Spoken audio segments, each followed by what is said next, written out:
Our hero, Yunche, was a warrior who'd reached the top. He one-shots any mob, even SSS rank bosses.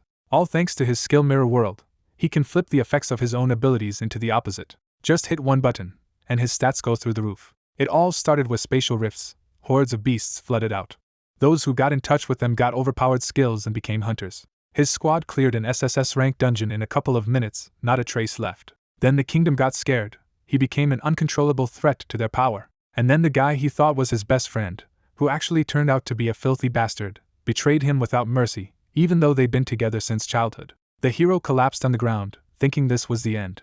But suddenly a system notification flashed before his eyes. Hidden skill Mirror World activated. He got trapped at the bottom of a lake in darkness and total silence. So decades passed, and now some punks were hanging a loser over the river, bullying and beating the crap out of him. The hero suddenly snapped awake, hearing a loud scream, and then, behind those thugs, some guy appeared. The lead bully dismisses the warning, sneering that if Yunche is really dying he should just heal himself with his chanter class. He turns on the worried classmate too, accusing him of being fake and cowardly. Then he cruelly blames that boy for leading everyone to Yunche in the first place, trying to shift responsibility for the abuse. When the classmate protests, the bully threatens to drown him as well. He grabs the frightened boy and mocks him as if a punching bag has no right to speak. The bully knocks him down and insists he should know his place. Before the abuse can continue, something unnatural stirs in the lake. A glowing distortion opens over the water beside Yunche's hanging body. The boys realize in horror that a secret realm has appeared right there at the lakeside. Panic spreads as they understand this is far beyond them, and they start to run. The timid classmate hesitates and looks back at Yunche, still hanging over the water. He cannot bring himself to abandon him. Rejecting his fear, he decides that saving Yunche matters more than escaping. He rushes back toward the danger to rescue him first. Inside the newly opened realm, monsters begin materializing all around them. As demons close in, the classmate struggles frantically with the rope but cannot untie it fast enough. One of the monsters charges straight at him before he can finish. He braces for death with no way to defend himself. At that instant, Yunche suddenly moves and intercepts the attack. A blue healing light flashes from his hand toward the monster. The spell activates under instinct rather than intention. The system reports that the basic healing spell was used on a grudge demon, but fails because the target's health is already full. The classmate is stunned that Yunche would heal a monster instead of himself. He throws up a desperate shield as the demon bears down on him. At the same time, Yunche sees a status screen identifying himself as Yunche, a human level 5 chanter. He realizes with shock that he has awakened in another person's body and that the healing spell came from this new identity, not his own. He recalls the rule that anyone who contacts a secret realm is bound to the system and assigned a random starting class. That should have been fixed and irreversible, which makes his situation impossible. He remembers that people normally grow stronger by surviving and fighting within secret realms. Their abilities develop according to the class they receive. In his original life, he should have been a peak warrior, not a support-type chanter. He connects the mystery to the moment he activated Mirror World before dying. After using that hidden skill, he had remained trapped in the Mirror World until he heard Yunche's dying scream. Now he concludes that he resurrected by taking over Yunche's body. He accepts the grim truth and turns it into resolve, thanking fate for giving him another chance to pursue revenge. The classmate begs Yunche for help as monsters swarm him and his shield can only hold off a few at once. The reincarnated warrior judges the body far too weak to fight head-on. He quickly sees that even the smallest monsters are stronger and faster than this body can handle. He checks Yunche's chanter skills and finds only weak support abilities like healing, vine control, and a minor attack buff. Compared with true combat classes, chanter is a support role built around healing, boosting, and control. He immediately understands why Yunche had always been looked down on. Still, relying on his old battle instincts, he buys time while searching for a way to survive. Knowing his stamina will soon fail, he desperately looks for any opening in the system. He notices that Mirror World now has an upgrade option, hinting that the hidden skill may still be usable. With no better choice, he decides to rely on that hidden skill again. He keeps dodging the demons while trying to understand how to trigger it. His first attempt to use Mirror World directly on a demon fails because he does not meet the usage requirements. The failure message confirms that the problem is not the target alone but the conditions of the skill itself. Meanwhile, attacks continue raining down around the trapped group. The classmate is horrified as the battlefield becomes even more chaotic. He stumbles back, nearly overwhelmed by fear. More and stronger demons gather, making their situation hopeless. Trying another angle, the warrior uses Mirror World on an ordinary stone, but that also fails because his level is too low. He realizes the skill cannot affect just anything and begins testing its limits under pressure. He wonders whether the problem is his low level or the lack of a reflective surface like the lake where it first activated. A second attempt on a demon still fails for the same reason, confirming level matters. That gives him one piece of the puzzle, but not a solution. He deduces that Mirror World truly requires a reflective surface to function. Since he cannot fix his level immediately, he decides to test the skill on something else the demon is carrying. Using it on the demon's cleaver still fails because the object's level is too high. A panic shout from the classmate only sharpens the urgency as the failures pile up. Then a sudden beam of light crashes down among the monsters, interrupting the assault. The system identifies a level 10 elite grudge demon born from decades of battlefield resentment, revealing an even deadlier threat. The classmate realizes they are doomed because fighting an elite monster requires at least level 10. In that instant, the warrior tests Mirror World on the classmate's basic shield instead. The elite demon swings down toward them before the result is clear. The system rejects the attempt because Mirror World cannot reverse skills that belong to other people. That limitation gives him a breakthrough. If other skills are forbidden, his own skills should still be valid targets. He uses Mirror World on his own vine control and successfully reverses it. The transformed skill erupts outward in a far more violent form, shredding through the battlefield. The system names the reversed result Chaotic Thorns. Even as the monsters reel, one larger demon still manages to press in on the classmate. The classmate lashes out in panic and lands a desperate punch. The blow is meaningless against the towering demon, and he braces for death. Then he notices the pressure suddenly shift. Yunche now stands with a calm, predatory confidence that feels nothing like the weak boy he knew. The warrior studies the reverse skill and realizes its effect has been completely transformed from binding into confusion. Chaotic Thorns now releases thorn attacks that can drive enemies into attacking random targets. Watching the monsters turn on one another, he finally sees the true power of Mirror World. What once looked like a worthless support class now reveals terrifying potential when its skills are reversed. He immediately starts wondering what all of Yunche's other support skills could become under the same principle. Mirror World proves itself worthy of its SSS rank status.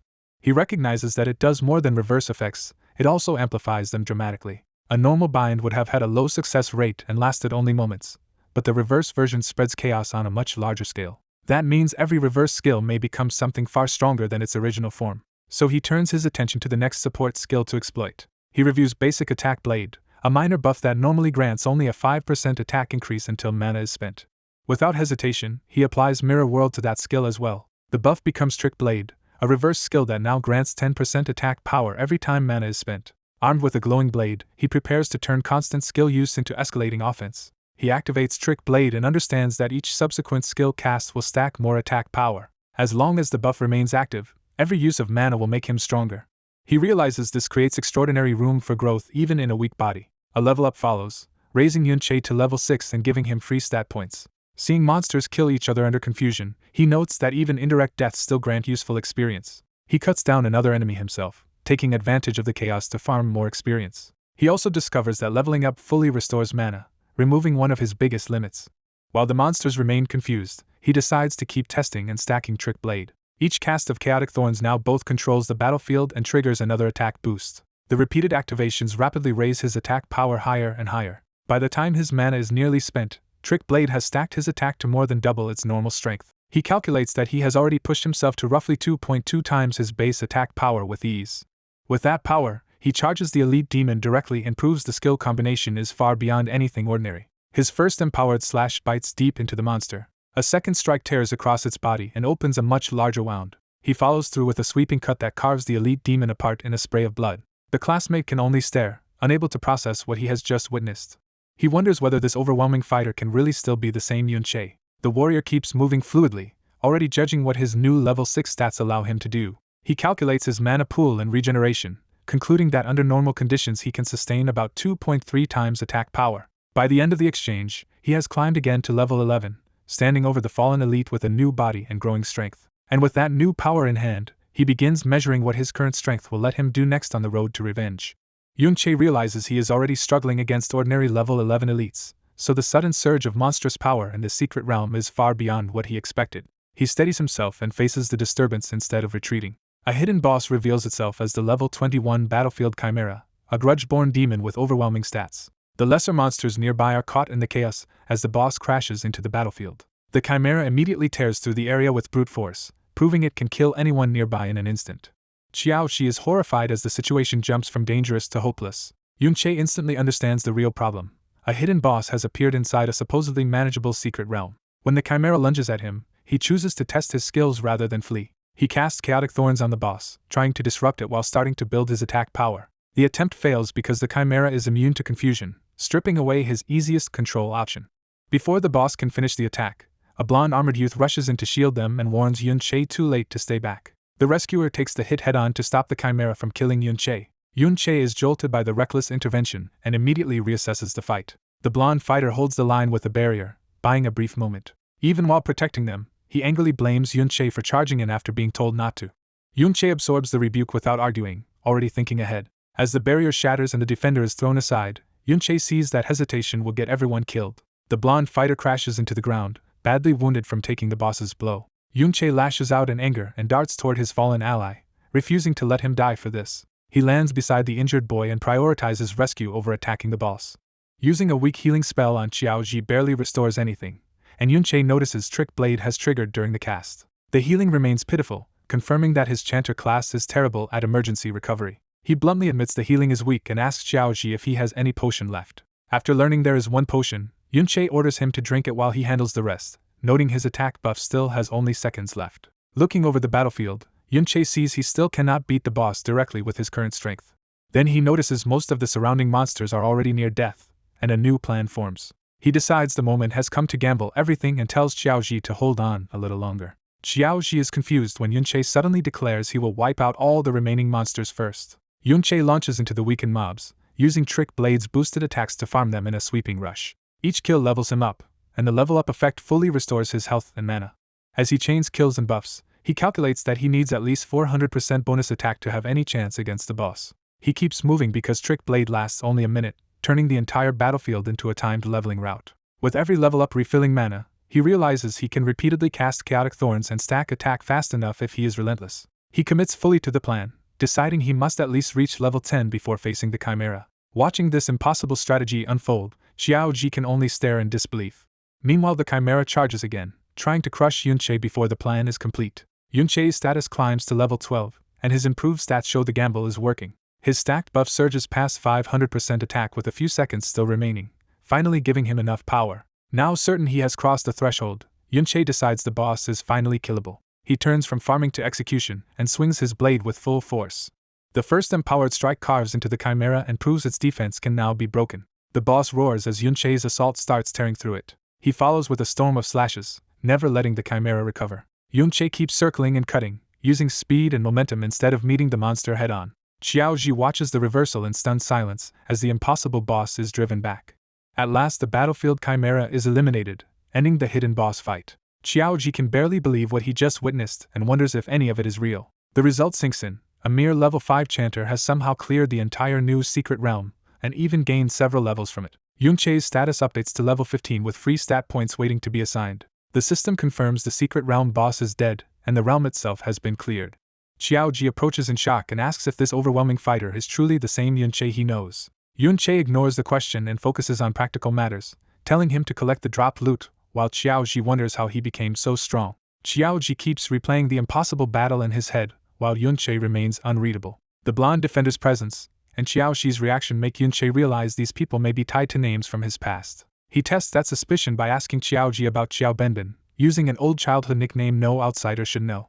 When Xiaoji reveals that Xiao Benbin is his great-grandfather, Yun-che is shaken by how much time has passed. He silently confirms that the boy before him is descended from someone Yun-che once knew personally. A memory surfaces of that same ancestor as a bratty child, making the generational distance feel even stranger. Yun-che is forced to confront a deeper contradiction. The people he knew should all have died at Luo Qi's hands. He starts to ask about Xiaoji's great-grandfather, then stops himself, deciding this is not the moment to expose what he knows. Xiaoji senses the hesitation and backs off, though his curiosity only grows. Yun-che is confused by Xiaoji's wounded tone when the boy says there is no need to humiliate him. Xiaoji misreads everything and concludes Yun-che must have been hiding his true strength all along. Trying to return to normal, Xiaoji suggests they go back to school because a visit to the Modern History Memorial is scheduled for the next day. Yun-che latches onto that detail immediately. He decides to keep his identity hidden for now and agrees to leave before Xiaoji grows more suspicious. On the way out, Yun-che fixates on the memorial as a place that might contain records of what happened after his death. Back in the modern city, he resolves to search the memorial for the missing history of his era. The next day, he rides with his classmates while the rest of the bus chatters casually around him. Yun-che and Xiaoji sit together in uneasy silence, both carrying the secret of the realm they survived. Yun-che looks at the changed world and feels how completely time has moved on without him. He reflects that the world has transformed so much that even secret realm items now power everyday transportation. The modern streets only deepen his sense of dislocation, though some sights remind him faintly of strange places from old secret realms. Reviewing his inventory, he realizes that some loot like equipment and books can be brought out and traded in the real world. Among the rewards, he equips an epic chimera bone ring, an item that can graft chimera limbs onto its wearer. As he heads to the memorial, he recalls the era when secret realms ravaged the world and everyone lived in fear, especially after an SSS-level realm appeared. He remembers that King Luo Wei personally led the professional army to conquer that catastrophic realm at terrible cost. But he also remembers that the victory was followed immediately by bloodshed at home. The memorial guide explains to the students that after the campaign, a long-planned rebellion erupted. Yunche separately confirms another modern rule: inventory items like skill books can be taken out and sold, unlike things left loose in a realm. He even reverses a passive skill book into a defensive permanent skill, quietly strengthening himself further. That rule makes him realize something else is wrong, because bodies and scenery from a cleared realm should have vanished instead of remaining behind. The inconsistency only sharpens the question haunting him: what truly happened after he died? At the memorial plaza, he arrives before a grand monument to the kingdom's celebrated past. As the crowd gathers, Yunche senses that the official story standing before him may be a lie. The guide introduces the statue of Luo Wei as the supreme ruler who ended the secret realm disasters and saved the kingdom. The students are told this very site was the battlefield of the famous rebellion war more than 50 years ago. Inside the memorial, Yunche approaches the exhibits with growing dread. Then the official narration brands Yunche himself as the king's trusted subordinate who betrayed him, and he finally sees how history has been rewritten. Fury rises in him as he remembers that they had cleared the SSS-level realm together before being ambushed instead. The guide theatrically invites sympathy for the king's supposed betrayal, turning Yunche's death into propaganda. He continues glorifying Luo Wei as a ruler who overcame grief and fought on for the people. The exhibit credits the rebellion's suppression to the hero Ding Kuan, elevating another name Yunche does not recognize. That unfamiliar hero's name immediately catches Yunche's attention. He wonders who Ding Kuan is and why this stranger now stands at the center of his stolen history. Before he can think further, a group of students who had also been trapped in the new realm appears alive, shocking Xiao Ji. Those boys dismiss the danger and assume some expert must have cleared the realm for them. They decide the survivors were simply lucky enough to be saved by someone stronger. Yunche recognizes the group as trouble before they even approach. Nearby students start whispering about the new secret realm and another possible disaster. The news that the trapped students survived spreads quickly through the crowd. One of the boys, Ding Su, sidles up to Xiao Ji and mocks him for surviving by luck. His tone makes clear he has not come to congratulate anyone but to settle a score. Ding Su reminds Xiao Ji that he blames him for dragging them into the secret realm and nearly getting them killed. He demands repayment for that supposed debt, while Xiao Ji protests that the accident was not his fault. Xiao Ji threatens to report the harassment, still thinking rules will protect him. Ding Su grabs him and coldly explains that Xiao Ji still does not understand the power dynamics around him. He points Xiao Ji toward the memorial statue to show him the weight of his family name. The statue depicts the so-called hero standing over a defeated traitor, and Ding Su forces Xiao Ji to see that the fallen figure is his own ancestor. Ding Su reveals that Xiao Ji descends from Xiao En, the branded traitor, and sneers that no one will ever side with that bloodline against the hero's family. Humiliated and cornered, Xiao Ji finally snaps and shouts that they can insult him but not his great-grandfather. Even he seems startled by his own outburst. The surrounding students turn toward the confrontation as the tension spills into public view. Yunche realizes the other side's confidence comes from lineage. Ding Su is the grandson of the celebrated hero Ding Kuan. The crowd immediately starts framing the conflict as a traitor's descendant insulting a hero's family. People pile on, repeating that Xiao En slaughtered countless people and that the hero saved the kingdom from him. Ding Su grandstands that he can ignore insults to himself but will not tolerate any slight against his grandfather. The guide sides with authority instead of truth, telling Xiao Ji to let the teacher judge fairly. That fairness turns out to mean forcing Xiao Ji alone to apologize. The teacher lectures him that his family should be grateful for being spared and has no right to slander the hero. Xiao Ji stands isolated under the weight of public condemnation. Ding Su openly boasts that he could beat Xiao Ji in front of everyone and still be applauded for it. He knows the crowd already sees Xiao Ji as a hated dog whose suffering deserves no sympathy. To prove that point, he yanks Xiao Ji by the hair and insists a hero's descendant like himself cannot possibly be wrong. He raises his fist to punish Xiao Ji in the name of family honor. Ding Su rages that he will never forgive this insult to his grandfather. Before the blow can land, Yunche steps in and knocks Ding Su away with a single strike. Xiao Ji stares in shock as his tormentor is suddenly sent flying. Yunche coldly broadens the insult, saying a family that calls itself heroic cannot even teach its own children basic decency. The crowd is stunned that anyone would dare challenge a hero's family so openly. Students remember Yunche as the weakest boy in class and cannot understand why he would attack Ding Su at all. Ding Su's side mocks Yunche as a lonely, parentless weakling who must have finally lost his mind. Spitting blood, Ding Su treats the first hit as a fluke and vows to make Yunche pay for daring to touch him. He and his allies rush in together, deciding to crush both boys at once. Yunche meets the charge with complete contempt. He tears through the group in a blur, dropping multiple attackers before they can even coordinate. One of them slams to the floor, instantly taken out. Ding Su is left coughing blood again, unable to process how badly he is being beaten. The watching students recoil as the balance of power flips in front of them. Ding Su realizes in disbelief that he has been knocked down by the same Yun Che he considered worthless.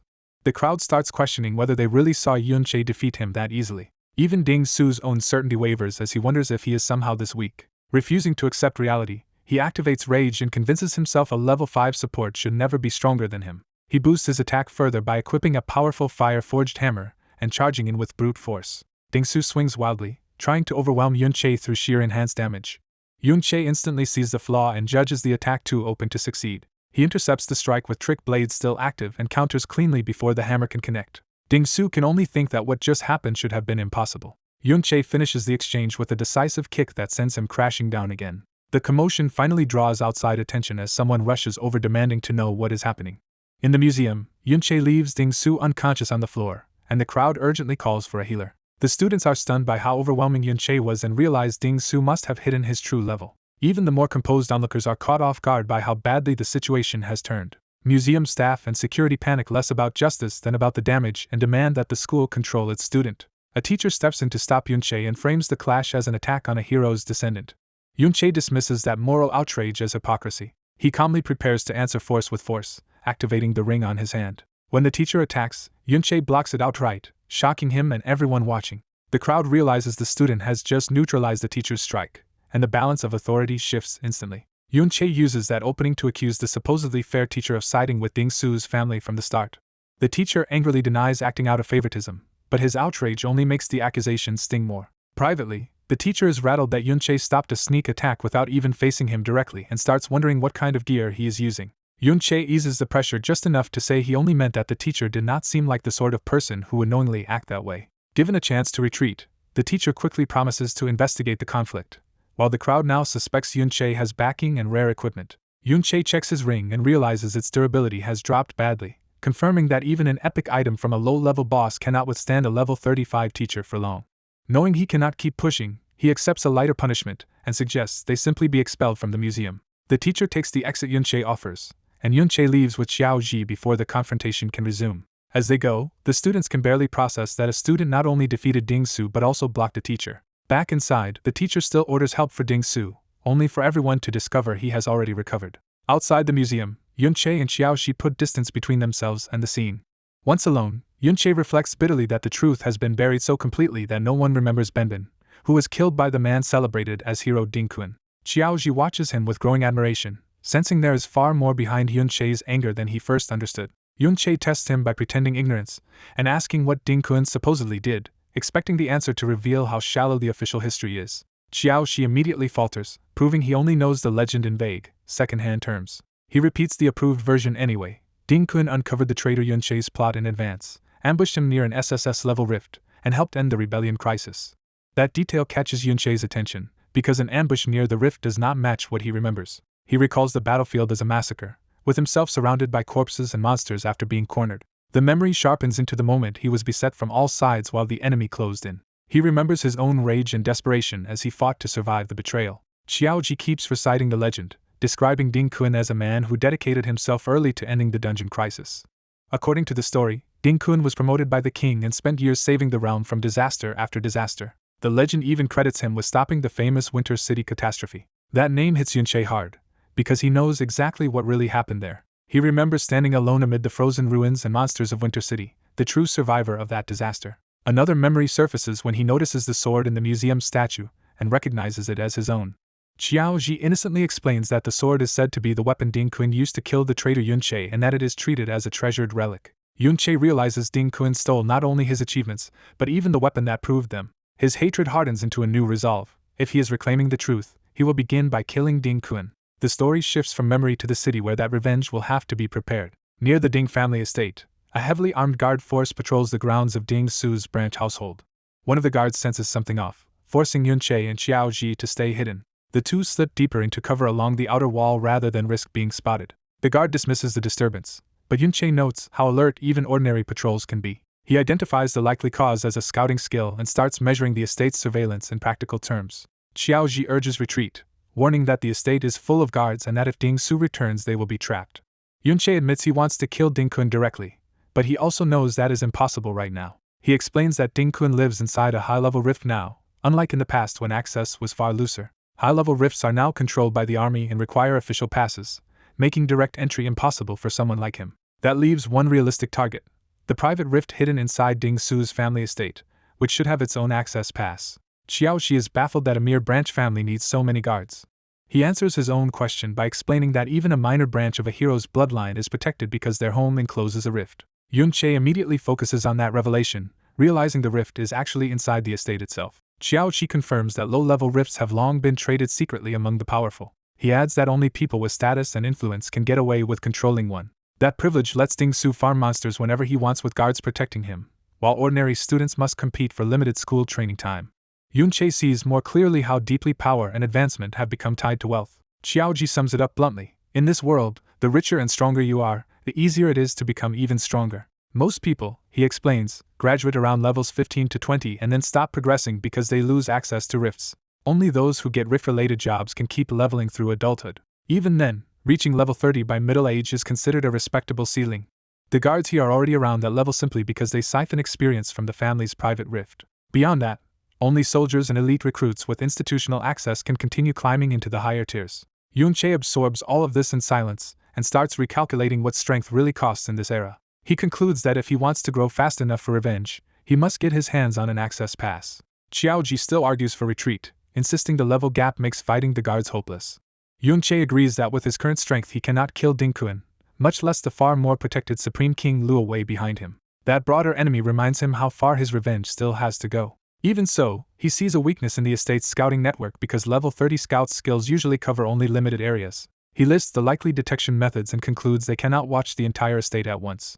Since this is a safe private rift rather than a war zone, he also judges that most guards have grown complacent. Xiaoji bristles at the insult, but Yunche is already turning that laziness into a plan. Compared to the near-perfect surveillance he knew in his past life, this estate's defenses look loose enough to exploit, though he warns Xiaoji that being caught inside would mean death without consequence. When Xiaoji still hesitates, Yunche abruptly forces the issue by grabbing him before he can keep arguing. He challenges Xiaoji directly, asking whether he truly wants to change his life. Xiaoji admits he does, but only through the safe, distant hope of joining a guild corps someday. Yunche rejects that fantasy and reminds him that as the descendant of a branded traitor, the system will never treat him fairly. Hearing his own family stigma spoken aloud leaves Xiaoji shaken. Yunche tells him that fate is changed by what he dares to do now, not by waiting for an uncertain future. Then he commits himself, deciding he will not let this rift slip away whether Xiaoxi follows or not. His resolve is absolute, and he moves before doubt can slow him. Yunche leaves Xiaoji with one final challenge, asking whether his descendant will make the same fearful choice his ancestor once did. That accusation breaks Xiaoji's hesitation, and he decides he cannot let Yunche go in alone. Once they move, Yunche immediately takes command, silencing him and confirming there are no summon-based scout skills nearby. He leads Xiaoxi through blind spots in the patrol routes, relying on stealth and timing instead of force. They slip past the guards by staying above sight lines and moving only when the patrols turn away. The plan works, and they successfully enter the Ding family courtyard. Inside, Xiaoji finally sees what Yunche was aiming for. A hidden rift opens beneath the estate grounds, confirming the family's private source of power. The rift contains stronger undead than the school grounds, but still manageable enemies for careful farming. Yunche notes that the monster population is low because Ding Su's people regularly clear the place. Instead of taking the easy kills himself, he orders Xiaoji to handle 2 small mobs. Xiaoji panics immediately, convinced he has no chance of winning. When the zombies rush him, he throws up a shield in terror and bitterly regrets trusting Yunche. His fear turns into outright despair as one of the monsters gets close enough to maul him. He keeps retreating behind his shield, wanting only to escape alive. Yunche refuses to rescue him and instead demands that he at least try to fight back, while Xiaoxi insists he cannot. Even while sounding harsh, Yunche watches closely and makes clear he will not let Xiaoji die. Xiaoji's status confirms he is only level 6, making this trial terrifying but not impossible. Driven by panic, he finally lashes out from behind the shield and lands a hit. The monsters keep pressing, but he no longer freezes completely. His shield holds, and he starts surviving the exchange through instinct rather than confidence. Yunche sees exactly what he expected to see. He realizes Xiaoxi has real talent. He is cowardly and defensive, but his subconscious spatial judgment is exceptionally precise. That is why he always looks one step from disaster while somehow avoiding serious damage. Even so, Xiaoji's fear nearly breaks his defense as the pressure keeps mounting. Yunche reflects that most people stop growing not because they lack talent, but because they never push past this wall of fear. Xiaoji gets his first breakthrough anyway, leveling up to 7 and taking the first real step his bloodline failed to take. Yunche explains that experience is awarded by contribution, so Xiaoxi must keep creating openings if he wants meaningful gains. He adds that if he does all the killing himself, Xiaoxi will barely benefit. Then he asks how Xiaoxi has been assigning his stat points and learns he has spread them evenly except for spirit. That answer surprises Yunche, because shield bearers usually sacrifice agility. Xiaoxi explains he had no choice, since no one at school wanted a slow tank who arrived after the damage dealers had already cleared everything. Yunche tells him to stop thinking only about immediate convenience and start planning for his future class advancement. He explains that advanced classes at level 60 have strict stat requirements, using the Fortified Shield class as an example of how badly random growth can ruin a build. Xiaoxi is overwhelmed by the idea of planning for level 60 at all, since most people never even approach it. Yunche places a hand on him, shifting from pressure to encouragement. He tells Xiaoxi to start thinking beyond ordinary limits. Not just S rank, he says, but something far beyond it. At the same time, Yunche reminds himself that he also needs to decide his own future class path carefully. He knows his old support class only became monstrous because of the hidden skill mirror world. So he starts considering what class would best exploit that reversal ability this time. His hidden skill remains only level 1, but its growth bar is already close to advancing. Then he discovers a crucial new fact. Mirror world itself gains experience by converting the souls of monsters he kills. He immediately puts that revelation to use, cutting down more undead while the skill harvests their essence. The slaughter continues as he clears the nearby enemies with ruthless efficiency. His temporary attack boost from Trick Blade expires just as he finishes another exchange. One tougher enemy survives the burst, forcing him into a less favorable fight. Without the boost, the elite monster's remaining health becomes a real problem. Yunche recognizes the weakness of Trick Blade, enormous burst power, but poor endurance. He also feels his own stamina becoming a limiting factor in drawn-out combat. Still, the pace of growth is far faster than normal, and he levels again through the constant fighting. His status rises to level 17, strengthening the body he will need for the battles ahead. The kills continue feeding Mirror World with more converted monster souls and more skill experience. Yunche realizes this rift is valuable not just for leveling, but for rapidly training his hidden skill, and he also notices a skill book drop. That discovery makes him pause and think more strategically. He moves through the ruins, searching for a better route deeper into the realm. Above them, the Ding family guards begin patrolling more aggressively, suggesting the estate has noticed something is wrong. Xiaoxi warns that with fewer monsters left and more patrols overhead, the risk of staying will only increase, even as he equips a defensive item they found. Yunche agrees and realizes he is juggling too many variables at once: monsters, patrols, and the timing of his burst skill. He also examines the dropped Mana Break Art skill book and starts wondering what its reverse form might become under Mirror World. The answer is a strange utility skill that can phase shift brick-sized objects, which seems weak in a fight but potentially useful elsewhere. Mirror World is still just short of leveling, leaving Yunche eager for one more major gain. He reflects that even at level 1, skill reversal is absurdly powerful, and leveling it could change everything. That thought sharpens into a new objective. If he can kill this realm's lord, he believes Mirror World should jump to level 2 immediately, something he might not achieve so efficiently in other realms. So he decides to head for the central area and challenge the lord directly. As they advance, he notices the scouting density increasing, with more detection skills layered around the core. That makes him stop and reassess the danger ahead. From concealment, they finally see the truth at the center. The realm lord has been chained and subdued while Ding family fighters approach it under controlled conditions. Xiaoxi is stunned, because unlike the school realms where teachers guard the lords, this private realm has a captured lord that the family can exploit at will. Yunche studies the chained realm lord and realizes the Ding family is guarding a valuable long-term asset, not just a monster. He quickly judges that too many guards surround the lord for a direct assassination to work. He admits that at his current strength, killing the lord while being swarmed is impossible. So he shifts targets and looks for a weaker point in the defense. He decides to cripple the guards first, and boosts his attack to strike before they can react. His ambush instantly cripples one guard and gives him a prisoner to question. With the man at his mercy, Yunche demands useful intelligence instead of wasting time. Terrified, the guard immediately betrays the Ding family and offers to tell everything. Yunche ignores the panic and focuses on the information that matters most. He decides to ask about the route into the hero realm before anything else.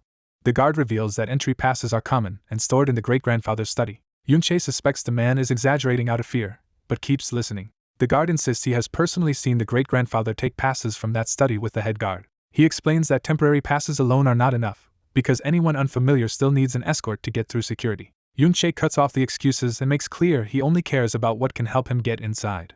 He orders the guard to empty his system backpack so he can seize anything useful. After stripping the man of his gear, Yunche drags him outside the realm to continue the interrogation in safer ground. He checks the loot and confirms the guard had almost nothing worthwhile besides a chanting skill book. The guard bitterly explains that the Ding family confiscates nearly everything found in the realm and leaves their guards scraps. Among the spoils, Yunche notices a passive skill tied to healing that has been reversed into a defensive effect. He also finds a stronger reverse version that turns healing into a temporary attack boost, and notes it came from the inner residence. Using the guard as a guide, Yunche scouts the Ding family's inner residence and learns even guards cannot enter without a summons. The guard adds that only Ding Su is weak, while the rest of the family are level 30 or higher and heavily equipped. Yunche presses for the pass again, and the guard warns that the family head is currently inside the inner residence. He maps the situation in his head and identifies the main master in the inner residence as a level 42 threat. That confirmation tells Yunche the mustached man he captured is far weaker than the real danger inside. The guard lays out the family hierarchy, revealing multiple masters above Yunche's level and 2 elders above 50 who are merely away on business. Yunche understands that entering now means gambling against enemies far stronger than himself before the absent elders return. Even so, he keeps the guard close as a source of information rather than killing him outright. The captive finally recognizes Yunche's name, linking the intruder to the Chiao family. Yunche answers that if the inner residence is too dangerous, then he will force its master to come out instead. He returns to the Chain Realm Lord with a new plan built around the Ding family's own security system. From the guard's testimony, he confirms the Lord is kept alive with a higher level chain so the realm can be exploited indefinitely. He also learns the real weak point is the chain's lock, which is entrusted to ordinary guards. That gives Yunche the opening he wanted, because a secure system fails if a fool can still unlock it. He silently forces a guard to tamper with the lock before anyone can raise an alarm. The chains destabilize, and the Realm Lord begins to break loose, throwing the entire site into confusion. Yunche equips the level 60 combat chain and judges that provoking this crisis is the perfect way to drag the main master out. As the Realm Lord goes berserk, the Ding family's control over the situation starts collapsing. Outside the realm, the main master immediately orders reinforcements to rush in and support the suppression effort. Watching the response, the captured guard realizes Yunche's scheme has worked. Yunche acquires a level 60 chain for himself and concludes he can now breach the inner residence more easily. At the same time, a car arrives at the inner residence gate carrying important guests. The second master, Ding Hao, returns with a young man and casually downplays the trouble as if nothing serious has happened. He then personally welcomes Miss Yunsha, showing that her visit matters more to him than the realm crisis. Yunsha arrives with another girl, and their presence immediately shifts the family's priorities. Ding Hao puts on a gracious face and invites them in as honored guests. But his pleasant act slips the moment something irritates him. He brutally kicks a servant aside without hesitation, exposing the cruelty behind the politeness. He dismisses the servant as an obstacle and leads the girls inside as if the abuse were nothing. Hidden nearby, the captured guard watches the scene and hesitates at the threshold of betrayal. Yunche notices the man's shaken expression and asks whether the Ding family's return has made him lose his nerve. The guard's fear turns personal when Yunche presses him to explain what he is seeing. Yunche reminds him that the chained creature is a realm lord and that without his interference the Ding family would be tied up for a long time. He asks whether the guard saw anything important, making clear he still expects useful answers. The guard stares at the servant who was just humiliated and recognizes him. He reveals that the abused servant is his own uncle, Xiaoli. That confession opens an old wound as he explains that Yunche once rebelled and his family was wiped out for it. He bitterly says death may have been kinder than the degradation that followed. He recalls how the Qiao family has suffered the Empire's malice ever since that failed resistance. Under secret orders from the celebrated hero Ding Kuan, the persecution only became harsher. Reduced to kneeling survivors, the Qiao family was forced into servitude under the Ding clan. They were paraded out as proof of the Ding family's supposed strength and benevolence while living in humiliation. The guard admits that his elders once tried to change their fate as well. Instead, his father was driven insane and his uncle was broken into the Ding family's obedient dog. Hearing this, Yunche silently weighs whether bringing the man here was the right choice. He decides that whatever happens, he still has to enter the inner residence. The guard panics and warns that Ding Su's father is inside at level 42 and fully equipped, meaning discovery would be fatal. Yunche answers with conviction that in an age where secret realms are monopolized, change is impossible without risk. He pushes further, saying hesitation is exactly what keeps oppression in place. Then he offers the guard a choice. He can help him change things, but only if the man chooses for himself first. Yunche makes clear he will resist the Empire and the Ding family, but he will not force anyone else to follow him. The guard trembles before the scale of that choice, because resisting means opposing a powerful noble clan. Yunche turns to leave, making the decision entirely the guard's. Left alone with his fear, the guard is forced to confront what kind of person he wants to be. He realizes that what he truly wants to resist is not just one family, but the whole empire that sustains them. Inside the mansion, Ding Hao hears that the realm lord has broken free and is mildly puzzled rather than alarmed. Yunsha politely offers to leave if the family is inconvenienced, testing how much the Dings value her presence. Ding Hao refuses at once and flatters her, saying a mere secret realm matters less than hosting her. He adds that his father and third brother are already returning, presenting the family as fully in control. He boasts that the situation is manageable and even claims the hero grandfather is eager to meet her. Listening from above, Yunche fixates on the name Ding Kun and the title Hero Grandpa. He remembers that entry into the hero's secret realm requires both a permit and an escort. Seeing Yunsha's treatment, he realizes she holds enough status to serve as that escort. Her surname also catches his attention, hinting at a connection he cannot ignore. He forces himself to set that mystery aside and focus on stealing the entry permit first. Meanwhile, the black-haired girl senses something unusual in the room. As servants pass by chatting, the mansion's routine briefly creates an opening. Yunche slips through the gap and moves deeper inside unnoticed. He reaches the study area and prepares to search it directly. Inside the library-like study, he begins scanning shelves and drawers for the passes. Outside, the family head and his men emerge from the realm after finally subduing the realm lord. The family head concludes that someone released the lord on purpose and that the culprit wanted more than a high-grade item. He immediately orders the inner residence sealed, prioritizing containment over pursuit. His real concern is protecting the important guest inside from any disturbance. Back in the study, Yunche finds the obvious stash missing and realizes the passes are not where he expected. To search more thoroughly, he activates phase shift so he can bypass physical barriers. Using the skill on a small compartment, he phases the obstruction away long enough to access hidden storage. The concealed drawer opens and reveals books and valuables hidden beneath the surface. Among them, Yunche first picks up what looks like a diary, then pauses when something else catches his eye. He discovers a cache of high-quality skill books, confirming the study is a treasure room as well as an office. One of the books teaches slow light, a support skill that hinders enemies in an area. Outside, guards flood the inner residence gate as the family lockdown spreads. The guard hiding with Yunche sees the troop buildup and realizes the chance to escape is closing fast. He understands that if Yunche does not come out now, the tightening net will trap him inside. Fear surges back as he thinks of fleeing alone before he is implicated further. Memories of his family's suffering and his uncle's degradation push him towards self-preservation. He starts to slip away quietly, telling himself survival is enough. He nearly abandons Yunche completely, convinced that saving himself is the only realistic choice. But Yunche's earlier words about choosing for himself keep echoing in his mind. At that moment, his hesitation breaks into a cry as he finally makes his decision. Nearby guards notice the movement and point out the disturbance. The guard bolts, drawing pursuit onto himself and away from Yunche. As he runs, he shouts for Yunche to escape while he distracts the pursuers. Hearing that, Yunche recognizes that the man has finally chosen resistance over submission. Yunche leaps from the building and openly claims the chains and skill books, deliberately making himself the target. The Ding family takes the bait and orders everyone to chase him. While fleeing, Yunche learns the newly stolen slow light skill. He keeps moving at full speed, using the chaos and vertical terrain to widen the gap. Mirror World immediately improves the skill, expanding its range and potency beyond the original book.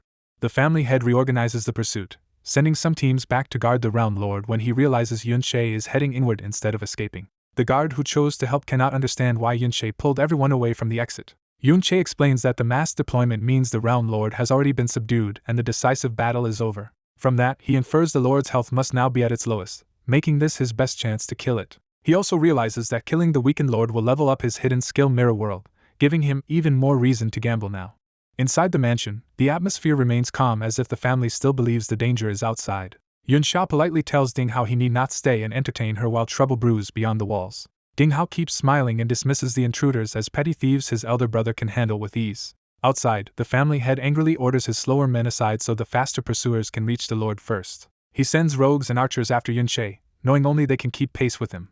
Even with specialists on his tail, Yunche stays ahead and keeps his route fixed on the Realm Lord. He reviews his build and reminds himself that each level grants points, most of which he invested into agility. Combined with his speed skill, that investment lets him move faster than most of the Ding family can handle. He judges that only rogues and archers around level 30 can hope to keep up with him now. He reaches the sealed Realm Lord and sees it crippled, low on health, and surrounded by guards maintaining the seal.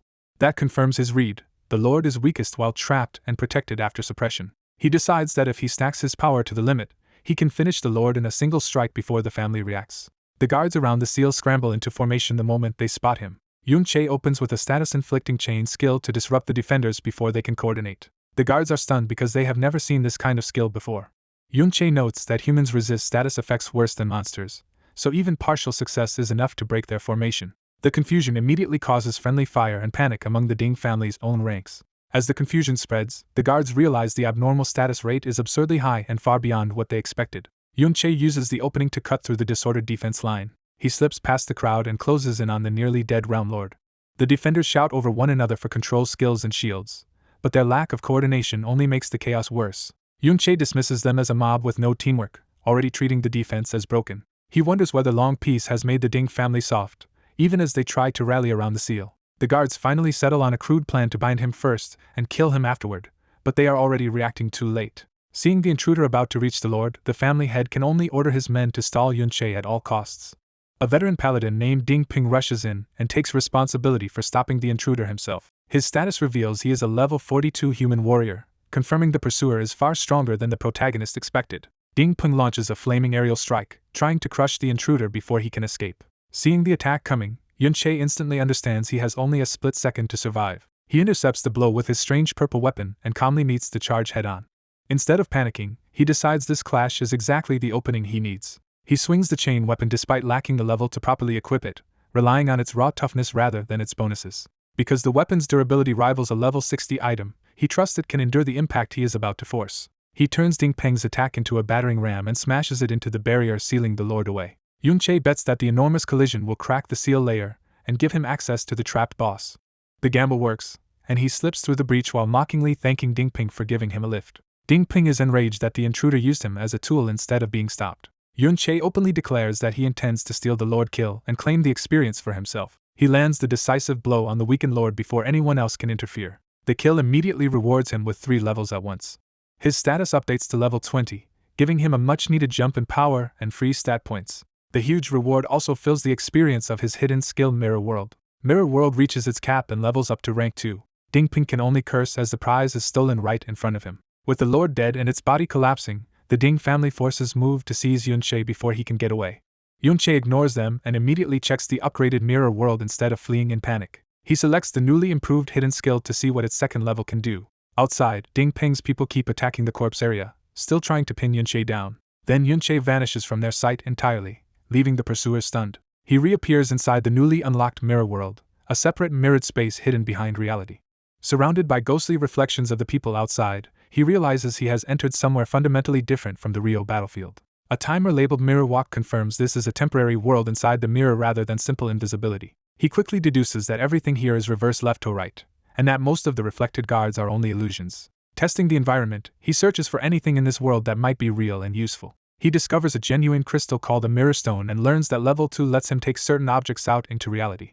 That revelation makes him realize Mirror World is no longer just an escape skill but a way to loot hidden resources. He immediately wonders what other system changes came with the upgrade. A new skill list appears, showing many reverse versions of abilities he has seen before, most of them still inactive. The inactive status tells him these powers exist in the mirror, but he cannot yet use them freely. The system explains that his real body has not learned the original versions of those skills yet. Yunche pieces together that Mirror World stores reverse forms of real-world abilities. He concludes that level 1 only gave him a weakened reversal effect, while level 2 reveals the full structure and requires learning the originals to activate them. That means he can preview powerful future skill combinations in advance and plan his growth path more intelligently. Before he can keep studying, something in the mirror catches his attention. He spots a drifting soul trapped in the crystal-filled space and realizes the mirror contains more than scenery and loot. Seeing additional spirits nearby, he understands this world also preserves the dead. One of those souls suddenly mutates into a flaming skeletal undead and attacks him. Yunche is shocked to learn that the mirror can turn souls into undead monsters. He cuts the creature down with a swift strike before it can overwhelm him. After the easy kill, he judges that this first undead is not especially dangerous. Then the system presents him with an unexpected new option. It offers an undead contract, allowing him to bind defeated mirror souls and summon them into the real world to fight for him. Yunche immediately grasps the value of this power. Defeated undead can become his personal army. He realizes Mirror World Level 2 can now export not only items, but also contracted undead servants. That discovery excites him, because the mirror has suddenly become a source of both equipment and troops. Meanwhile outside, the secret realm has already faded, yet the Ding family still cannot explain where the intruder went. Their men speculate about stealth, but they know ordinary concealment should not have erased him this completely. One subordinate points out that Drifter stealth has a visible form and time limit, so this disappearance does not match it. Ding Ping vents his fury on his own men, blaming them for letting one target slip through despite overwhelming numbers. He threatens them with punishment if they cannot recover the losses from the ruined operation. That tirade is cut short when Yunche suddenly reappears right behind them. Back in the real world, Yunche notes that Mirror Walk's time is ending and tests whether he returns to the same location on exit. Ding Ping notices him at once and orders everyone to move. Yunche refuses to flee immediately, deciding the people who cornered him deserve some payback first. He unleashes his newly contracted undead, sending a wave of green flamed spirits at the Ding family forces. The sudden undead assault throws the group into confusion and breaks their formation. Ding Ping steadies them by identifying the attackers as undead monsters rather than some unknown curse. One soldier blocks an undead charge and discovers the creatures can be fought directly. Their status bars reveal they are only level 20, which reassures the defenders that the summons are manageable. Ding Ping uses that information to calm the panic and restore discipline. He orders a counterattack and promises rewards to anyone who helps capture Yunche. But while his men focus on the undead, Yunche slips away again. From hiding, Yunche admits these low-level undead are still too weak to decide a battle against stronger enemies. He wishes he had access to higher-tier undead, because then this entire mob would be helpless. Still, he has already filled all 20 contract slots with the strongest undead he could find nearby. The mirror itself limits him, since he can only explore within a 200-meter radius from where he enters. He decides that in the future he must enter Mirror World from different locations to search for stronger dead. Outside, the Ding family keeps fighting the summons, unaware Yunche is already repositioning. He briefly returns to the mirror again, using it as a hidden route rather than a battlefield. Once more he confirms the mirrored space overlays the real world with ghostly reflections. The timer reminds him that this hidden movement window is short and must be used carefully. A Ding family fighter finally catches him at close range and boasts that Yunche cannot hide forever. Yunche answers with a sudden slash that cuts the attacker down before the man can capitalize on the grab. The strike leaves Yunche wounded as well, showing the escape is costing him. He decides he has taken enough and breaks away, ending the exchange before the whole group can surround him again. As he withdraws, he turns his attention from survival back to what he managed to steal. Behind him, the summoned undead continue harassing the Ding family and buying him time. The defenders start cutting the spirits apart one by one. They quickly realize the undead are fragile when directly overpowered, but the spirits revive after being destroyed, revealing that Yunche's summons can return as long as their sustaining power remains. That repeated resurrection keeps the defenders occupied even as they win individual clashes. Watching this, a more experienced observer begins to understand the true weakness of the summons. Ding family elder 3-stroke beard concludes that these are mana-based summons, so repeated kills will eventually exhaust their master and end them. He then turns his attention back to family matters, asking whether Miss Yunmiao has already returned. At the Ding family inner residence, a son reports to the family head that he failed to make her stay. He tries to shift blame by emphasizing how brazen the intruder was, even smashing into the inner residence itself. The family head, Ding Dan, is furious that an outsider penetrated so deeply into their territory. He condemns his subordinate for failing to capture the intruder or even identify them. The son can only salvage the report by saying Miss Yunsha has at least agreed to enter the hero's secret realm, settling the grandfather's issue. That partial success does little to soften Ding Dan's anger, and he vows the intruder will die once identified.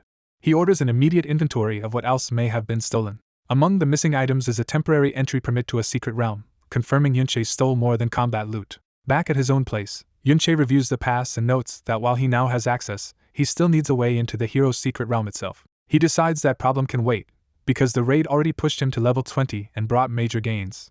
Although the Chimera Bone Ring is nearly destroyed from forcing the barrier break, he counts the theft of more than a dozen secret skill books as a huge success. He begins sorting through the books and notices that many are chant-type support skills. One example, Battle Song Chant, boosts critical offense at the cost of defense. Its reversed counterpart instead strengthens defense and reduces incoming critical damage, showing he can stack complementary buffs through reversal. By learning these books, he gains permanent stat growth, and realizes raw numbers alone may let him overpower peers of the same level. He also confirms the Lord dropped rare armor that he cannot use yet but can save for later. Most importantly, he reflects on how leveling Mirror World to rank 2 changed everything. The ability to tame and summon undead has already become a major boost to his overall combat strength. Even so, he judges that it still is not enough to face the true powerhouse behind the Ding family's defenses. To kill an enemy on that hero tier level, he concludes he will need both a same rank undead contract and to raise himself beyond level 50. Xiaoji worries that the Ding family might still hunt them down after the robbery. Yunche reassures him that they escaped cleanly and never exposed their faces. Xiaoji remains tense, clearly shaken by how close they came to disaster. Yunche understands the fear, but his mind is already moving on to the next opportunity. He asks whether there are any nearby secret realms where powerful people died, because such places might hold stronger undead and better leveling chances. After hesitating, Xiaoji admits there is one such place. But he immediately regrets bringing it up, because the realm is dangerous and politically sensitive. It belongs to the school, a monopolized secret realm that ordinary students cannot simply sneak into. Yunche decides that if normal access is impossible, he will have to rely on special means. Elsewhere, a man in a private residence receives a rare purple skill book suited to his vagabond class and is stunned by the gift. He suspects Yunche must have powerful backing, yet he still cannot casually bend school rules to grant secret realm access.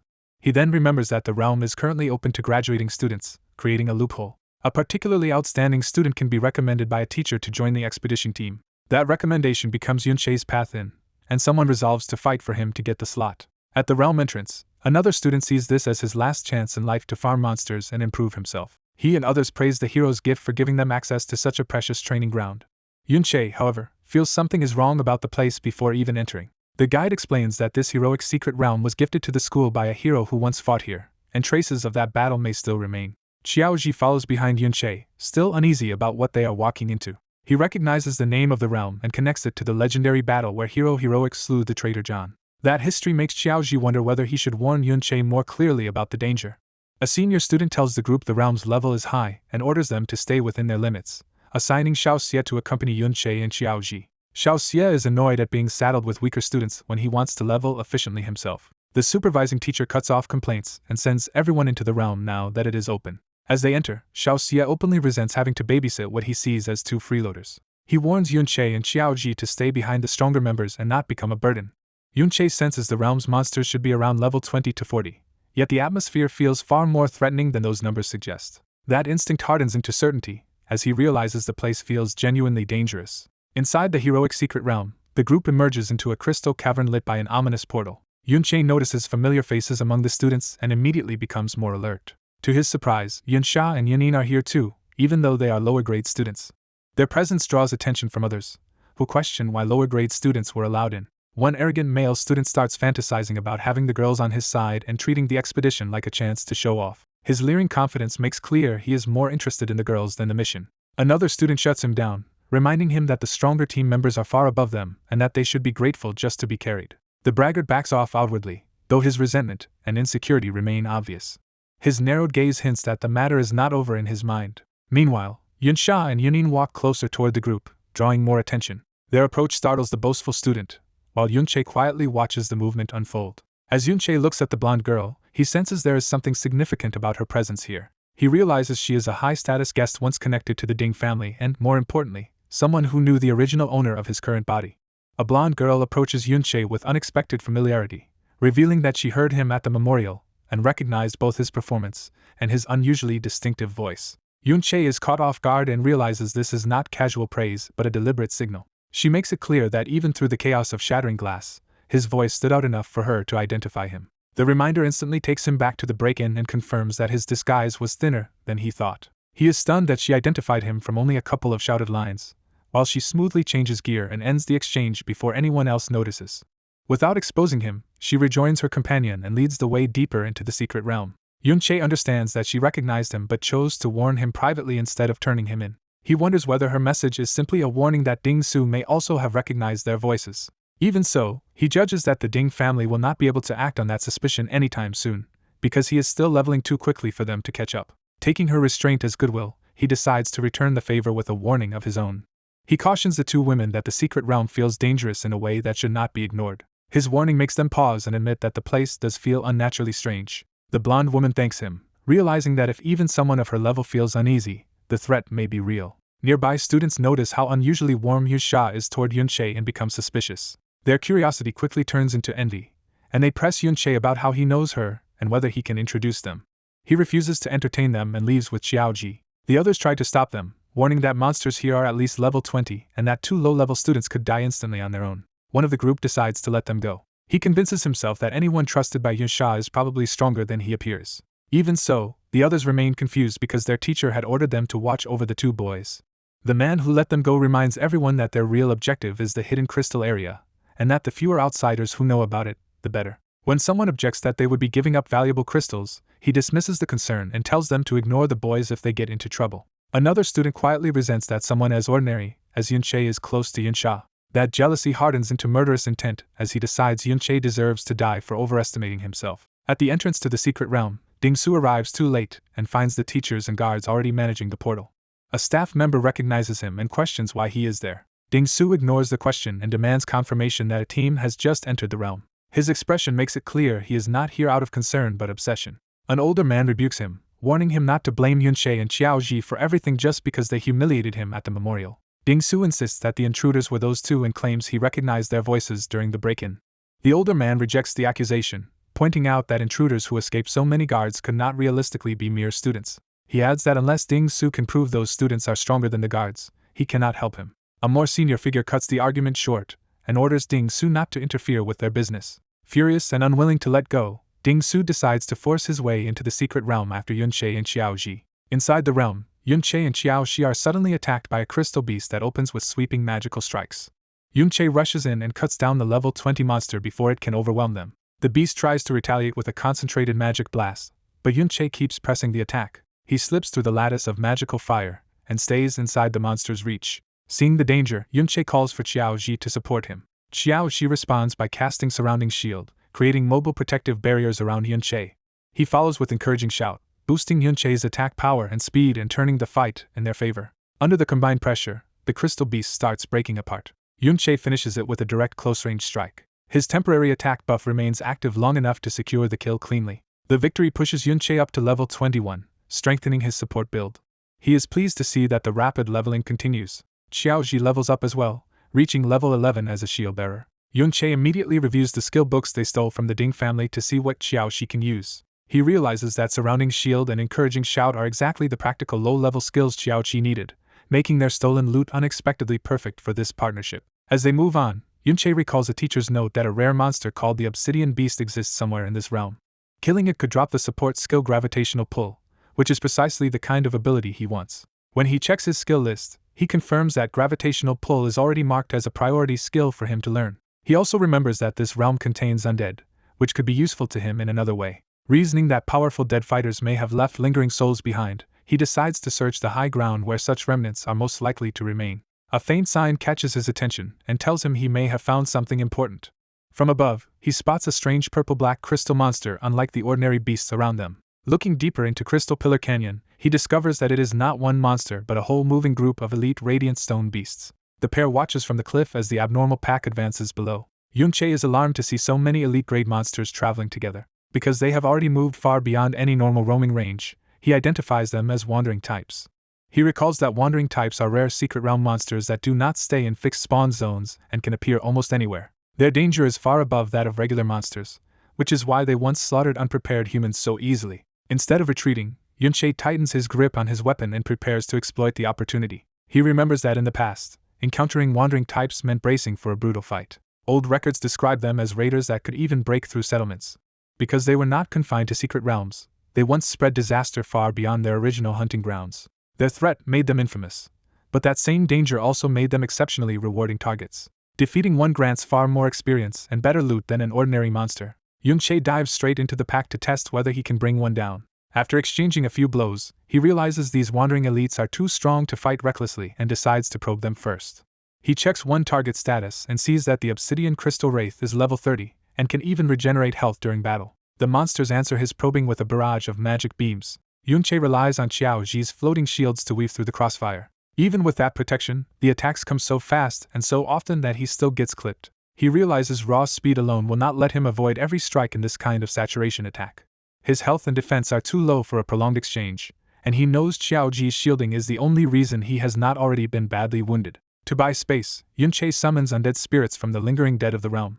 But the summoned undead are too weak to hold back the wandering elites for long. Even so, their slow movement gives Yunche enough room to disengage safely. He concludes that he cannot raise his own durability quickly, so he must strengthen Xiaoxi's defensive role first.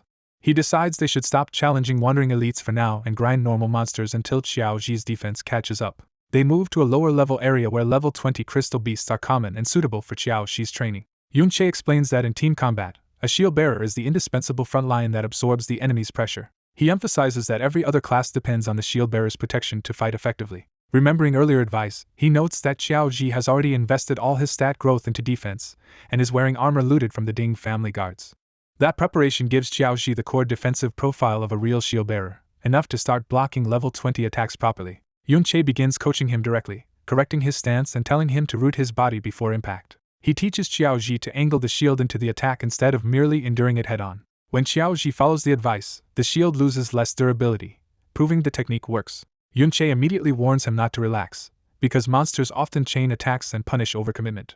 As Xiaoji nearly gets caught by a follow-up strike, Yunche cuts in and saves him. He uses the interruption as another lesson, telling Xiaoji to always anticipate the enemy's next move. He further teaches him to stay alert but relaxed, tightening only at the instant of defense so he can respond again immediately. Yunche physically adjusts Xiaoji's posture and orders him to keep going. He reminds Xiaoji that a shield bearer must always know where his teammates are behind him, because protecting them is the class's real purpose. That explanation finally clicks for Xiaoji and gives him confidence. With Yunche attacking from behind and coaching in real time, Xiaoji starts understanding that technique matters more than a small stat gap. After repeated practice, another kill pushes Yunche up again. He reaches level 22, gaining more spirit and further improving his support growth. Yunche notes that as Xiaoji becomes sturdier, the pair can fight more safely and earn experience faster. Xiaoji soon reaches level 15 and is thrilled by the breakthrough. His new stats show a major jump in defense, confirming that the training is working exactly as Yunche intended. Reaching level 15 also unlocks the final Ding family skill book Xiaoji had been waiting to learn. The book, Shield Armor, adds external armor to a summoned shield and massively increases both its durability and defense. Xiaoji learns the skill on the spot, completing his current defensive toolkit. Yunche recognizes that this is the last useful shield skill they stole from the Ding family, but it is enough for what comes next. With shield armor layered onto surrounding shield, Xiaoxi's summoned defenses become far tougher. Yunche judges that this upgrade is finally enough to handle an elite wandering type. They return to the canyon and once again look down on the roaming elite pack. At the same time, 3 teachers arrive nearby, shocked by the number of elite wandering monsters and deciding the area is too dangerous for students. They admit they could manage ordinary level 30 monsters, but these wandering elites are another matter entirely. Before they can act, a student distress flare shoots into the sky from elsewhere in the realm. The teachers decide rescuing the endangered students must come first, though they worry those students may also run into the wandering pack. One teacher volunteers to stay behind in case the wandering types move toward the rescue route. Another agrees that someone must remain to monitor the canyon. Yunche steps in and argues that the teachers should all go rescue the students, because the distress signal may already involve wandering types and 2 teachers may not be enough. He reassures them that the monsters here move slowly and have not noticed this side yet. He urges the teachers to watch from a distance if they are worried, but not to delay the rescue. The teachers reluctantly accept, but only after warning him and Xiaoji not to act on their own under any circumstances. Yunche outwardly accepts the warning while inwardly deciding that the monsters are the ones who will not be escaping. As the teachers leave, they shout one last warning for the boys to stay hidden if discovered. The moment they are gone, Yunche launches himself at the wandering elites and begins the fight he had been waiting for. He uses undead summons to disrupt their aim, while their magic beams fire wildly across the battlefield. Xiaoji supports from the rear by stacking surrounding shield with shield armor, turning himself into a stable defensive anchor. Protected by that support, Yunche slips through the beam crossfire and closes the distance. One of the undead is instantly destroyed, confirming again that the summons are only distractions, not real blockers. The wandering elite tries to trap the area in a web of magic lines, but Yunche keeps forcing openings. He lands repeated close-range strikes, chipping away at the monster's crystal body. As its health drops into the final stretch, he pushes harder, knowing the kill is close. The monster's body begins to fracture under the sustained assault. Yunche finishes the level 30 wandering elite, and its death blast erupts harmlessly away from him. With the kill secured, he feels himself becoming more suited to the support class's combat style, though he knows he is still far from the strength he once had. Even with reverse skills boosting his offense, he recognizes that his class's natural attack remains a major weakness. That limitation keeps him searching for a better way to raise his damage output. A new option appears in his system, and he immediately notices a promising offensive skill among the rewards. The Wandering Elite's huge experience payout pushes him up another level. The system prompts him to collect the dropped items from the kill. He steps forward to claim the loot. As the items are picked up, his attention sharpens at what he has received. The best drop is a crystal longsword with a massive attack bonus, exactly the kind of weapon he needed. He realizes the sword perfectly compensates for the support class's weak base attack. With that gap finally covered, he expects future battles to become much easier. He is only disappointed that the coveted gravitational pull skill book still did not drop, confirming the skill's rarity. While he is thinking about hunting more wandering types, a special distress signal suddenly explodes in the sky. He recognizes it as a teacher-grade emergency flare coming from the same direction as the earlier student distress call, which means the situation has escalated badly. Elsewhere, one of the teachers stares in alarm as the scale of the threat becomes clear. He sees that an enormous number of wandering elites are converging on a single point, and cannot understand why they are gathering there. The full scene reveals a terrifying swarm of wandering monsters surrounding a glowing defensive barrier near a cave entrance. Yunsha and the others arrive at the edge of the scene and are stunned by the sheer number of monsters massing in one place. With no explanation yet, the group can only conclude that they followed the emergency signal straight into a major crisis. A distress signal reveals that people inside the crystal cave are likely trapped. The rescuers mobilize, but the sheer number of monsters makes everyone fear the teachers alone cannot save those inside. As the rescue force gathers, tension spreads through the exhausted fighters and students preparing for a desperate operation. Two elite women, Yunsha and Yunin, step forward and agree to help, treating the rescue as their responsibility. Yunsha immediately begins casting, calmly taking control of the battlefield. She unleashes a large-scale support spell over the cave entrance. Her buff sharply strengthens the rescue team, and the others recognize that her skill is at least epic grade. With that support, Yunsha blasts apart a crystal monster blocking the way. At the same time, Yunin cuts down another monster in a single overwhelming strike. Their display restores confidence, and the rescuers believe they can finally save the people trapped inside. Watching their power, the black-haired young man decides the outside situation should be manageable even without him. He turns his attention inward, wondering what inside the cave could have attracted so many wandering-type monsters. He tells his bespectacled companion to stay with the others while he goes in alone to investigate. Using Mirror Walk, he slips into the mirror world that overlaps the crystal cave. Inside, he realizes the crystal-filled cave lets him enter the mirror world almost anywhere. He also recalls a major limitation. Once Mirror Walk times out, he still does not understand how to return to reality on command. That uncertainty worries him because the skill previously expired and locked him out from re-entering. As he advances, he notices that people have reflections in this realm, but monsters do not. The existence of monster corpses makes the rule even stranger and deepens the mystery of the mirror world. He concludes that he may be the only living being here with a true physical body. Soon he spots the trapped group through their reflections and realizes he has found them. From their position, he deduces they lured the wandering monsters together, sent the distress signal, and are still surviving by exploiting the narrow terrain. Even so, he keeps asking what prize inside the cave could be worth drawing such a swarm. Then he discovers exactly the kind of answer he was searching for. He finds a deposit of special crystal ore and understands that this is why Xiaoxia and the others entered the cave. He recognizes that this ore is unlike any crystal found in the outside world. Remembering what secret realms produce, he realizes such materials can be forged into valuable gear and special items. The ore's value is so extreme that even a small amount would be worth a fortune. More importantly, the system confirms that this mirror crystal ore can actually be taken back to the real world. That means he has finally found a way to return from the mirror world through a mirrored surface.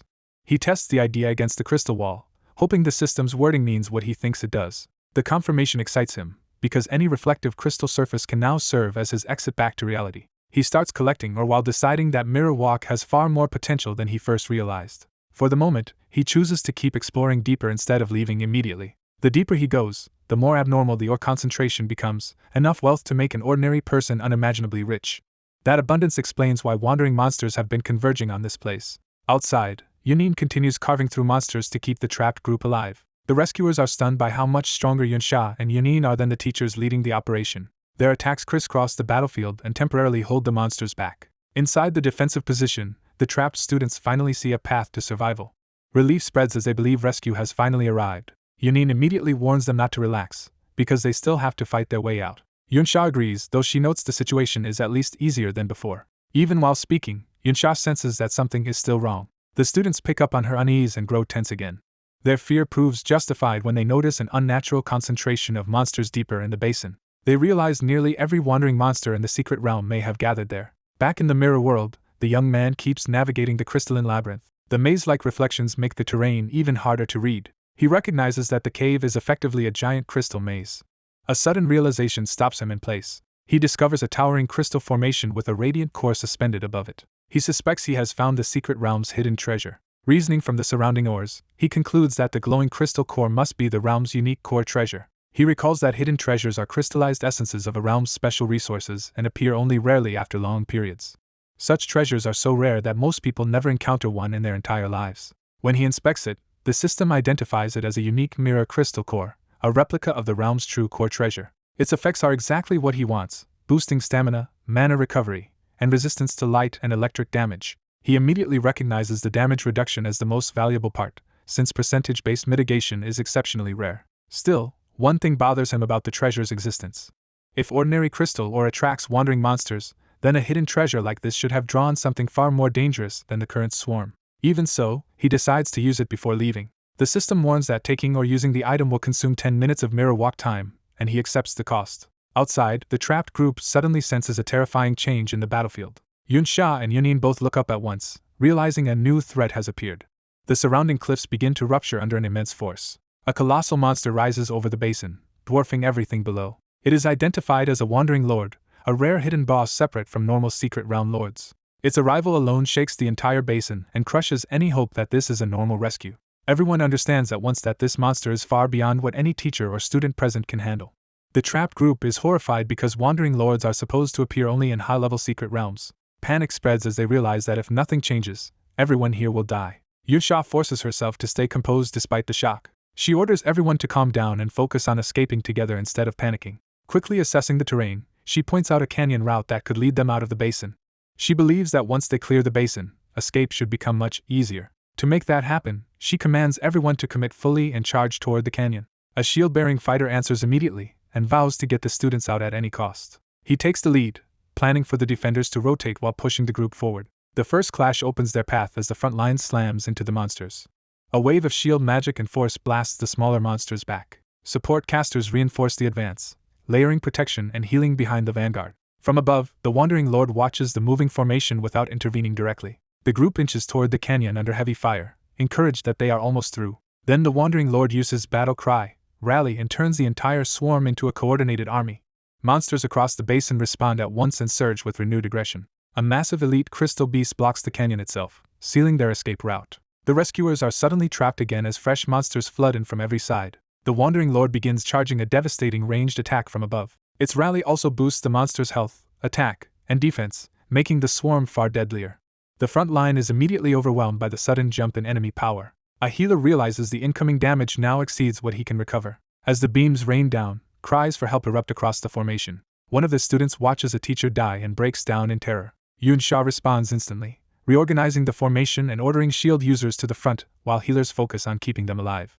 Even while commanding, she knows the group is nearly spent and that the Wandering Lord still has not truly attacked in earnest. Some of the rescuers lose heart and admit they cannot break through like this. A rogue tries to slip away under stealth, hoping to survive alone. Others begin thinking the same, convinced that group escape is no longer possible. The rogue makes his move through the canyon wall of monsters. But the defenders warn that his stealth will not last long enough to save him. A monster immediately detects him and cuts off his escape. One of the armored fighters notices the danger too late. The Wandering Lord fires, and the rogue is caught in the blast. The beam annihilates him so completely that there is nothing left to save. The survivors can only stare as they realize the Lord just erased him instantly. The explosion also collapses the canyon, destroying their last planned route out. That loss confirms the worst possibility. Even the terrain advantage is gone. The rescuers finally accept that escape is no longer possible by ordinary means. Above them, the Wandering Lord prepares another attack. The next shot is aimed directly at the main group, and everyone knows they cannot stop it. Yunsha and Yunin rush to intercept anyway, refusing to abandon the others. Yunin throws up every shield technique she has, stacking multiple barriers in front of the blast. Those shields include high-level epic equipment, giving the group one last chance to survive. The beam crashes into the layered defense with overwhelming force.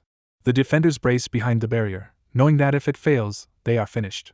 Yunsha trusts the shield's quality, but she also knows no one here can fully wield such high-level gear. Because of that mismatch, the shield can only buy time instead of truly stopping the attack. She concludes that all they can do now is delay death. As despair spreads, some begin blaming each other for coming into the realm at all. One of the teachers is crushed by the thought that all his efforts to save them may end in failure. He consoles himself that at least the 2 students left behind might have avoided this disaster. Then those very 2 students appear, shocking everyone. The rescuers cannot understand why the bespectacled student crossed over when he was supposed to stay away. Before anyone can process it, a giant monster lunges at him.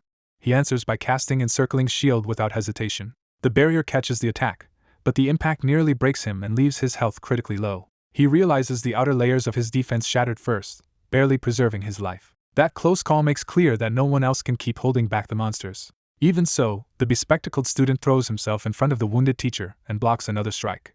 The teacher is stunned to discover that this quiet student possesses such power. But the cost is severe, because the shield user's defenses are now effectively destroyed. With the defensive line collapsing, the group is left completely exposed. The monsters immediately exploit the opening and cut down another defender. At that moment, many of the survivors believe there is no saving them anymore. Then the black-haired young man suddenly bursts back into reality and intercepts the attack. The wounded teacher looks up in disbelief at the newcomer. Standing over the battlefield with a crackling blade, the young man praises Qiao Ji for holding on. Qiao Ji, bloody but conscious, recognizes him at once. The young man calmly tells him to leave the rest to him. A brief flashback returns to the mirror world just before his exit. There he realized that besides the mirrored crystal core, the real world should still contain the original treasure, meaning Mirror Walk can let him double his gains. He also learned that ordinary crystal ore is difficult to bring out in bulk. The system confirms why. Extracting 75 pieces would consume far more Mirror Walk time than he has left, forcing him to choose carefully. So he decides that the hidden treasure itself is the only item worth prioritizing for now. He chooses to use the mirror crystal core instead of trying to carry out more ore. By using both the original crystal core and its mirror counterpart, he stacks the same bonuses twice and greatly strengthens himself. Just as he finishes, A tremor shakes the mirror world beneath him. He immediately senses that something major has happened outside. Realizing the battlefield has changed, he rushes back toward reality at full speed. Yun-Che tests whether his new mirror ability can still bring him back from the mirror world. He activates Mirror Walk and confirms he has a limited reserve of time inside that hidden space. Realizing the timer governs the skill, he understands he can move in and out freely until it runs dry. He also figures out that once the time is exhausted, the skill will enter cooldown and trap him outside it. With that settled, he forces his way back through the mirror boundary. He returns to the battlefield, now certain he can use the mirror world as an evasive tool. The moment he reappears, he finds an abnormally huge pack of crystal-drawn monsters waiting in the ore field. Above them looms a far worse threat, a wandering lord. He learns that Xiao Ji and the others are in immediate danger. Seeing that he can phase in and out at will, he starts thinking of the skill as a way to survive attacks he normally could not. He slips through the mirror world again to reposition without being touched. That confirms his idea. By phasing at the right moments, he can dodge monster attacks far more easily. Even so, he soberly measures his current strength and knows he is only level 24. He calculates his mana, recovery, and temporary damage ceiling, trying to see how far he can push his blade. Even with a strong trick blade boost, he judges it still falls short of what is needed against a wandering lord. His conclusion is blunt: he needs to reach at least level 30. So instead of charging the boss, he looks for a way to turn the surrounding swarm into fast experience. The trapped fighters can only watch his strange movement and try to understand what he is doing. He bursts out of the mirror world mid-attack and carves through clustered monsters before they can react. From the front line, he praises Xiao Ji for holding on and takes over the fight. A battered ally immediately yields command, trusting Yun-Che to handle the rest. Yun-Che lands hard and keeps pressing forward without hesitation. While cutting through the wandering spawn, he orders anyone with support abilities to strengthen him. He makes clear that he will personally hold back the lesser monsters. A witch answers first by casting a support spell to empower him. Another ally adds protective ring armor to reinforce his body. The buffs raise his mental stat and attack power, giving him a sharper edge against the swarm. With his crystal core enhancements, he decides the mob itself is no longer the real danger. His only frustration is that these monsters resist confusion effects, which would have let him clear them even faster. The others stare in disbelief as he tears through enemies that had nearly overwhelmed them. Their shock deepens when they see his status reading as support, while his attack power and phasing skill look absurdly strong. One of the fighters admits he had worried about Yun-Che, only to realize he had badly underestimated him. Yun-Che keeps chaining slashes through the crowd, turning the battlefield into a leveling ground. As monsters fall, he gains levels rapidly and recognizes how profitable this rare swarm is for him. Even the witch is stunned as his attacks continue to erase enemies in waves. She revises her opinion of him completely, realizing his strength is far beyond what she imagined. The black-haired woman watching nearby is equally shaken by what he can do. Yun-Che multiplies his pressure by repeatedly phasing and reappearing around the giant monsters, striking from impossible angles. Another level pushes him to 28, bringing him closer to the threshold he needs. The survivors begin asking who this terrifying outsider really is. When someone identifies him as a student, the revelation only makes the scene more unbelievable. The wandering lord suddenly unleashes a violent surge of power, signaling a major attack. The veterans realize too late that the boss is preparing to strike again. Yun-Che avoids the first line of the blast by phasing out and reappearing beyond it. But he knows that if the beam catches him directly, even now he will die. Worse, the attack is advancing, not staying fixed, which makes the whole area unsafe. He sees that once the wandering lord closes in, the group's shields will no longer keep everyone alive. The blonde knight tries to rally the survivors to break through toward another exit while the monster count is lower. He warns that if they wait for the wandering lord to arrive, escape will become impossible. Others argue that Yun-Che cannot possibly defeat that boss alone, yet moving the heavy shields would expose them to its attacks. The group falls into panic as they realize their defenses are too cumbersome to save them. Yun-Che cuts through the confusion and tells them to leave the problem to him. He decides to draw the wandering lord's attention himself so the others can flee. The blonde knight immediately asks what Yun-Che plans to do once everyone else is gone. Yun-Che answers that if the wandering lord is not killed here, it will gather the domain's monsters and eventually spill into the outside world. He reminds them that past cataclysms were often caused by exactly this kind of creature. Then he states his intention plainly. He will stay behind and kill it. At that moment his stack blade boost is enormous, and he still has several minutes of mirror walk left to gamble with. The others begin rushing for the exit, hoping to clear the way before Yun-Che's strength gives out. The blonde knight convinces himself that if they escape fast enough, Yun-Che might still be able to withdraw afterward. Even while running, the survivors doubt his promise, because killing a wandering lord sounds impossible. Xiao Ji can only flee with the rest, unable to help. He bitterly admits his own weakness and can only pray Yun-Che survives. Left behind, Yun-Che resumes cutting down nearby monsters to squeeze out more experience. He keeps striking the boss as well, but the damage remains shallow. By phasing in and out around its body, he searches for an opening while avoiding lethal counters. He continues carving at the giant frame, trying to force a breakthrough. A status check confirms the problem. The Wandering Lord's defense is too high, and its recovery erases the little damage he manages to inflict. So he abandons the idea of winning immediately and focuses on reaching the right position first. He identifies the crystal on the monster's head as its likely core and therefore its weak point. But even knowing the target, he admits his current attack power still is not enough. His own condition is worsening as the fight drags on, leaving him underleveled and worn down. The support buffs are starting to expire, and his mana is dropping toward the point where Trick Blade cannot be sustained. He decides the only path left is to level up again before making the decisive strike. As he moves, he notices a strange purple point of energy buried in the battlefield. The anomaly catches his attention immediately. A sudden flash from the Wandering Lord interrupts him before he can investigate. When he phases to dodge, he realizes the boss is already predicting where he will reappear. The monster floods the area with a massive continuous barrage that blankets his escape routes. Even with Mirror Walk, he cannot avoid all of it and starts taking repeated damage. He realizes the remaining Mirror Walk time is too low to keep spending it purely on defense. The timer confirms he has only a few minutes left before that option disappears. Forced to improvise, he considers using undead summons as shields against the barrage. But he rejects the idea because reviving creatures would consume the mana he needs for his final attack. For a moment he wonders whether retreating to recover would be the smarter choice. Then something makes him look up in surprise. The people he sent away have returned instead of abandoning him. The witch explains that Xiaoji begged them to come back and support him. Xiaoji awkwardly insists he did not beg that much, but admits there are now enough people at the exit and fewer monsters blocking escape. Yunche accepts their return with a simple, grateful thanks. The witch offers to cover his retreat because the hidden boss is still too dangerous to face head-on. Yunche refuses, because their presence changes the battle in his favor. With allies supporting him again, he no longer needs to hold back or preserve every option for escape. Another kill finally pushes him to level 30, the minimum threshold he had been waiting for. Now he judges that his attack power has finally reached the point where a killing blow is possible. He immediately equips the rare Corrupted Knight armor unlocked at level 30, gaining a major boost. The witch guesses he intends to strike the core on the monster's head, but points out that reaching that height should be impossible. Yunche reveals that he has just obtained exactly the tool he needed. The new skill, Gravitational Pull, can drag an object toward him. Its reverse form can instead pull Yunche himself toward a target, especially effectively when the target is heavier than he is. He instantly understands the value of the skill. It can launch him to the core, and he reassures the others that he has the fight under control. To buy the opening, he uses a shadowy summon as a foothold and anchor. Then he commits, driving himself forward with the new movement technique. The pull yanks him into the boss's body, smashing him through rock and crystal as he climbs toward the weak point. He uses a jutting crystal as the final step in his ascent. The onlookers can only watch in alarm as he reaches the impossible height. His attack crashes into the head crystal and finally cracks it. The Wandering Lord convulses as the damage reaches its core. The giant body starts collapsing under the internal break. Yunche is still caught in the aftermath and takes heavy repeated damage as the monster dies around him. Even the returning allies are struck by the lingering blast while trying to endure the collapse. When the light fades, Yunche is barely standing with almost no health and almost no mana left. Then the system confirms his victory over the Wandering Lord, awarding bonus experience and the title Wandering Slayer. The kill also drops 2 legendary skill books, Golden Light Barrier and Angel's Blessing. The huge reward triggers multiple level ups in succession. When the gains settle, Yunche has risen all the way to level 33 with a large pool of free stat points. The others are left awestruck that he killed such a terrifying monster alone.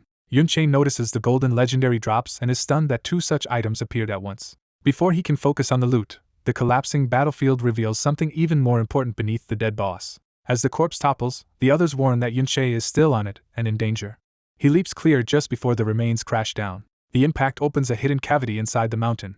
Yunche immediately recognizes that the collapse has exposed something significant. A dark inner chamber appears where solid rock should have been. He realizes the mountain is hollow. Inside, he spots wandering breed remains mixed with human bones, evidence of an old disaster. From the scale of the chamber, he concludes that an even stronger Wandering Lord must have been born here long ago. The severe battle scars throughout the cavern confirm that a desperate fight once took place here. Among the ruins, one preserved figure stands out from all the rest. A system notice identifies the dead knight as Xiao En, also known as Xiao Yi. Yunche stares up at the fallen hero's remains in silence. The sight of the kneeling armored corpse makes the discovery feel less like legend and more like testimony. The witch realizes this is the very ancestor once branded a traitor, Xiao En. She recalls the accepted story that he was killed here by the hero Ding Kun, but admits the scene does not fit that version at all. Instead of an execution site, the cavern looks like the aftermath of a massive battle against monsters and people alike. The body's posture also suggests he died standing his ground, not being trampled as the official memorials imply. Yunche silently lets the evidence speak before anyone argues. Xiaoji finally voices what he has long suspected. His great-grandfather may not have been the villain history made him out to be. He explains that he has studied every record about his ancestor, yet the most important parts were always suspiciously vague. Those gaps in the record pushed him to keep searching for overlooked details. One repeated clue was that Xiao kept entering dungeons far beneath his level. So she asked the obvious question, why would an S-rank professional above level 60 keep coming to a low-level dungeon? His answer is that this dungeon could breed a wandering lord. The surrounding stone and hidden chamber now make that theory feel undeniable. He explains that wandering lords are the source of catastrophes because they draw dungeon monsters out into the outside world. In the past, when official forces lacked enough armies to contain every dungeon, powerful professionals had to suppress such threats early. She concludes that his great-grandfather was one of those people and came here to prevent disaster before it began. The others fall quiet as the old accusation starts to unravel in front of them. Xiaoji admits he knows this sounds like wishful thinking, but even if everyone dismisses him, he can no longer ignore what the evidence between the lines is telling him. A black-haired fighter quietly reassures the shaken, bespectacled heir with a hand on his shoulder. He accepts the heir's account without hesitation, immediately easing the tension around him. That trust catches the women nearby off guard, because they had not expected him to believe it so readily. The bespectacled heir is left speechless by the sudden support. He realizes the man before him was never the cold opportunist he had assumed. His thoughts drift to childhood, when he had once boasted that he needed no master. Back then he arrogantly swore he would surpass his elder and drive him into retirement. That bravado collapsed the moment he was overwhelmed by monsters and begged his master to save him. Even after being rescued, he still tried to protect his pride and pretended the help had been unnecessary. Later, when his elder found him sneaking around again, he treated the discovery like part of some grand plan. He shamelessly admitted he was the type to train in secret and only show off after succeeding. His elder humored him and asked why someone so reckless had chosen the weakest shield-bearer path, Sword Guard. The answer was obvious to the elder. Only Sword Guard could keep up with his habit of pouring everything into offense and charging ahead. That lesson had been earned in battle, where the elder watched him stand over a fallen monster after another reckless victory. Even then he joked his real crime was leaving the team without permission because he could not resist grinding wandering monsters. He insisted the rescues along the way were incidental, but the memory reveals how much his elder had always watched over him. Back in the present, the black-haired man vows to settle accounts with the Ding family for Benden's sake. Elsewhere, a Ding family leader demands confirmation that the report about Yunche is true. The witness explains that he was barred from entering the dungeon because the level gap was too large, but he observed what happened when the survivors emerged. From a distance he saw a wandering lord collapse and understood someone inside had defeated it. The feat stunned everyone, because even stalling that hidden boss should have been impossible for students. Once Yunche's name is mentioned, suspicion turns into fascination over who he really is. The room falls into a heavy silence as the implication sinks in. The Ding leader abruptly decides to move, ordering his guards to accompany him to the traitor family's dungeon. Before leaving, he remembers that the Qiao family descendants were there too. That detail sharpens his interest, and he orders the Qiao family brought along as well. Meanwhile, in the crystal-filled realm, the black-haired man reveals a legendary skill book called Golden Light Barrier. He offers the book to the bespectacled heir, pointing out that it has no level requirement. The witch is startled that he would hand over a legendary skill so casually. He explains that it is exclusive to shield bearers, useless to him, and likely tied to the heir's great-grandfather. The witch notes that despite refusing the book for himself, he already possesses more than enough terrifying abilities. She admits her own skills are advanced, yet still far below his, especially compared with his strange disappearance techniques. Then she names the power that truly alarms her, his ability to summon so many undead. That single word jolts him into a sudden realization. He remembers that his undead were created from souls, and that other souls also drift into the mirror world.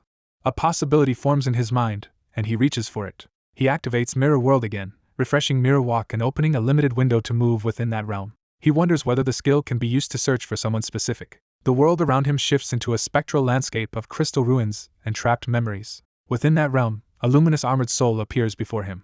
In reality, the witch and her companion decide they should leave soon because an audience ceremony still awaits them. The witch reluctantly agrees after realizing they have lingered there too long. Even as they prepare to go, they wonder what Yunche is doing and why he has still not returned. Inside Mirror World, he focuses on the spectral presence before him. The soul recognizes him as he and speaks with the familiarity of someone meeting an old companion again. But the reunion is already going wrong, because corruption has spread across the soul's face. The corruption deepens, swallowing whatever reason remained. The soul fully turns into an undead monster, and attacks instead of answering. He avoids the first strike and bitterly accepts that Benden truly became undead. The transformed Benden surges after him with murderous force.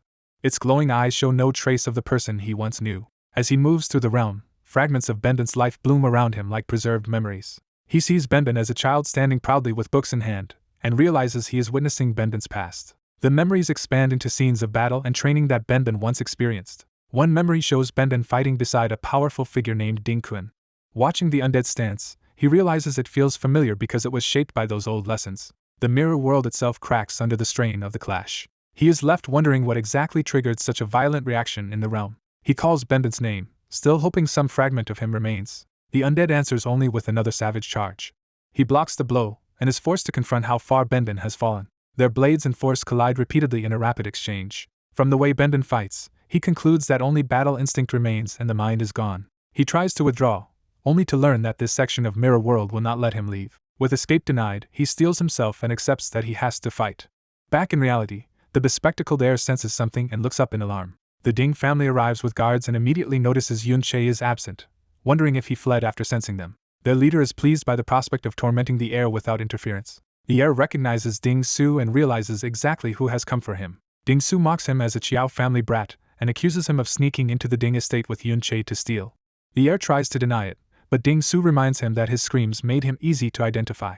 The heir freezes, knowing the lie has failed. Ding Su says the details no longer matter because he has brought a special gift. The heir braces himself, sensing something worse than punishment is coming. The gift is the arrival of his own broken relatives, dragged there to witness his humiliation. Hearing the family title spoken aloud makes the heir understand how deliberately this cruelty was arranged. An elder from his family immediately orders him to kneel. The old man demands that he apologize to the so-called hero family, and to young Master Ding Su. He screams that this is how the heir was raised and that obedience before the Ding family is mandatory. The heir finally explodes, refusing to accept that his family should remain servants and dogs forever. His outburst shocks the rest of the family, who have been conditioned into submission. One of the men instantly agrees with the old doctrine, calling their degraded status a blessing for descendants of sinners. Another relative panics and begs Xiaoji not to doom the whole family, invoking his father as a warning. His mother, trembling, reminds him how hard she has struggled to hold the family together after his father lost his mind. He falls silent under the weight of that pain. Then he points to the realm around them and argues that his great-grandfather entered this secret place to stop a disaster, only to be overwhelmed and die there. He reveals that he has been gathering information about his great-grandfather for a long time but lacked proof until now. Now, with the evidence before them, he declares that his grandfather was never a traitorous villain. He insists the truth was twisted by propaganda and that exposing it could finally clear their ancestors' name and free the family from disgrace. His anger hardens into conviction as he says the Ding family has no right to keep trampling them. He mourns the many relatives whose lives were ruined or lost because of that lie. Ding Su bursts into laughter, treating the heir's plea for justice as childish nonsense. Then, to the heir's surprise, Ding Su calmly admits that the accusation is true. He confirms that Xiaoan was ambushed and was not the villain history claimed he was. He goes further and boasts that his own grandfather rose to power by orchestrating that ambush. But he dismisses the truth as irrelevant, insisting that branding Qiao and a traitor was useful and therefore justified. He sneers that the Qiao descendants' suffering means nothing and that they deserve their lowly place. He points toward the cowering family as proof of how completely they have been broken. Then he reveals the cruelest part. The family already knew the truth. He asks how else the relatives the heir named could have ended up dead, making clear they were silenced for knowing too much. With that, he orders the heir to kneel. Terrified and conditioned, the family members obey first and drop to their knees. His mother kneels too and begs her son to stop resisting and simply admit fault. Through tears, she confesses that she cannot bear to lose her son after already losing her husband. Her desperation nearly breaks him. For a moment he remembers her gentler self, the mother who once told him not to listen to cruel voices and believed he was the best. That memory is answered by Yunche's faint, mocking confidence returning to his mind. The heir rejects the old submission, calling their obedience slow and outdated just as Ding Su attacks to force him down. He catches the incoming strike instead of collapsing under it. Then he drives a kick into Ding Su and sends him flying back.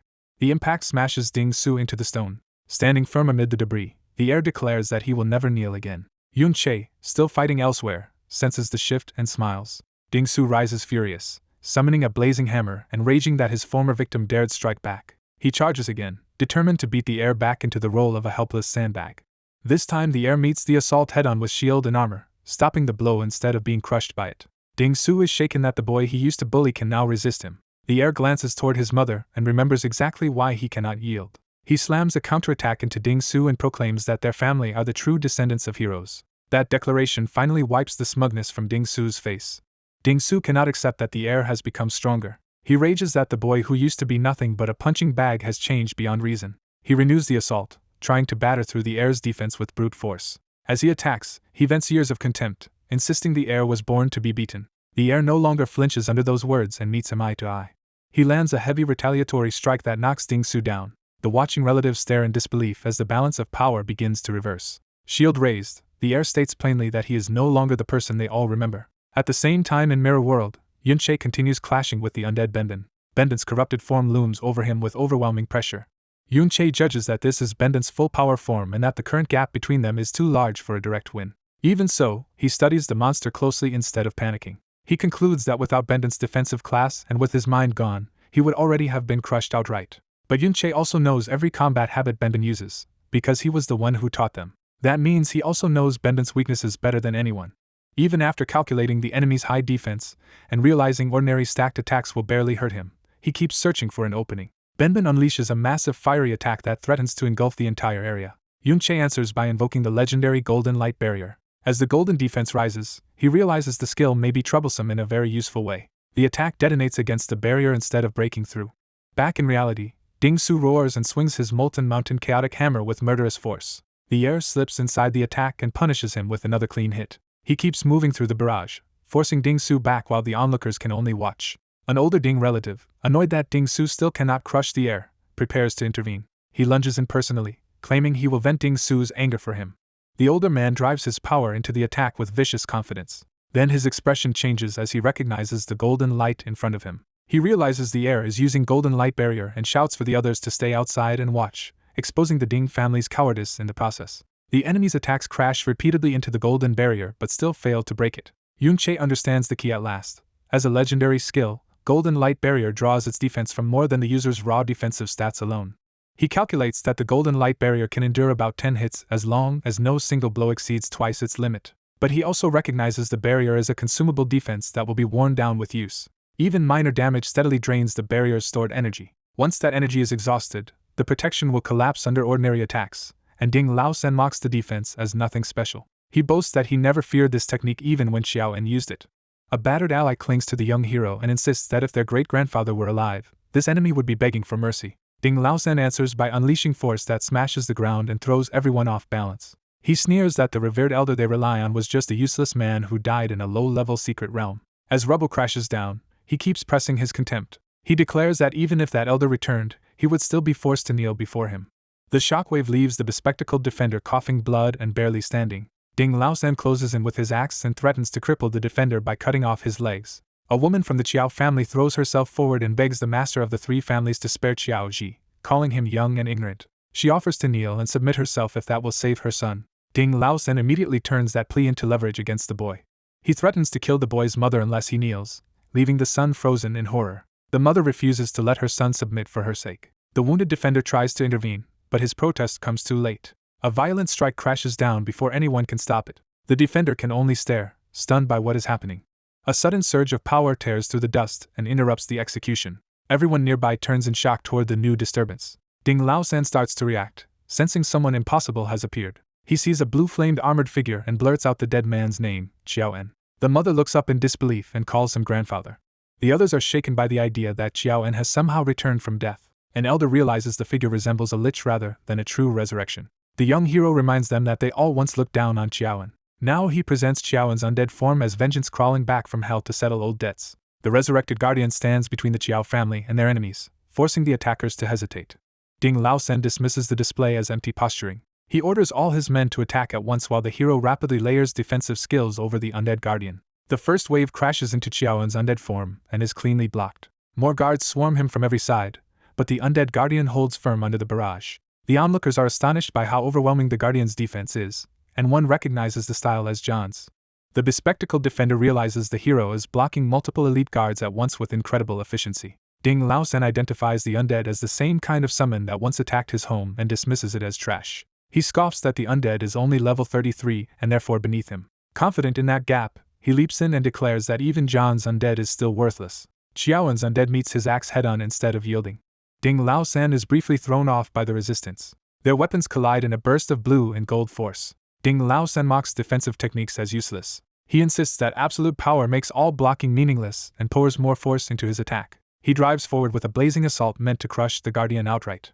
Instead, another golden light barrier appears and stops him again. The hero calmly explains that even as an undead, Benben remains an S-class summon, and the barrier alone can stall Ding Lao-sen for hours. Ding Lao-sen is forced back, irritated that his momentum has been checked again. He orders everyone to attack together so they can drain the barrier's energy through sheer numbers. Before that plan can work, the hero floods the battlefield with more undead reinforcements, surrounding the enemy line. Ding Laosan activates a combat enhancement, and admits the situation has become troublesome. Even while buffed, he insists John and the undead are only summons and therefore disposable. He decides the real solution is to kill the summoner, believing the undead will vanish with him. With that thought, he lunges straight at the hero. He trusts in the high-class treasures left to him by his grandfather to force a breakthrough. He unleashes a sweeping red attack, expecting the hero to be cut down. When the strike fails to harm him at all, Ding Laosan is rattled and cannot understand why. He keeps charging through his own swirling power, trying to catch the hero directly. One of the guards realizes the hero has somehow vanished from sight. The hero reappears behind Ding Laosan and slashes him across the back before he can react. Ding Laosan erupts with a red shockwave to drive everyone away and regain space. The hero immediately pursues from above instead of letting him recover. Xiaowen's undead follows in perfect coordination, crackling with power. Together they descend on Ding Laosan in a synchronized attack. Their strike tears through his defense and sends him reeling.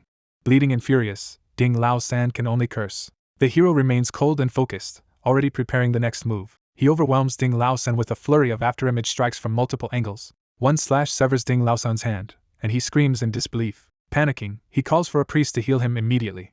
Before help can come, he senses the hero at his back again and freezes. He lashes out wildly to drive the hero away, but the attack only tears up the terrain. The hero steps out unharmed, still in control of the exchange. He taunts Ding Laosan for finally being afraid. Ding Laosan shouts again for healing, realizing no one is saving him. Meanwhile, the hero's undead army begins slaughtering the remaining guards, turning the battlefield decisively. Ding Laosan sees his men collapsing and cannot understand when the hero's undead became this strong. The hero answers that his undead are no longer the weak summons Ding Laosan once saw. He reveals a legendary buff, Evil Spirit Possession Reversal, that massively boosts their attack, defense, and area damage. That explanation leaves Ding Laosan visibly shaken. Badly wounded, he abandons pride and tries to flee. The hero answers by invoking a massive sword and shield formation that rises around him. Ding Laosan runs straight into the enclosing barrier and finds no escape. He realizes too late that he has been trapped. Towering spectral blades and shields seal the area like a prison. The hero names it the Sword Guard class's exclusive skill, Sword Shield Absolute Formation. He warns that no one below S-class has ever escaped it, and invites Ding Laosan to try. Desperate, Ding Laosan raises a red crystal device and warns the hero not to come closer. He reveals it is a Void Bomb, an S-class item from his grandfather. He threatens that if it explodes, the hero's current level and health will not be enough to survive. The hero calmly tells him to go ahead and detonate it. Ding Laosan cannot believe anyone would accept mutual destruction so casually. The hero explains that Ding Laosan would survive the blast with his own health, and even if Benben were destroyed, he could simply resurrect him again. Then he closes the distance from behind before Ding Laosan can act. At point-blank range, he tells Ding Laosan the truth. He cannot even land a hit on him anymore. He proves it by striking first and knocking the bomb from Ding Laosan's grasp. The void bomb falls harmlessly to the ground. With the threat gone, the hero gives a single order and demands that Ding Laosan kneel. Broken, bleeding, and stripped of both arms, Ding Laosan is forced down onto his knees. The bespectacled defender watches in stunned relief as the impossible reversal sinks in. Nearby, the young man who had been pinned and humiliated is still trapped among the swords, sobbing. The hero plants his blade against Ding Laosan's neck and makes it clear the man's life is entirely in his hands. He asks what value Ding Laosan still thinks he has left. As the battle ends, the hero checks the spoils and notes that Ding Laosan's inventory is full of miscellaneous items, including hundreds of health potions. He confirms that each potion restores only 100 HP over 10 seconds and that the effects do not stack. That means the potions could never have saved Ding Laosan in a fight of this scale, so his death had always been inevitable. The hero reflects on what happened after he killed Xiaowen. Xiaowen's soul had appeared inside the mirror world after death. The hero then converted that soul into an advanced undead, confirming he can expand his higher undead roster by killing strong foes. He looks at the battered survivor he chose not to kill and considers the future. For now, he decides to spare that life because it may become useful later. An elder watches the young hero in awe and marvels that someone so young could be this strong. Seeing Xiaoxi embrace his mother, the elder concludes the boy has been guided well and has grown stronger inside as well as in power. But the family quickly turns to the danger ahead, fearing retaliation now that the 3 clan heads are dead. One of them warns that even a strong young man cannot survive if a true hero from the Ding family takes action. They remember that heroes once killed their own grandfather decades ago, so the current generation should be even more terrifying. The hero agrees with that assessment, and realizes he has little time left to grow if this incident becomes public. He resolves that he must quickly reach the level needed to confront Ding Kun. At that moment, his soldier level rises again. He notes that sending his undead out separately to grind monsters has paid off. With their current levels and equipment, his undead can now dominate this realm with ease. But he also realizes the secret realm can no longer support the rapid growth he needs. That is why he had another goal in mind beyond winning the battle. He has located the true lord of the secret realm, a hidden boss that serves as the realm's core. Unlike a wandering lord, this hidden boss is the secret realm lord itself. He explains that killing the core will clear the realm entirely, and he sends his strongest undead into the sword shield domain to finish it. Once the core dies, the whole secret realm will vanish with it. Because the realm's entrance is guarded by his teacher, he assumes the Qiao family's arrival was already noticed, so leaving normally would only draw suspicion. If the realm collapses instead, the resulting chaos will give the Qiao family a chance to escape unnoticed. That confusion will also prevent the Ding family from quickly confirming Ding Laosan's death and buy everyone valuable time. The plan succeeds, the secret realm lord falls, the realm is cleared, and the hero levels up again. As the realm begins dissolving into fragments, the Qiao family realizes the entire place is vanishing. The hero explains that he killed the realm's lord on purpose so the collapse will delay any immediate Ding family response. He tells the Qiao family to use the chaos to escape, assuring them they should be safe for a while. Privately, he prepares for the possibility that the Ding family may still press the matter. If that happens, he is ready to offer himself up as the target instead of letting the Qiao family bear the full burden. He then begins recalling his undead as the realm breaks apart. During the collapse, he notices that Mirror World has gained enough experience to rise to level 2. The system confirms he killed the giant eyeball demon, absorbed the realm core spirit, and converted it into Mirror World experience. From that, he concludes that to raise Mirror World to level 3, he must kill more secret realm lords, and another upgrade could help him close the gap with Dingquan. Elsewhere, in another wealthy man's private secret realm, a new target waits behind lax security. One of the realm's guards complains that they are taking the job too seriously. The hero slips in behind him and mocks the idea that anyone would dare trespass there, as if this were just a casual card game. The guard senses movement too late. He turns uneasily, wondering whether the presence behind him is only his imagination. The hero decides these civilian guards are only around level 30 and pose no real obstacle. To him, private secret realms like this are practically unguarded hunting grounds. As he advances toward the core, he judges that he is almost where he needs to be. He emerges into the next chamber with the same cold certainty. He is nearly ready to kill Dingquan, but he knows he must restrain himself until he has grown strong enough. After forcing himself to stay calm, the young man defeats the secret realm lord and clears the realm. He reminds himself that composure means fewer mistakes as the victory rewards begin to arrive. Even while more enemies loom in memory, he keeps repeating that he must remain calm. By the time the battle haze fades, he stands in control, level gained and realm conquered. News of private secret realms being maliciously cleared spreads publicly while his mirror world skill gains a large burst of experience. As report after report appears, the repeated clearances rapidly push mirror world toward a new level. The authorities label the culprit a realm destroyer and begin a serious investigation into the secret realm raids. Reading the reports in hiding, the group realizes suspicion may fall on Yunche. The old man fears that once the many sudden clearances are linked together, investigators will connect them to the realm they entered earlier. He understands that this trail will eventually lead the Ding family straight to Yunche. The old man is shaken into gratitude, realizing Yunche caused all this to save them when they otherwise could not have escaped. The refugees reflect that their hideout is remote and carefully concealed, and that disappearing here took enormous effort. For the first time they dare hope they may finally escape the Ding family's reach. That hope is shattered when a violent descent smashes into their refuge. From the rubble, an intruder mocks the idea that they could ever escape. Ding Hao, the Ding family's second head, declares that even fleeing the family is enough to earn punishment, whether or not they aided the criminal. He adds that the hero family has already tracked the criminal's location and that the traitors will be dealt with as well. With the family cornered again, Ding Hao advances while branding them fools for betraying the Dings. Elsewhere, the hunted young man reaches the heavily guarded hero's secret realm after learning the criminal's whereabouts have been traced there. Now level 42, he openly sets his sights on Dingquan.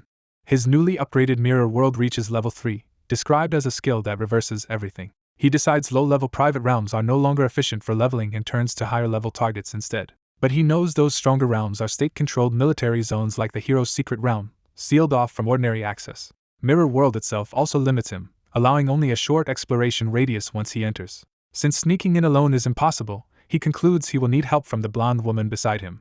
She immediately guesses he wants her to take him inside the realm and refuses to make it easy. She warns that whatever he knows about her identity, even she cannot simply walk in without restrictions. Still, she reveals a temporary access permit, showing she came prepared for this possibility. He recognizes that she anticipated his needs before he even asked. Examining the permit, she notes that it can work only as a temporary pass. She explains that the pass requires an escort, and presses him to explain why he wants to enter unnoticed after avoiding his own family. He points to what they both witnessed in the traitor's secret realm and uses that shared knowledge to justify his request. Because John did not match the hero's propaganda, he suspects the old rebellion was distorted and wants to clear his friend's name by confronting the heroes with the truth. She dismisses that explanation as too convenient to believe. She points out that he has no blood tie to Qiaoji, yet is willing to offend the heroes and even infiltrated his own family mansion, so his motives must run deeper.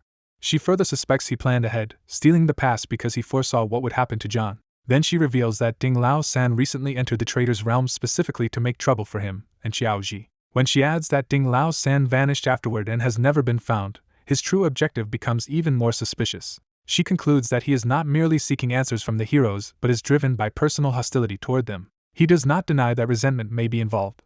Noticing his name and surname, she wonders whether he is connected to the historical trader Yun Che. He turns the suspicion back on her by asking whether her own Yun surname ties her to that same figure. She denies involvement in the other incidents he listed. Then she admits Yun is not even her real surname, and that she changed her name to avoid trouble. He catches the contradiction at once and asks how he could know her real surname if she had truly hidden it, while she counters by asking whether he fears being reported. She threatens that she could hand him over to the army on the spot, which would amount to a death sentence. He remains steady instead of backing down. Confidently, he says he believes she will not betray him. That certainty unsettles her more than any threat could. He explains that the woman who risked herself for students in the secret realm would never side with the Ding family. To prove the hero's corruption, he gives her a diary stolen from the Ding family that records the descendants of the so-called hero Ding Kun abusing their status and committing countless crimes. She rejects the idea that a diary alone is enough to move her, insisting he has misjudged what she cares about. Instead, she criticizes him for trusting others so easily and asks whether he has ever truly experienced betrayal. Her words strike a nerve and force him to reflect on that question. She presses him again, waiting to see whether his confidence will break. He answers that lacking betrayal in his past does not mean he must live without trust. He chooses to believe that her true nature is not evil. Flustered by being trusted so directly, she can only mutter that he hardly seems like a good person himself. At last she challenges him to follow her and see for himself whether she will betray him midway. He silently accepts and follows as she leads the way. Privately, she is shaken that someone still sees her as a good person. Together they arrive at the hero's secret realm's entrance while she wrestles with that unexpected trust. The guards immediately recognize her as Yun Sha and allow her direct entry under prior orders from the heroes. But the welcoming tone changes when they ask why she is not accompanied by Elder Ding Dan, who entered moments earlier. They notice the hooded companion and explain that Ding Dan warned them a temporary family pass had been stolen, so they must be cautious. Yun Sha turns the suspicion around, mocking them for acting as if they are interrogating her. The guards nervously insist they only received a bureau warning that the realm-raiding criminal was approaching the hero's secret realm. Seeing their fear, Yun Sha realizes she can dominate this exchange. When the guards claim they are only following procedure for her safety, she points out that they are really trying to investigate her. She casually leans on the hooded man and tells them to inspect him if they dare. Then she coldly reveals that she would obviously recognize her own guard and will not tolerate their doubt. By sarcastically suggesting they inspect her as well, she forces the guards to retreat and accept her judgment. The guards back down completely and open the way for them to enter. As they pass through the portal, he realizes her standing inside the hero faction is even higher than he expected. Once inside, she says his trust is the only reason she brought him this far and that whatever he does next is his own choice. She makes clear that this is the limit of her help. He thanks her and promises to leave her with a cover story so his actions afterward will not implicate her. She accepts that arrangement with reluctant approval, noting that he at least has some conscience.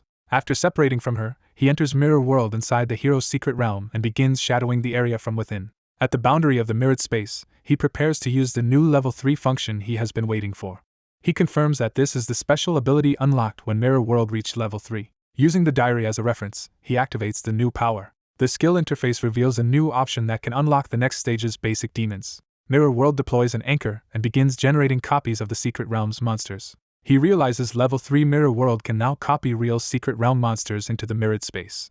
That means he can farm monsters safely inside Mirror World without exposing himself in the real realm. More importantly, he exits the mirrored space while leaving the system running behind him. Even outside Mirror World, his undead continue killing inside it, feeding him a steady stream of experience. With that passive leveling secured, he turns his attention to the city built inside the hero's secret realm and begins investigating carefully. His gaze fixes on the great central stronghold where the realm's true power is concentrated. According to the stolen diary, that is where Ding Kun himself resides, but the young man knows almost nothing else about him. All he has learned is that Ding Kun reached S rank decades ago and has hidden his true strength ever since. That lack of information troubles him, because in his previous life he knew every S-rank figure except this suddenly appearing one. He asks Benben whether the undead companion recognizes Ding Kun. Benben can only respond with confusion, still unable to communicate clearly. The failed exchange confirms that Benben's mind is not fully restored yet. Still, the young man notes that Mirror World's rise to level 3 has sharply increased the intelligence of his undead. Among them, Benben has improved the most noticeably. Even so, Benben remains just short of true speech and memory. The young man keeps watch over the city, weighing his next move. He hopes that if Mirror World continues leveling, Benben may eventually recover enough consciousness to explain the past. Inside the city, a servant reports to the family patriarch that the third son is still missing. The armored patriarch, Ding Xin, the empire's celebrated hero, is enraged that the criminal dared approach his secret realm at all. He rises with murderous intent as the report sinks in. Convinced the abductor must also be S-rank to take his son so quietly, Ding Xin is urged to act personally for the family's safety. Before that order can settle, a red-black force erupts into the chamber. A monstrous armored figure appears carrying the missing third son like dead weight and mocks Ding Xin as a father unfit to lecture anyone. The sudden return of the son in such humiliating fashion leaves the room stunned. The intruder sneers that a man who only just reached S-rank at his age cannot even withstand one of his blows. He reveals that the only reason he spared Ding Xin before was so the old man could watch over his grandson. Now that the grandson is lost as well, he says Ding Xin has forced him to clean up the mess personally. He explains that losing the third son costs him more than family pride because it also means losing years of his own lifespan. That missing blood relative was effectively part of his life extension, and its loss drives him into fury. Elsewhere in the city, the hero's descendant Ding Yan toys with starving captives while ordering them to scramble for food under attack from wolves. He cruelly remarks that once the food is eaten, none of the victims will remain. A level 60 spellcaster named Nan suggests feeding fresh human meat to Ding Yan's pet beasts, indulging the young master's sadism. Watching from concealment, the young man realizes the Ding family inside the realm is even more depraved than the one outside. He considers whether he should reveal himself to stop the slaughter. A sudden change in Benben's reaction makes him hesitate. Benben doubles over as if a buried memory has been violently stirred awake. Seeing that pain, the young man recognizes that even now Benben still rushes toward others suffering. That reaction triggers a memory of two boys from the disaster zone, the kindest and strongest among the children. He remembers rescuing them from abuse and taking them in as disciples because they protected each other even while starving. He had hoped they would grow strong enough to help others rather than become victims themselves. Now he bitterly blames himself for what one of them eventually became. Benben finally forces out a broken name, recognizing Lan Qian's shadow. The young man is stunned that Benben has regained enough consciousness to identify someone from the past. Benben struggles to continue, trying to name the figure behind that shadow. With great effort, he reveals the truth that the shadow belongs to Ding Kun. That revelation shocks the young man to his core. At the same time, the armored monster notices the name Yun Che and turns toward the fallen figure nearby. Hearing that name, he asks whether someone is deliberately using it to provoke him. He admits he never expected to hear Yun Che's name again after so many years. Then, with twisted excitement, he declares he wants to see who dares impersonate his old master. Back in the city square, Ding Yan continues pampering his monstrous pets while treating them better than the people around him. He says he has been busy with other pets lately, and that these starving beasts must be hungry. He presents the massacre-like entertainment, surrounded by corpses and terrified survivors. A wounded captive and a crying child become the next targets as panic spreads. Bored with tormenting them, Ding Yan orders the monsters to devour everyone. The beasts lunge straight for the child. Before they can strike, purple slashes tear across their charge. The young man bursts out of hiding and cuts the attackers down in a single rescue. He steps forward at last, no longer willing to watch. As he raises his weapon, he rejects the idea that the real Ding Kun could ever have produced disciples like this. Nan senses the intruder and mocks him for trespassing in a hero's territory, but the challenge only confirms the young man's resolve. He openly condemns the corruption before him as proof that Ding Kun's legacy has been defiled. Another memory surfaces of the old teaching that in an age ruled by professionals, true knightly values still had to be passed on. The mentor had insisted that as a descendant of knights, he still wanted to leave something worthy behind. He promised his disciples that under his guidance they could surpass ordinary professionals in both strength and purpose. And the memory ends on the master's final lesson. If they wished to keep learning from him, they first had to remember those principles. A remembered lesson begins with humility, even as a boy boasts that his own harvesting technique is superior. The lesson continues that everyone deserves respect, while the young master calmly pays a worker and the boys around him reveal their contempt for the poor. One boy is silenced and forced to submit, exposing how little respect the so-called master actually shows those beneath him. The black-haired youth gives the children extra payment, and warns them to remember hardship so success will not turn into arrogance. That memory gives way to the present as a violent strike tears through a magical defense. The attack shatters an arcane shield and wounds the robed caster, proving the black-haired swordsman's power is far beyond what they expected. He presses forward with cold confidence, already in control of the exchange. Even a level 30 legendary protective accessory is destroyed, leaving the enemy stunned that such gear could be broken so easily. The blonde noble answers with rage and class hatred, vowing to crush the low-born swordsman with the power gap between them. The swordsman charges without hesitation, refusing to be intimidated. Another lesson surfaces. True mercy means treating the weak kindly, especially the helpless. Yet that ideal is undercut by a harsher memory in which violence is used under the banner of compassion and justice. The teacher reminds a former slave he once rescued that someone who has suffered should understand the helplessness of others. He leaves the final judgment to that disciple, even as the present battle resumes with a decisive slash. The swordsman cuts down what seems to be his enemies, but the blonde man mocks him for striking only illusions. Copies of the blonde noble and his hooded ally fill the square, turning the battlefield into a trap of false targets. The swordsman steadies himself and studies the deception instead of panicking. The blonde noble taunts his anger, trying to provoke him into reckless mistakes. He twists the knife further by asking whether the helpless townspeople among the illusions matter to him personally. Then he dares the swordsman to keep cutting, promising a cruel revelation if he does. His threat becomes clear. If the swordsman attacks blindly, he may end up killing the very civilians he wants to protect. The illusion is identified as Mirror World, a split between false images and the real battlefield. Instead of retreating, the swordsman lunges straight at the true caster's position. His strike bypasses the trick, shocking the enemies that he could see through the illusion at all. A third lesson rises from memory. Bravery means fearlessness and decisiveness in battle. The teaching insists that in secret realms there can be no cowardice, only a just fight carried through without hesitation. That memory contrasts with the present as two young fighters recall nearly dying, only for the black-haired man to reveal he had been watching over them. He reassures them that he never lost sight of the situation. Meanwhile, the wounded hooded caster admits the swordsman is too strong and orders the illusionist to stop hiding and buy time so he can flee. The fleeing blonde noble even threatens the swordsman with his powerful grandfather if he is harmed. Abandoned by illusions, the hooded caster resorts to direct spells like paralysis, charm, and swamp magic to survive. But when the magic spreads, he realizes the swordsman has already vanished from where he expected him to be. The swordsman appears behind him in an instant and brings his blade down. He follows through with calm precision, never wasting motion. Cornered, the caster begs for mercy and tries to redirect the swordsman toward Ding Yen, claiming he was only hired help. The swordsman answers with action, while another remembered principle emerges: the spirit of sacrifice.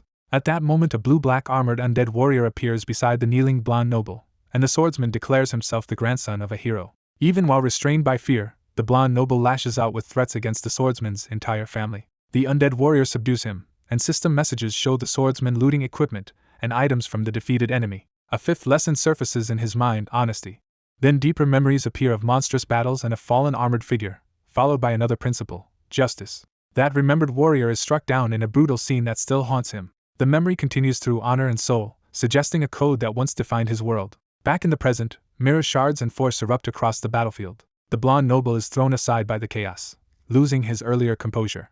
The swordsman looks over a city full of hanging victims and condemns Lan Qian for betraying both his teachings and his companions while allowing his descendants to commit endless crimes. He demands to know why Lan Qian abandoned everything he once stood for. A horned armored figure appears behind him, and the question is thrown back with chilling indifference. The confrontation turns physical as the two close the distance violently. Lan Qian unleashes a devastating attack across the city and coldly remarks that the swordsman seemed to enjoy himself in his secret realm. The blast tears through buildings and leaves only rubble and smoke behind. Buried in the wreckage, the swordsman rapidly heals himself, and the system displays the many pieces of gear and attack bonuses he has accumulated from secret realms. Bleeding but unbroken, he repeats Lan Qian's name and demands again to know why. Lan Qian advances in full monstrous form, now identified as Ding Kun, an S-rank berserker at level 71. The swordsman answers by summoning mirrors around the battlefield. Ding Kun recognizes the tactic with surprise as the mirrors close in. The swordsman uses the mirrors to reposition faster than Ding Kun can track. He crashes down with another strike, still consumed by the question of betrayal. The blow lands hard enough to crack Ding Kun's face and armor. Ding Kun is impressed despite himself, admitting the swordsman's speed and attack power are abnormal. The swordsman's fury only sharpens. Ding Kun suddenly recognizes him as the real Lan Qian from the past he thought was gone. The swordsman presses the accusation again, but Ding Kun rejects the very idea that he betrayed anyone. Instead, Ding Kun realizes his opponent knows his old name, Yun Che, and begins piecing together the connection. He concludes that the old master must have sent this avenger after him.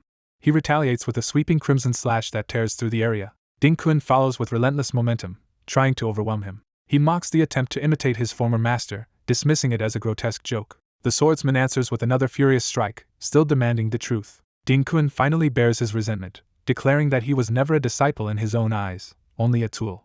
Having said that much, he abandons restraint and attacks with murderous intent. The impact shatters the ground and opens a crater between them. The swordsman points to the blue-flamed undead warrior and demands an explanation for that fallen comrade as well. The undead warrior charges through a storm of black blades, forcing Ding Kun to react. The hooded caster, seeing this, falls silent in shock. The undead and Ding Kun collide head-on in a brutal clash. Ding Kun recognizes the warrior as Ben and is horrified that the dead man still exists, desperate to know how he was brought back. Ben answers only with violence, driving his blade into Ding Kun's body. The strike forces Ding Kun back and proves the resurrected warrior is no illusion. The swordsman calmly identifies what he has done as necromancy, a resurrection of sorts. He explains that although Ben has been revived, much of his original intellect is gone, and he pities what remains. At that moment Ding Kun's children arrive, calling him father and offering to handle the intruders themselves. The swordsman immediately orders them to stay back. Instead he recalls and resummons his undead forces, commanding them to hold the newcomers off. Ding Kun is startled when one of the undead is recognized by an old familiar name. The summoned dead confirms the truth of that recognition, showing that another person has truly died and been turned into an undead servant. Ding Kun falters as he realizes one of his own blood relatives has become part of the necromancer's army. Rather than recoil, he becomes more fascinated by the swordsman's power. He lunges again, intrigued that a dead spirit could be revived into something new. A red attack streaks toward the swordsman as the pressure intensifies. Ben rushes to the swordsman's side and begs him to prove he is truly the master Ben remembers. Ben's obsession becomes clear. He needs this man to be his master and will cling to any answer that restores meaning to his death. The swordsman tries to reach him through memory, reminding him that even in a cage he still chose to help others. As his blade gathers stacked attack bonuses, the swordsman prepares to force the truth through battle if words fail. He slams down another heavy strike, bewildered that everything has twisted into this madness. Ding Kun answers that the madness began with the master himself. The swordsman rejects that claim and reminds him who freed him from slavery and helped him become strong. He presses further, demanding whether all of his teaching and guidance meant nothing. Ding Kun finally reveals the wound at the center of his hatred. He believes his master came to save him only after he had already suffered too much. He remembers lying broken while rescue came too late to spare him the worst of his humiliation. From there his grievance spills out.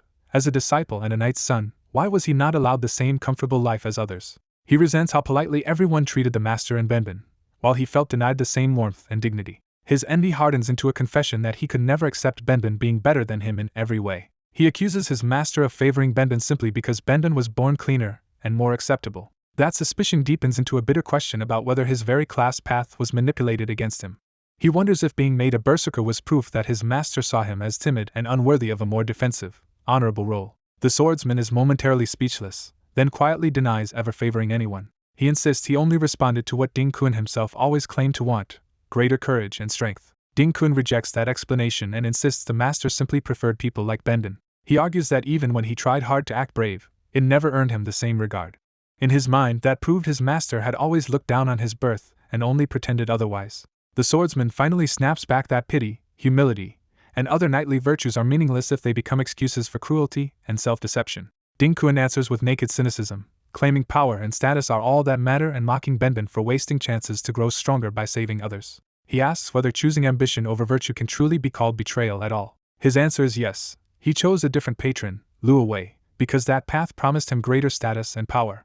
He points to the contrast between Benben's descendants and his own, using their fates as proof that his selfish choice was the correct one. In his eyes, Benben's bloodline exists only to remain slaves beneath the Ding family. He even boasts of Lu Wei's current position as validation of his betrayal. Then he demands to know whose choice was truly right, trying to force the swordsman to admit defeat on moral grounds. The swordsman turns away for a breath, gathering himself amid crackling power. When he faces him again, his answer is pure fury, condemning Ding Kun as an ungrateful bastard. He attacks through a storm of mirrors, refusing to let the argument end in words. Multiple mirror images of the swordsman appear at once, surrounding Ding Kun from every direction. Ding Kun tries to cut through the swarm, but the mirrored assault keeps closing in. The mirrors and blades hammer his body and armor from all sides.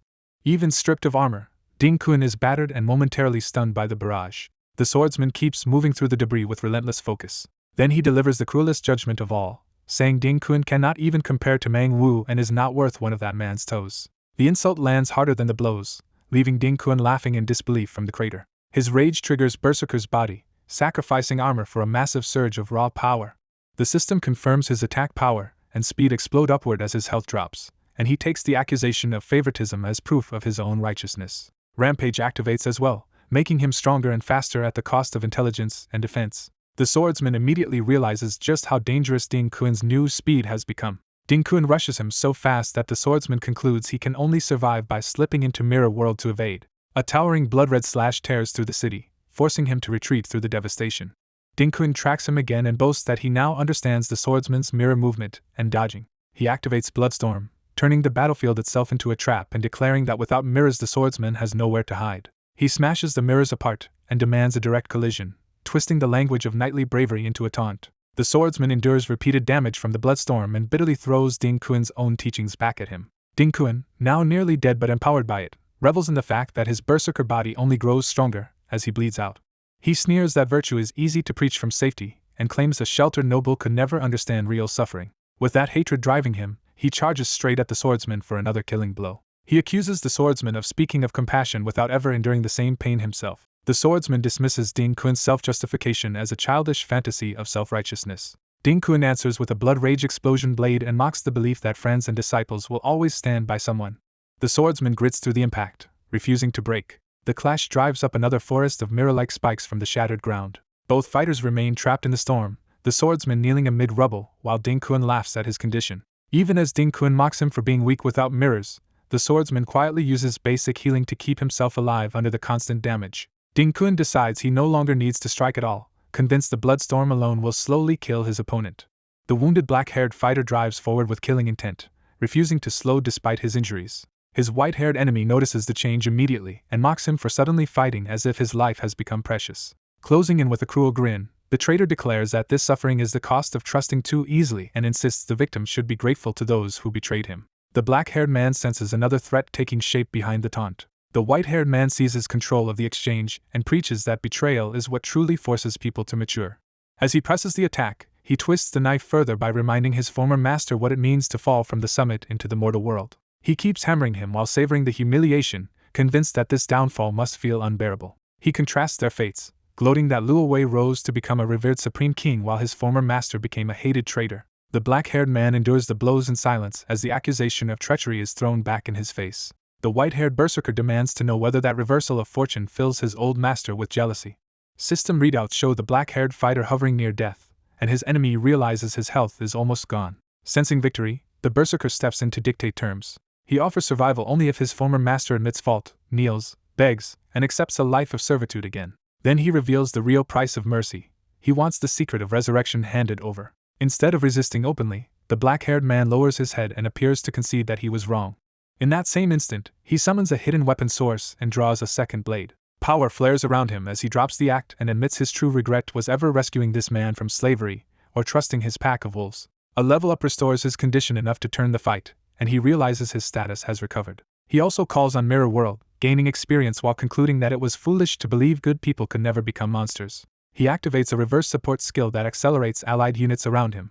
With his level and health surging back, he rejects the rigid knightly ideals that once restrained him. He adds another reverse buff, surrounding himself with a possession that boosts offense and defense while damaging nearby enemies. Stacking multiple reverse chanting skills through his trick blade, he embraces ruthless efficiency and decides that scum like this do not deserve honorable treatment. The berserker finally realizes the balance of power has shifted. The black-haired man lunges in, declaring that filth like this only needs to be erased by whatever means work.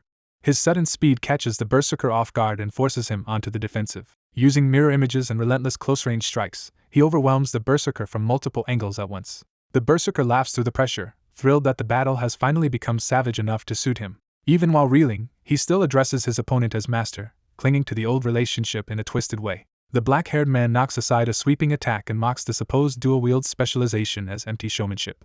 He dismisses it as nothing more than holding two swords and slashing blindly. He reminds him that using unfamiliar techniques in a real fight is suicide, and the berserker realizes too late that his teacher has not forgotten anything. A flicker of alarm crosses the berserker's face as he senses the trap.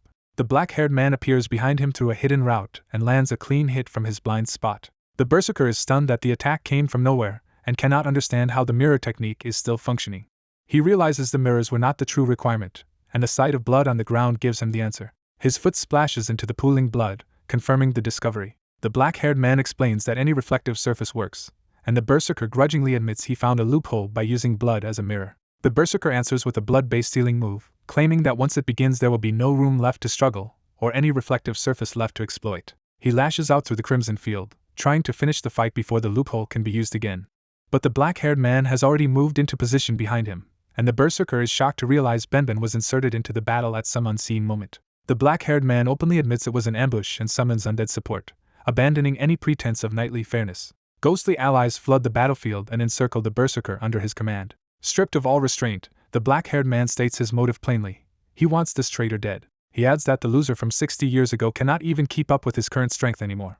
The berserker snarls back that his class only grows stronger the more grievously he is wounded. Even so, another strike lands before he can capitalize on that boast. The black-haired man calmly says he can already see every flaw in the berserker's build and fighting style. The berserker lashes out in rage, but his opponent begins dissecting him like a lesson. He identifies the first weakness of a berserker, low defense, and punishes it with precise attacks.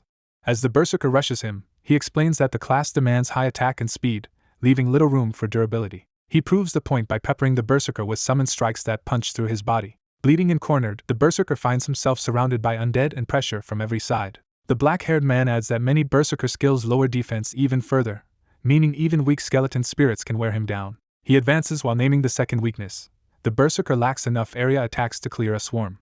When the berserker answers with a blood explosion slash, the black-haired man notes that aside from an old whirlwind move, all of his attacks are still basically linear. Because his own mana recovery can sustain a constant stream of undead, he tells the berserker that he will never be able to kill them all. The berserker refuses to accept that, and unleashes a blood rain rampage to prove he still has wide-range options. The black-haired man lets the attack fall while naming the deepest flaw of all. The berserker has no one left he can truly rely on. Massive blades and blood-red force crash down around them as that accusation lands harder than the attack itself.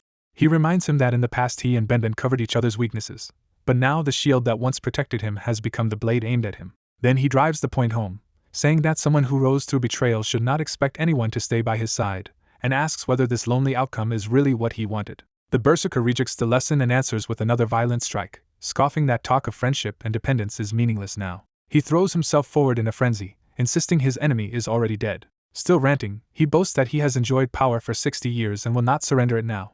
Yet beneath the bravado, panic shows through as he insists he never needed comrades in the first place. To prove he is not alone, he calls for his children and grandchildren to come out and fight for him. His descendants answer the summons from the rooftops, rushing toward the battlefield and calling him father. The berserker laughs with relief and claims that while he does not need comrades, his bloodline will still fight for him. The black-haired man appears behind him again and coldly asks whether that is really true.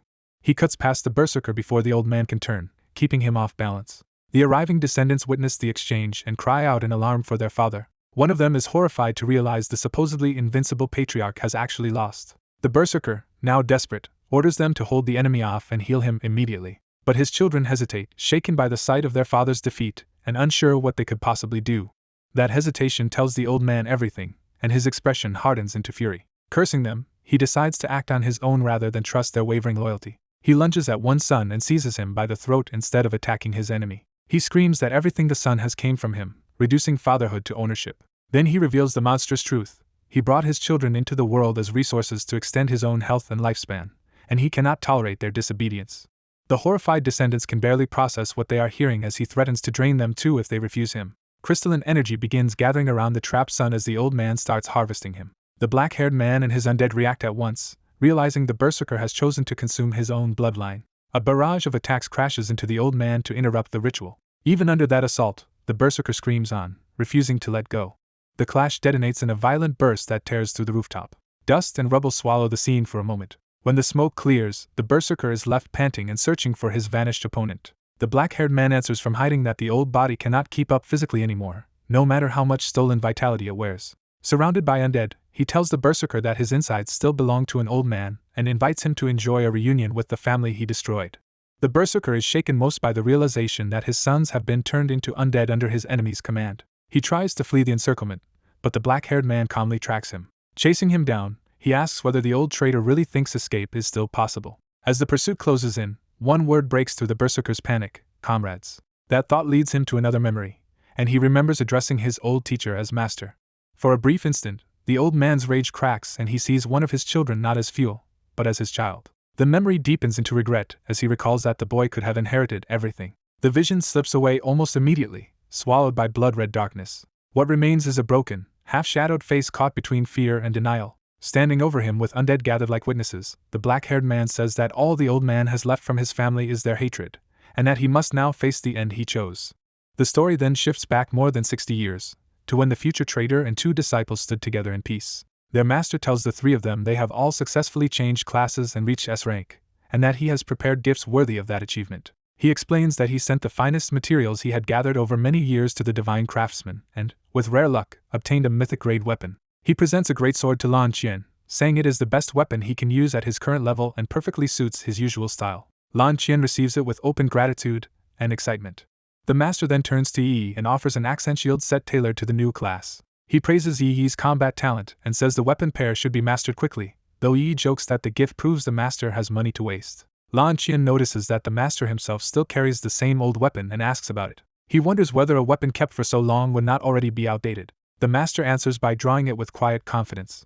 He says this weapon of his will never need replacing. Its name is the Flowing Cloud Sword. He explains that it was forged from everything he had, after years of gathering treasures from secret realms and finally risking an SSS-level realm to secure the last materials. Those materials were forged in an ancient furnace into the strongest equipment he could create. At that time, however, the weapon was still only in an embryonic state.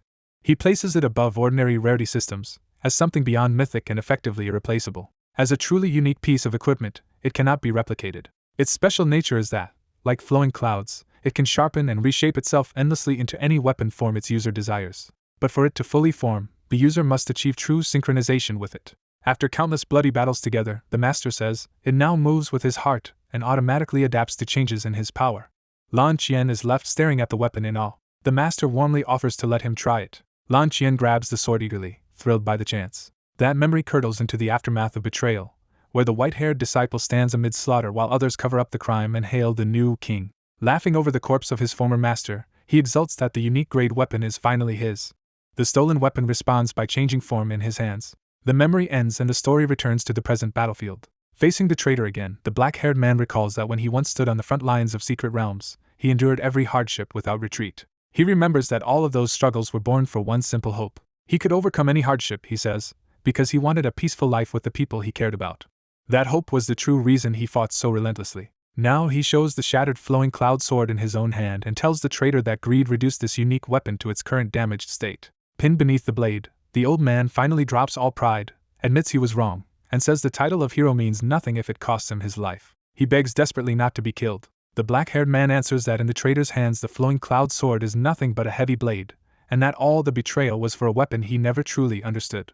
He adds that the betrayal was not only against him, but against Benben as well. The dying traitor tries one last gambit, offering to reveal the whole truth of the old incident if his master will spare him. The answer is immediate and merciless. He must face the end he chose. The traitor's eyes widen as he understands there will be no reprieve. With the scythe-like form of the weapon looming over him, the black-haired man resolves to take everything the traitor knows for himself.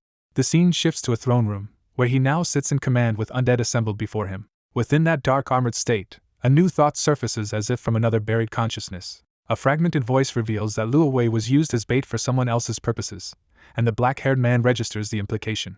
That revelation marks only the beginning, because the road to revenge has just begun. He accepts that path fully and vows to become even stronger for what lies ahead.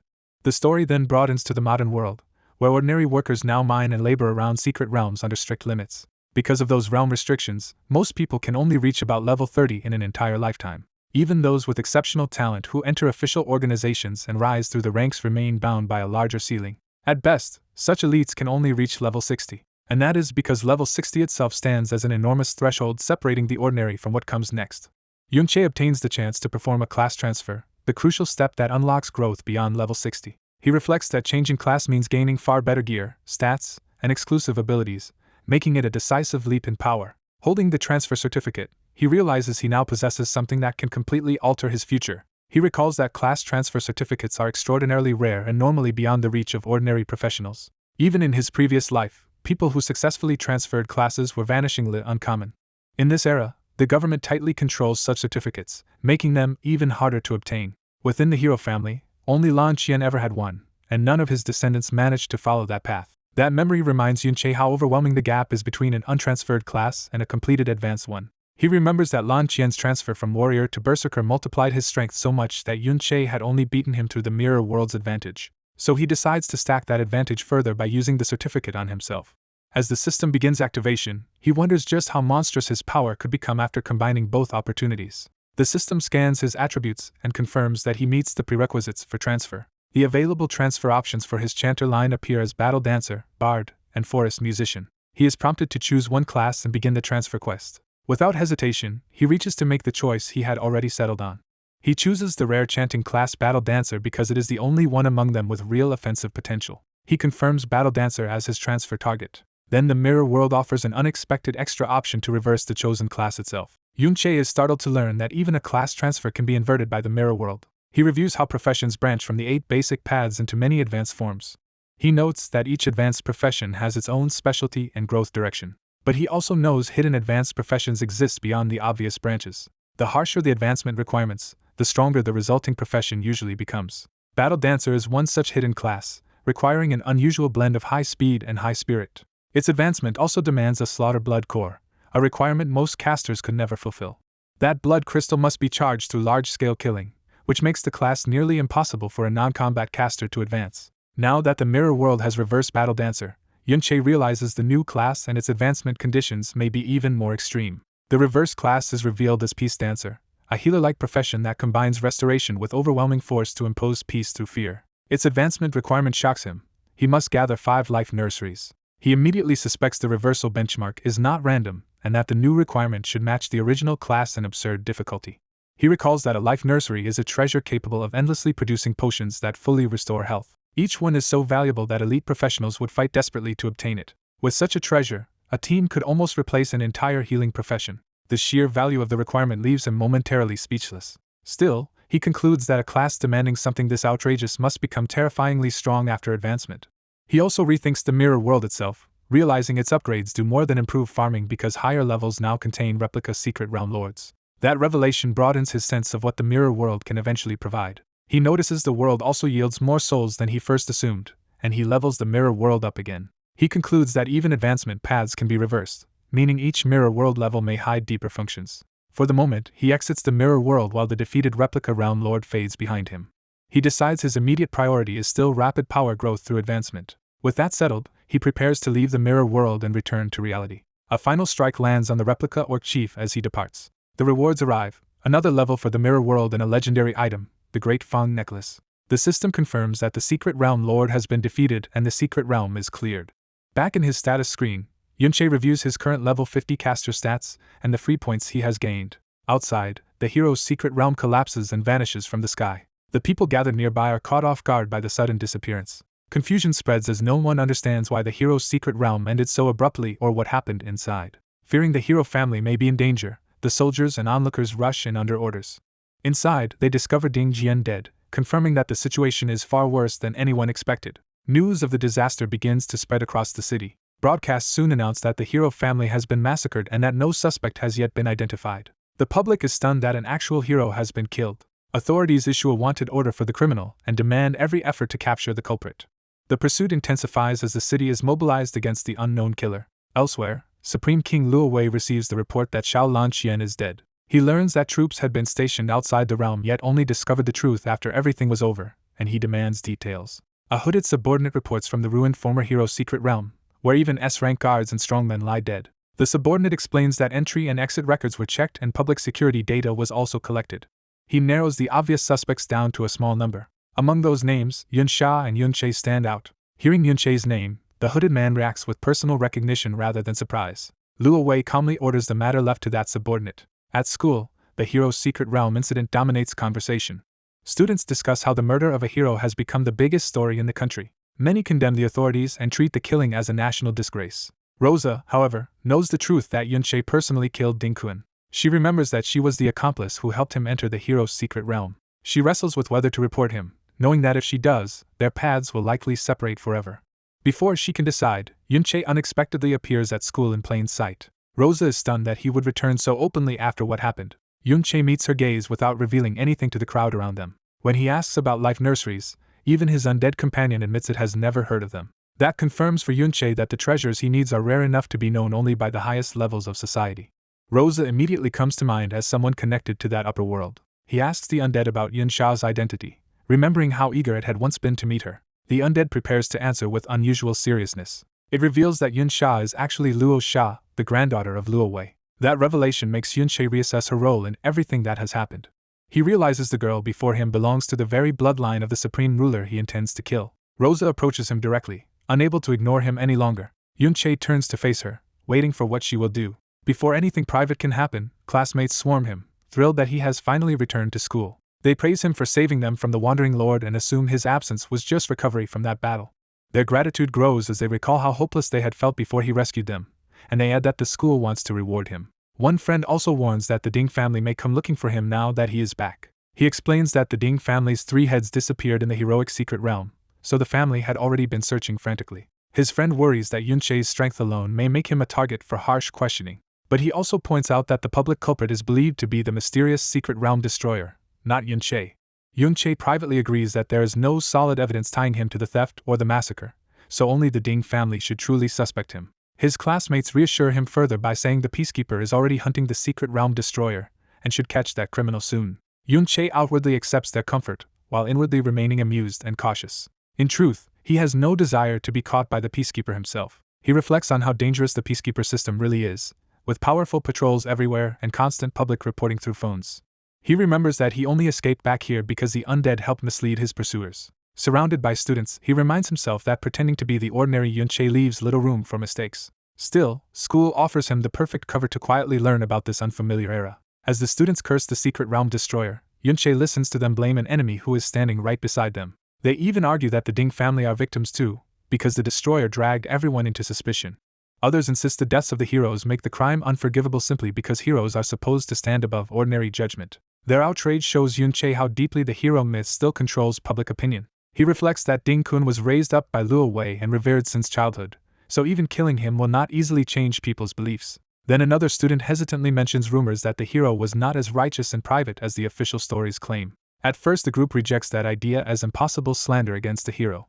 But more voices admit they have heard the same whispers, and doubt begins to spread. Someone claims to have a video proving there is more to the story. The leaked footage shows the aftermath inside the collapsed realm, with the people there reduced to broken, bloodied survivors. The video further reveals that many of those people had long been enslaved and abused by the Ding family. The students are horrified as the image of the heroic family begins to crack.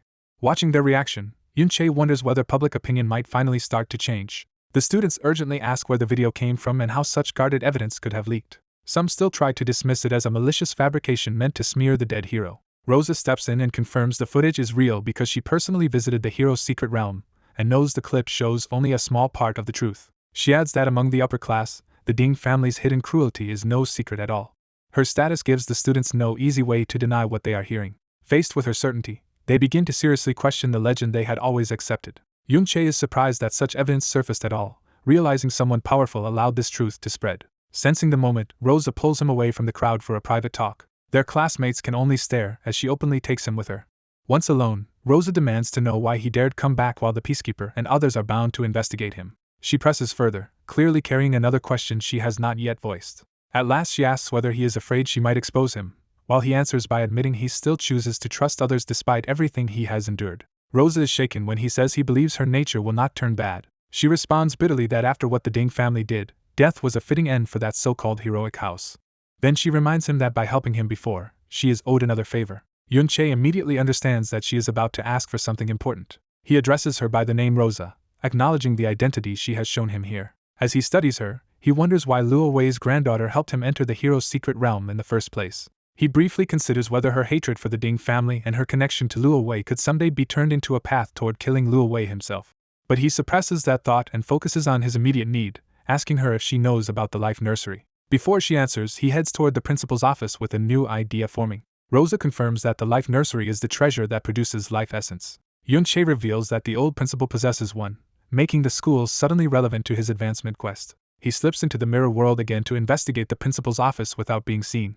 From Rosa's knowledge, he recalls that the principal treasures a world tree sapling above all else. She also knows that the principal has spent enormous effort buying up nearly every life nursery he could find. Inside the mirror world, Yunche discovers why. The office contains a copied world tree sapling surrounded by numerous copied life nurseries. The sight leaves him stunned because the impossible requirement that had seemed hopeless is suddenly within reach. He immediately attacks the barrier protecting them, testing whether he can seize the copies directly. The strike fails to break through, and the backlash forces him to retreat. He realizes the principal's magic circle seals the entire chamber so thoroughly that even the mirror world cannot bypass it, ruining his plan to steal a copy directly. Examining the structure, he recognizes elements of sealing formations from his past life but sees that this era has fused them with unfamiliar technology. That difference explains why his old knowledge alone is not enough to solve the problem. He concludes that his current strength cannot break the formation, and brute force would destroy the treasures inside anyway. So he withdraws for now instead of wasting the opportunity. Before leaving, he still takes lesser copied items from the office, while noting that the principal Bolin is a level 89 powerhouse far beyond him. That gap convinces him even more that he must complete his class change before challenging figures on this level. He narrows his options to 2 ways of obtaining a life nursery: either wait for the principal to open the formation and steal it through the mirror world, or learn this era's unfamiliar methods, study the formation until he can crack it himself, and take the treasure on his own terms. Yunche goes to the school library to begin preparing himself instead of acting rashly. He decides to start from basic knowledge, believing a strong foundation matters more than anything else. At the same time, he reins in his earlier impatience and resolves to kill Ding Kun only after he truly understands this new era. He reflects that the world has changed too much for him to face Luo Wei blindly, and admits that even dismantling copy machines taught him almost nothing. As he studies, he realizes Luo Wei was the driving force behind recent technological advances and wonders where such ideas came from.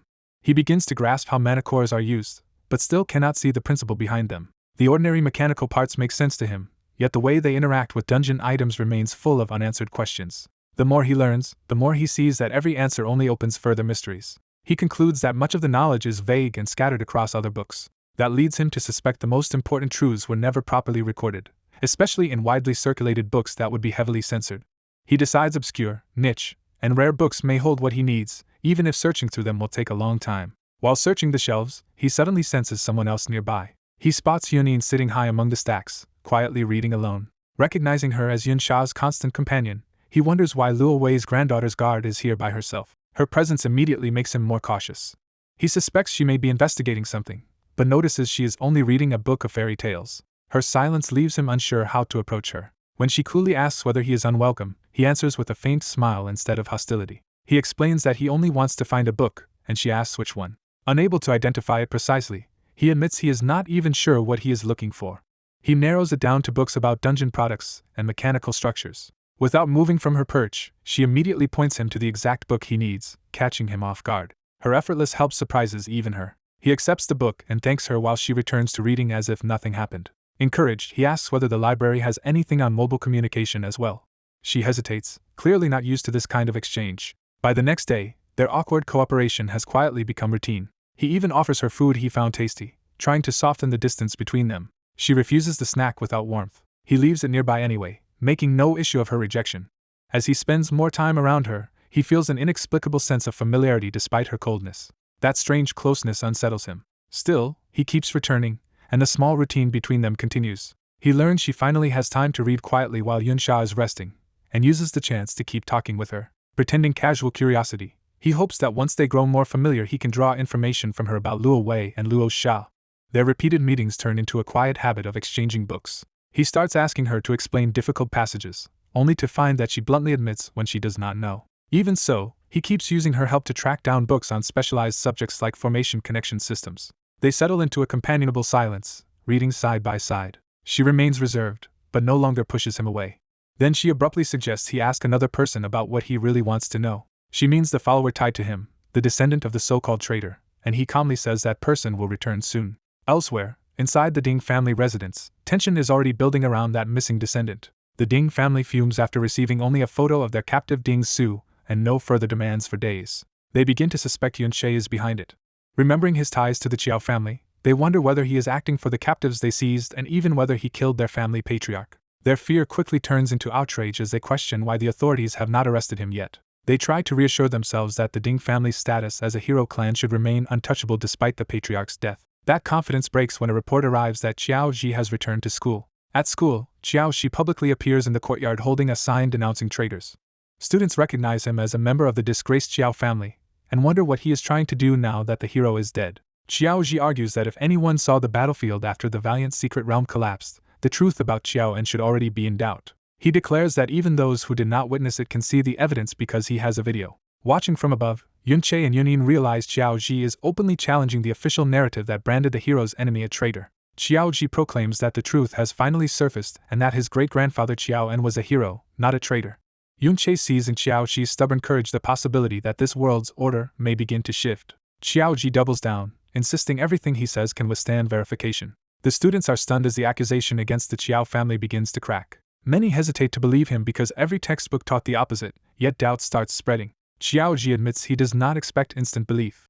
He bows and pleads only that the Ding family spare his innocent relatives. That plea makes the crowd realize the Qiao family may have been living under the Ding family's control all along. Some students begin to wonder whether the Qiao family has suffered for years under the hero clan's darker side and whether Qiao Shi is trying to break free. Qiao Shi privately recognizes that public opinion has finally turned enough to give him a chance to free his family from Ding control. Even though Ding Su is still his leverage, he knows he must rescue his relatives quickly because Yun Che cannot intervene openly for him.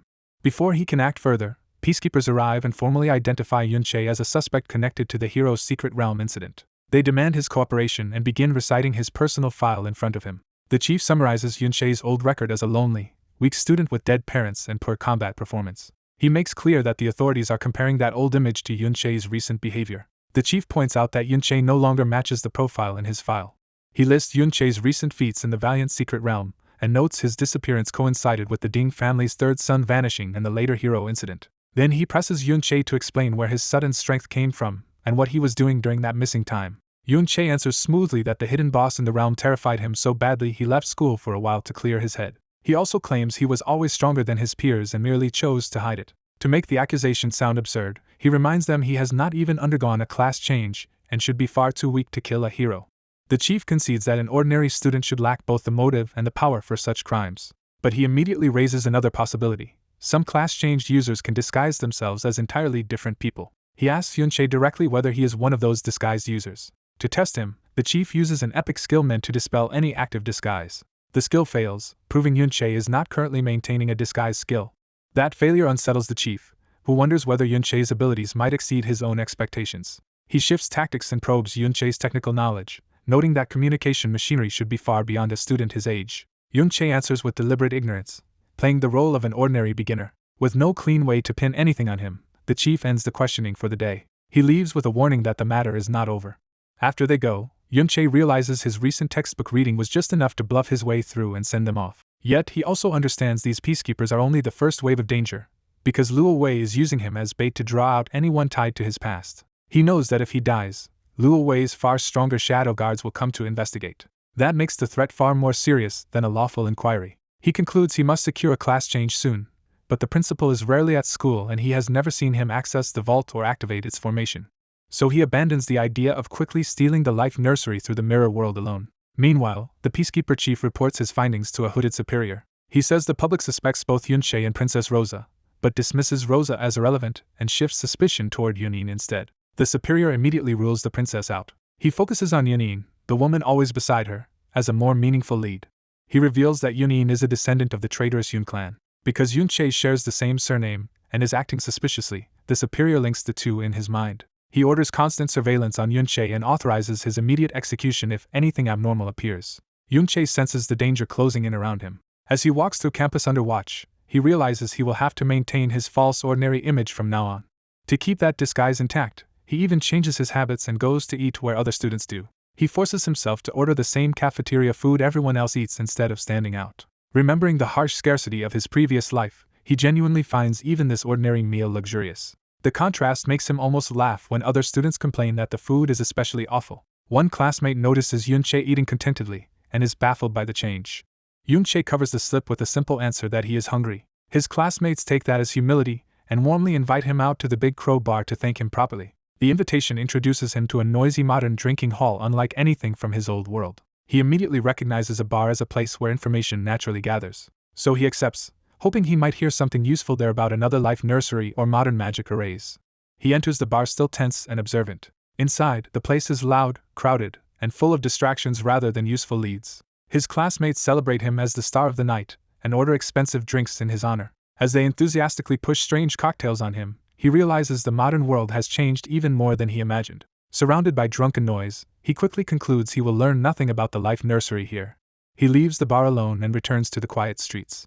Away from the crowd, he questions what he is even doing, realizing that places built for ordinary people cannot help him much now. He remembers that in this controlled age, normal people can only reach limited levels, so ordinary circles are unlikely to hold the answers he needs. The empty night offers him no comfort. He returns to the library with his thoughts darkening.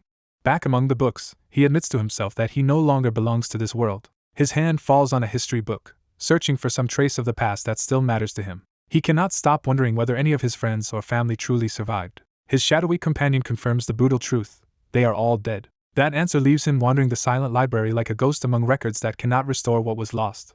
He realizes that only someone as out of place as he is would be searching the library this late for forbidden truths. He pulls out a volume on modern history, hoping it might finally reveal something. Instead, Yunin appears again and asks what he is looking for. He turns to her, surprised but no longer guarded in the same way. She tells him she found the array machinery book he asked about earlier, and reveals it was written by the school principal himself.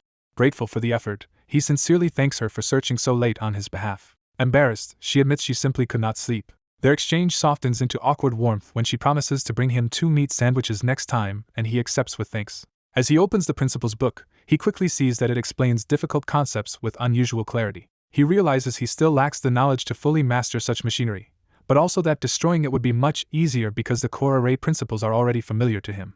With the formation problem effectively solved in his mind, he turns to a more personal question. He asks whether the library has any books about the Yun family. Yunin answers immediately that it has none. She explains that no matter how thoroughly he searches, he will find nothing, because after the Yun family rebellion the emperor had once been close to them. Even after that betrayal, the emperor banned every book concerning the Yun family from circulation.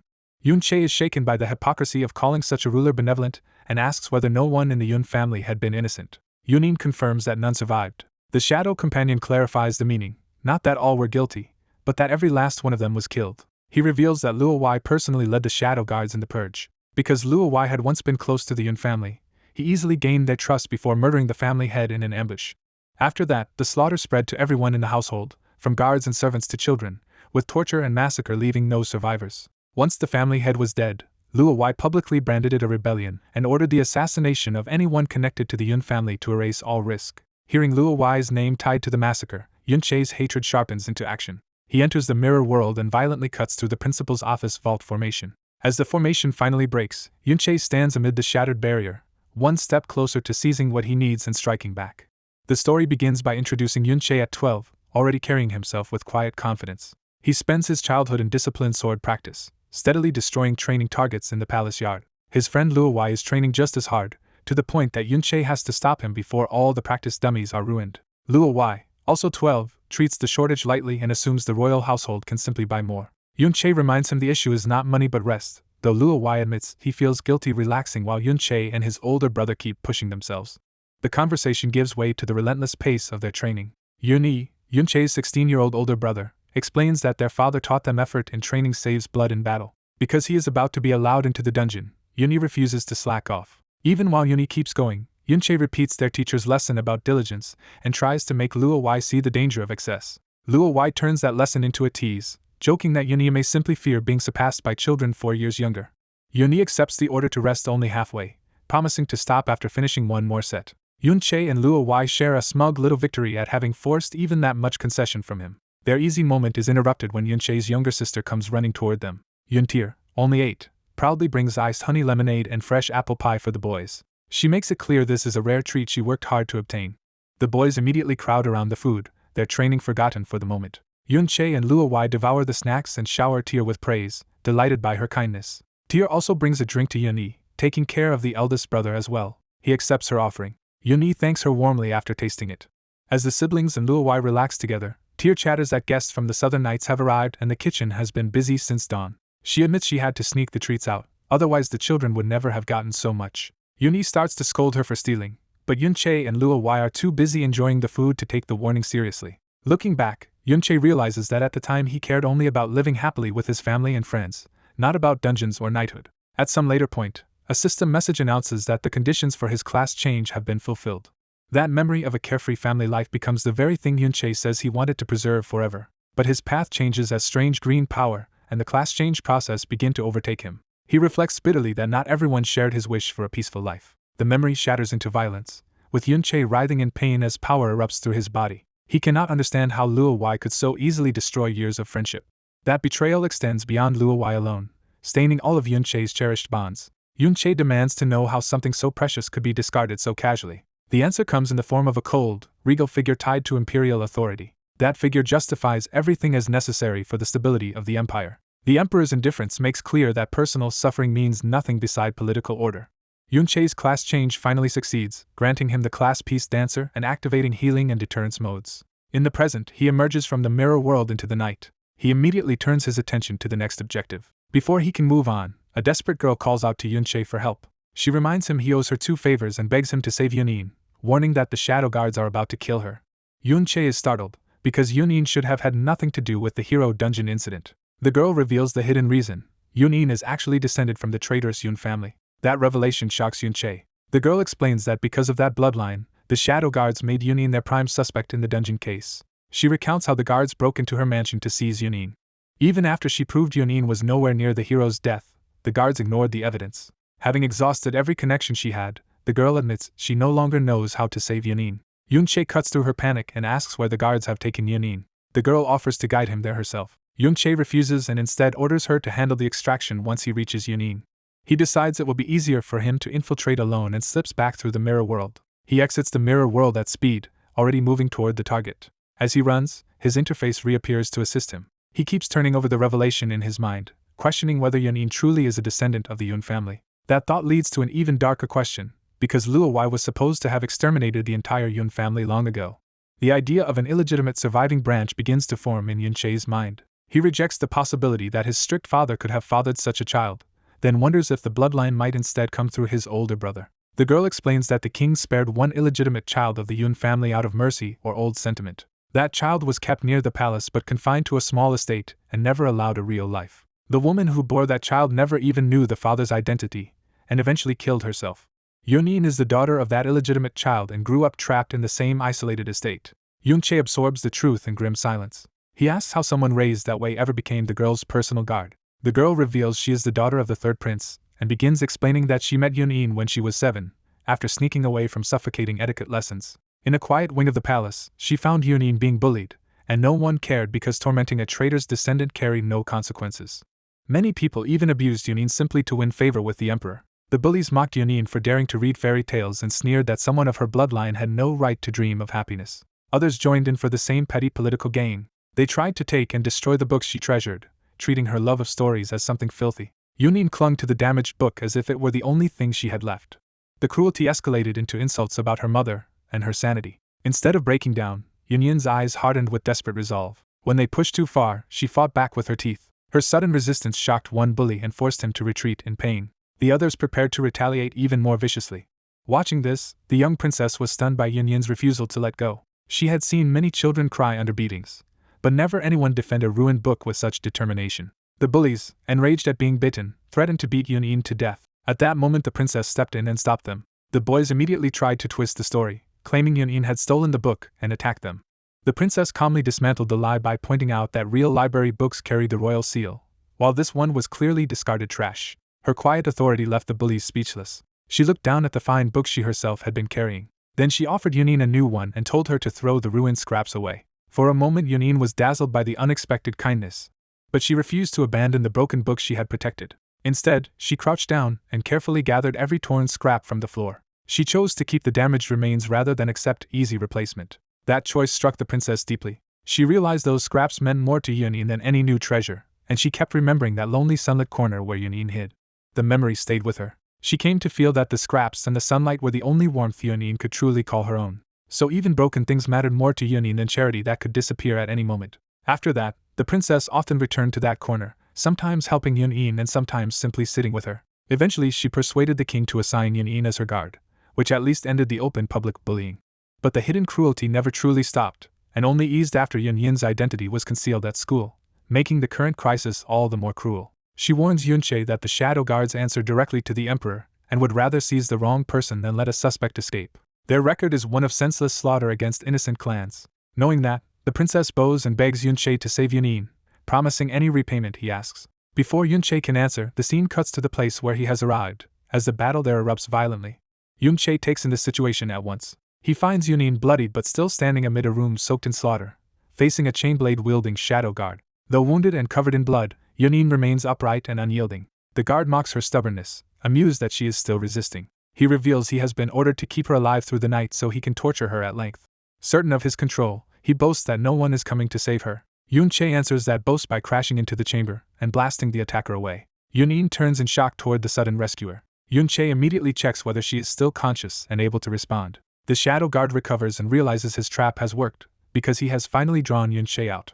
He accuses Yun-che of killing Ding Kun and suggests that the murder was bait to expose him. Yun-che counters that Ding Kun was only a powerless mascot hiding in a secret realm, and says the real motive points to someone from the old Yun family who still bears a grudge. The guard confirms the trap, saying they used Yun as bait and that Yun-Che predictably came for her, while Yun-Che's healing skill continues restoring her. The man praises the Emperor's foresight in preparing 2 separate lures and admits Yun-Che's stealth would otherwise have made him difficult to catch. He activates a sealing magic circle to trap them both inside the chamber. Confident in his superiority, he claims that among S ranks only he could break such a seal. He introduces himself as Shadow 33, a juggler thief, and demands Yun-Che surrender because hiding his face is pointless now. Instead of waiting, Shadow 33 launches a storm of spinning chain blades, eager to toy with Yun-Che before finishing Yun-In. Yun-Che answers by expanding a protective field around himself and Yun-In. His peace domain reduces allied damage and slows enemies, turning the room itself against the attacker. Within that field, Yun-Che calmly endures the barrage while holding position over Yun-In. He coldly asks whether the guard's torture of Yun-In is nothing more than entertainment. Shadow 33 cheerfully admits it is, bragging that the name of the Shadow Guards alone was enough to draw Yun-Che into the trap. The blades continue circling as the pressure rises. Yun-Che retaliates with a sweeping counterattack that tears through the incoming blade storm. At the same time, Benben appears and layers Yun-Che with armor, shields, and guardian aura, reinforcing his defense. Protected by those buffs, Yun-Che stands his ground without flinching. The princess's earlier account echoes in his mind.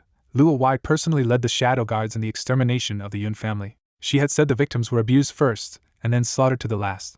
But Yun-Che now rejects one part of that story. He prepares to answer with force rather than words. Drawing on mirror-like energy, he begins another shift in tactics. He declares that the Shadow Guards slaughtered his family and are still trying to torment an innocent child, then switches Peace Dancer into deterrence mode to stack his attack power higher and higher. Using reverse support skills he learned from Secret Realms, he converts what should have been buffs into offensive triggers. With his killing intent fully awakened, Yun-Che tells the guard that the one who should abandon hope is not him. Shadow 33 notices Yun-Che's weapon-changing form and is intrigued by the unfamiliar technique.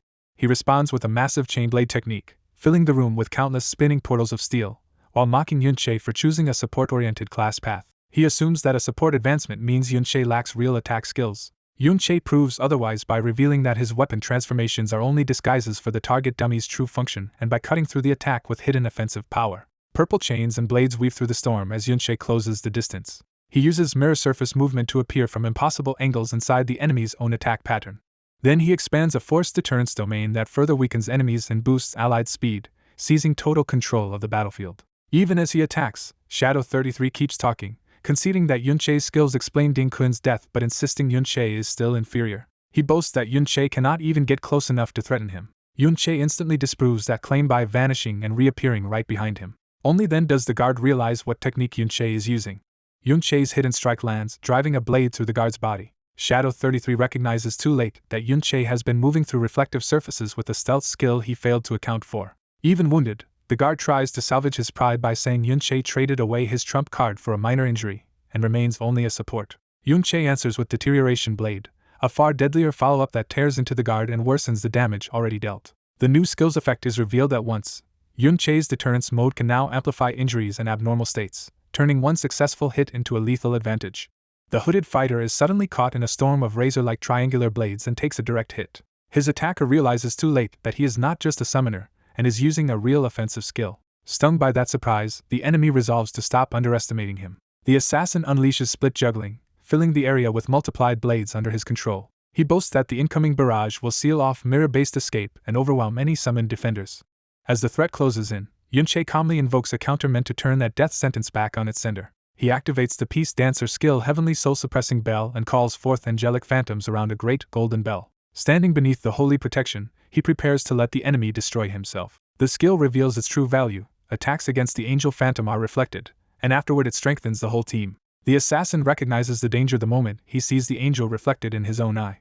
His 1,000-cut assault rebounds onto him in a burst of blood and panic. As he is shredded by his own technique, he cannot comprehend how an S-rank could possess such a monstrous skill. The reflected force also shatters the enemy's magic setup and ends his control of the battlefield. With the trap broken, Yun-Che advances through the settling dust. The assassin collapses in front of him, mutilated and helpless. Yun-Che tells Yun-In to turn away while he handles what comes next. He raises his blade to the wounded man, forcing him to face the consequences. Yun-Che declares that he intends to make the assassin repay everything he has done many times over. Terrified, the man tries to save himself by warning that more shadow guards will arrive soon. He begs for mercy, invoking his status as one of His Majesty's shadow guards and threatening royal retaliation if he is killed. Yun-Che cuts him off without hesitation. Yunyin flinches as the execution is carried out beside the dead spirits guarding her. Even in his final moments, the assassin panics at the thought of Yunche coming any closer. The room is rocked by a violent impact as new enemies force their way in. 3 more shadow guards arrive and demand the rebel surrender. Yunche remains still, with his dead spirits ready, as the newcomers rush him. His expression hardens, and he prepares to erase them before they can become a problem. Yunin watches in shock, still trying to process the scale of his power. She begins to understand that the person protecting her is far more dangerous than she knew. In an instant, the 3 S-rank shadow guards are reduced to corpses at Yunche's feet. Without lingering on the slaughter, Yunche orders Yunin to head for Luo Sha's nearby safe house. He promises that the dead spirits will escort and protect her on the way out. When she worries about him, he says he still has cleanup work to do and must hide the extent of the incident. The dead spirits gather around him, ready to serve as both shield and instruments of concealment. Yunche then turns to the dead spirits for answers, asking whether Luo Wai's shadow guards were the ones who butchered the Yun family guards. He presses further, demanding to know which shadow guards took part in the massacre. The spirit slowly lists numbered operatives, confirming that the killers were secret agents raised from childhood under uniform names. Then it adds one more name that changes everything: Yunyi. That answer visibly shakes Yunche. He remembers that Yunyi is Yunche's elder brother, a revelation that turns the case personal in a new way. The memory sharpens into the image of Yunyi as the shadow guard captain and elder brother of Yunche. Elsewhere, a subordinate reports to Yunyi that the team sent to capture Yunyin vanished and only corpses were found in the dungeon. The report confirms that Yunyin's current whereabouts are unknown. Yunyi immediately suspects that hidden survivors of the Yun family may still exist. He orders all locations alerted and begins turning Yunyin's survival into a kingdom-wide hunt. His next move is to spread Yunyin's photo and publicly expose her as a descendant of the Yun family. The announcement reaches the city at once, and people react with alarm that a member of the hated Yun bloodline is still alive. Confusion quickly gives way to suspicion as the public wonders why her existence was hidden until now and how she survived. The news spreads through the school as students repeat her name and pass the report around. Even those who doubt the story accept it because it comes through official channels. A few students argue that Yunin herself is innocent and has suffered for crimes committed before she was born. Others reluctantly admit that point. But they also know such sympathy would be dangerous to voice in front of their families. The broader public proves far harsher, condemning her as the descendant of the kingdom's greatest traitor and demanding she die. The hatred escalates into calls for torture before execution. From hiding, Yunin overhears strangers debating whether even death is too merciful for her. The crowd's anger is fueled by generations taught to see Yunche as the worst traitor in history. Older survivors add their own grief, blaming Yunche for mass death and for the loss of their families. Soon the mob is openly saying that Yunin should kill herself rather than force others to dirty their hands. Yunin absorbs the abuse in silence, her face going numb under the weight of it. Their words dragged her back to the cruelty she endured as a child, when adults branded her unfit to live because of her blood. She remembers being told she was born filthy and should follow her mother into suicide. Alone in the dark, she starts moving toward the door as if finally accepting that fate. Before she can leave, Luo Sha arrives and warns that the security chief has come, so they must change hiding places immediately. She questions how their refuge was exposed and why the enemy attacked so quickly. Yunche concludes that the security bureau is linked to the shadow guards and that their surveillance of him exposed Yunin when he visited her. He reasons that once the shadow guards died and Yunin vanished, that was enough to make the authorities suspect him. He also realizes that Yunin's now public identity gives investigators a perfect motive to pin the hero's death on him as well. With Yunin exposed, anyone can now claim he killed for her sake. And because he entered the hero's secret realm with an unidentified cloaked companion, the case against him can be made to look complete. He understands that if they force him to reveal his strength, the accusation that he murdered the hero will seem convincing. Fortunately, the principal intervened earlier and drove off the security chief before that could happen. Luo Sha realizes how close Yunche came to being trapped by troops and investigators. Yunin blames herself for his exposure and fears he would certainly die if the truth came out. Yunche instead notes the unexpected protection they received because the principal is actually Luo Sha's great-uncle. The principal admits he can repel the security chief, but not if the king's shadow guards arrive in force. He scolds Luo Sha for continuing to shelter Yunin and reminds her that the shadow guards are far beyond ordinary S ranks. Then he tells her to use this crisis to finally make a decision. He reveals that Luo Wai has already ordered Luo Sha to drop out and return. Still, he quietly offers a loophole. If they want to move Yunin, the palace has too many watchers, but there are places outside its sight.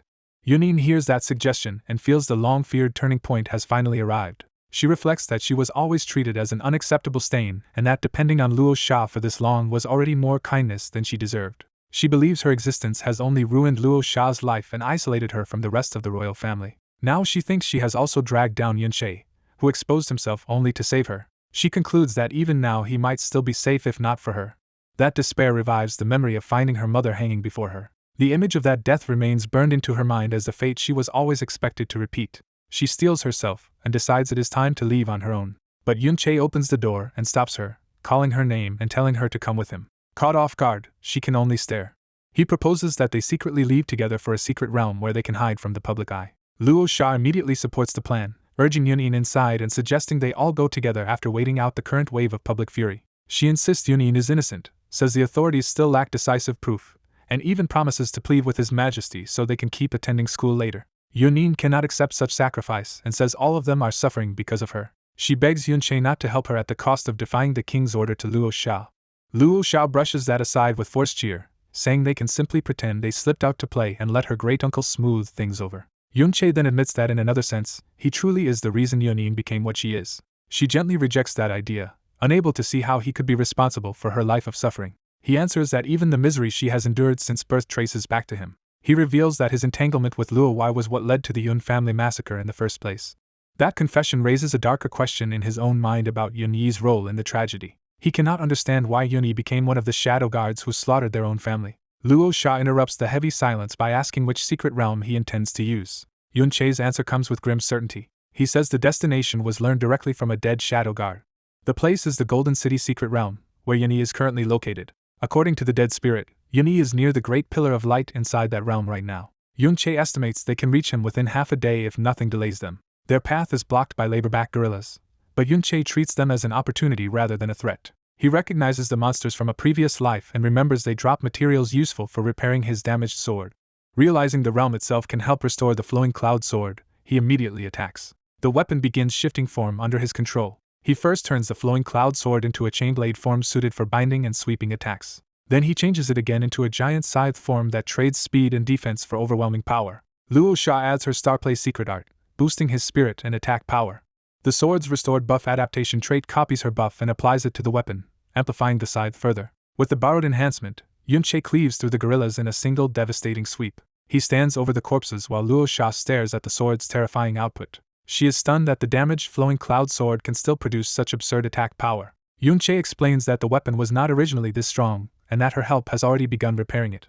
Earlier, the principal had rewarded him for saving students and teachers in the Valor Secret Realm by giving him something more useful than skill books. Pressed by Luo Sha, the old man handed over World Tree resin instead of the precious life nursery itself. Yunche uses that resin as the best adhesive currently available to mend the sword. The flowing cloud sword absorbs the resin, pushing its repair progress forward and restoring part of its function. One key trait returns completely.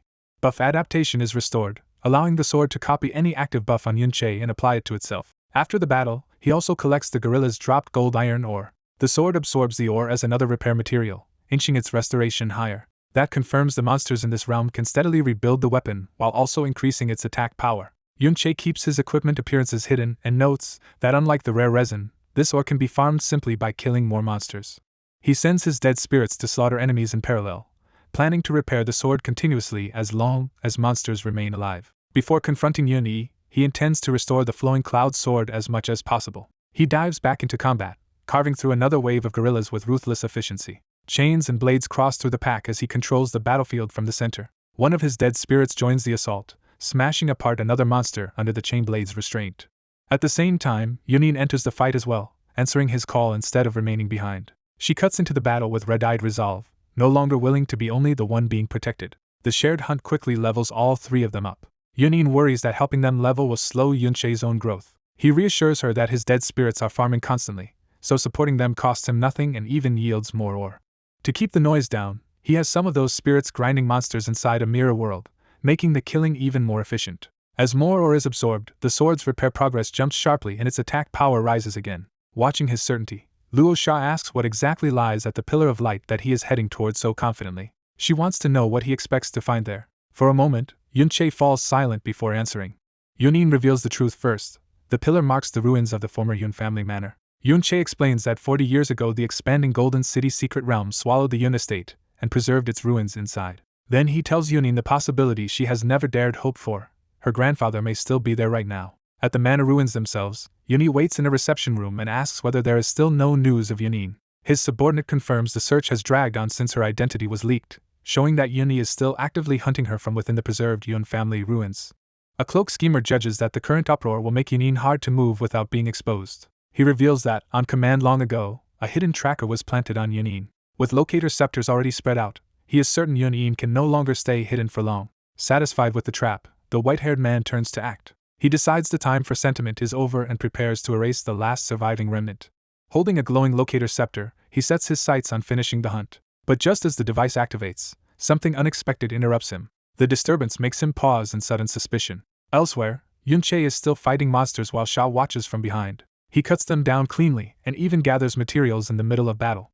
After the fight, he turns back to Sha, who has been quietly studying him. Sensing her unease, he waits for her to speak. He tells her plainly that Yuni now serves Luo Wei as captain of the Shadow Guards and was also the one who slaughtered the Yun family. He admits he does not yet know what kind of man Yuni has become or how he will treat her, but insists she and the Yun family were innocent. Even so, he gives Sha a choice to stay behind under the protection of dead spirits if she cannot face it. Sha is overwhelmed and admits she cannot sort through such revelations immediately. The truth that her grandfather massacred the Yun family and that she herself was innocent is almost too much for her to bear. Still, after a long pause, she forces herself to continue. She says that whatever the truth of the past, the reality is that she grew up abandoned and uncared for. Because nothing will change if she avoids it, she resolves to go. Yun-Che immediately regrets bringing her along so soon. He thinks he should have confronted Yuni first, and only then decided whether they should meet. Before he can dwell on it, something in the ruins catches his attention. A sudden recognition strikes him. He realizes the place resembles the old training grounds where Yuni once practiced as a youth. The ruined training field awakens a buried memory. He follows that intuition by entering the mirror world to search for lingering souls. Remembering how Benden's soul once remained in a secret realm, he hopes the Yun family's souls may still be wandering here. But the mirrored ruins are empty, and no trace of them appears. He returns from the mirror world frustrated that the answer is not here either. Standing in the silent ruins, he keeps searching for what he missed. His thoughts narrow as the memory grows clearer. A clash of swords pulls him fully into the past. He remembers Yuni as a young swordsman in a public match, already dominating his opponent. The crowd praised both fighters but was already convinced the winner had been decided early. Then a stray stone on the field changed the exchange. Yuni's opponent lost his footing at the critical moment. Everyone assumed the match was over and that Yuni would win. Instead, Yuni stopped his finishing blow. He calmly insisted the field be cleared and the match restarted fairly. The spectators celebrated his chivalry and admired him all the more for it. Yuni stood composed, accepting the praise without arrogance. Even after giving away that advantage, he still won, convincing everyone no one else could beat him. When questioned, he admitted that such nobility would waste a tactical opening on a real battlefield. But he added that a true warrior should be able to recover that lost opening through skill alone.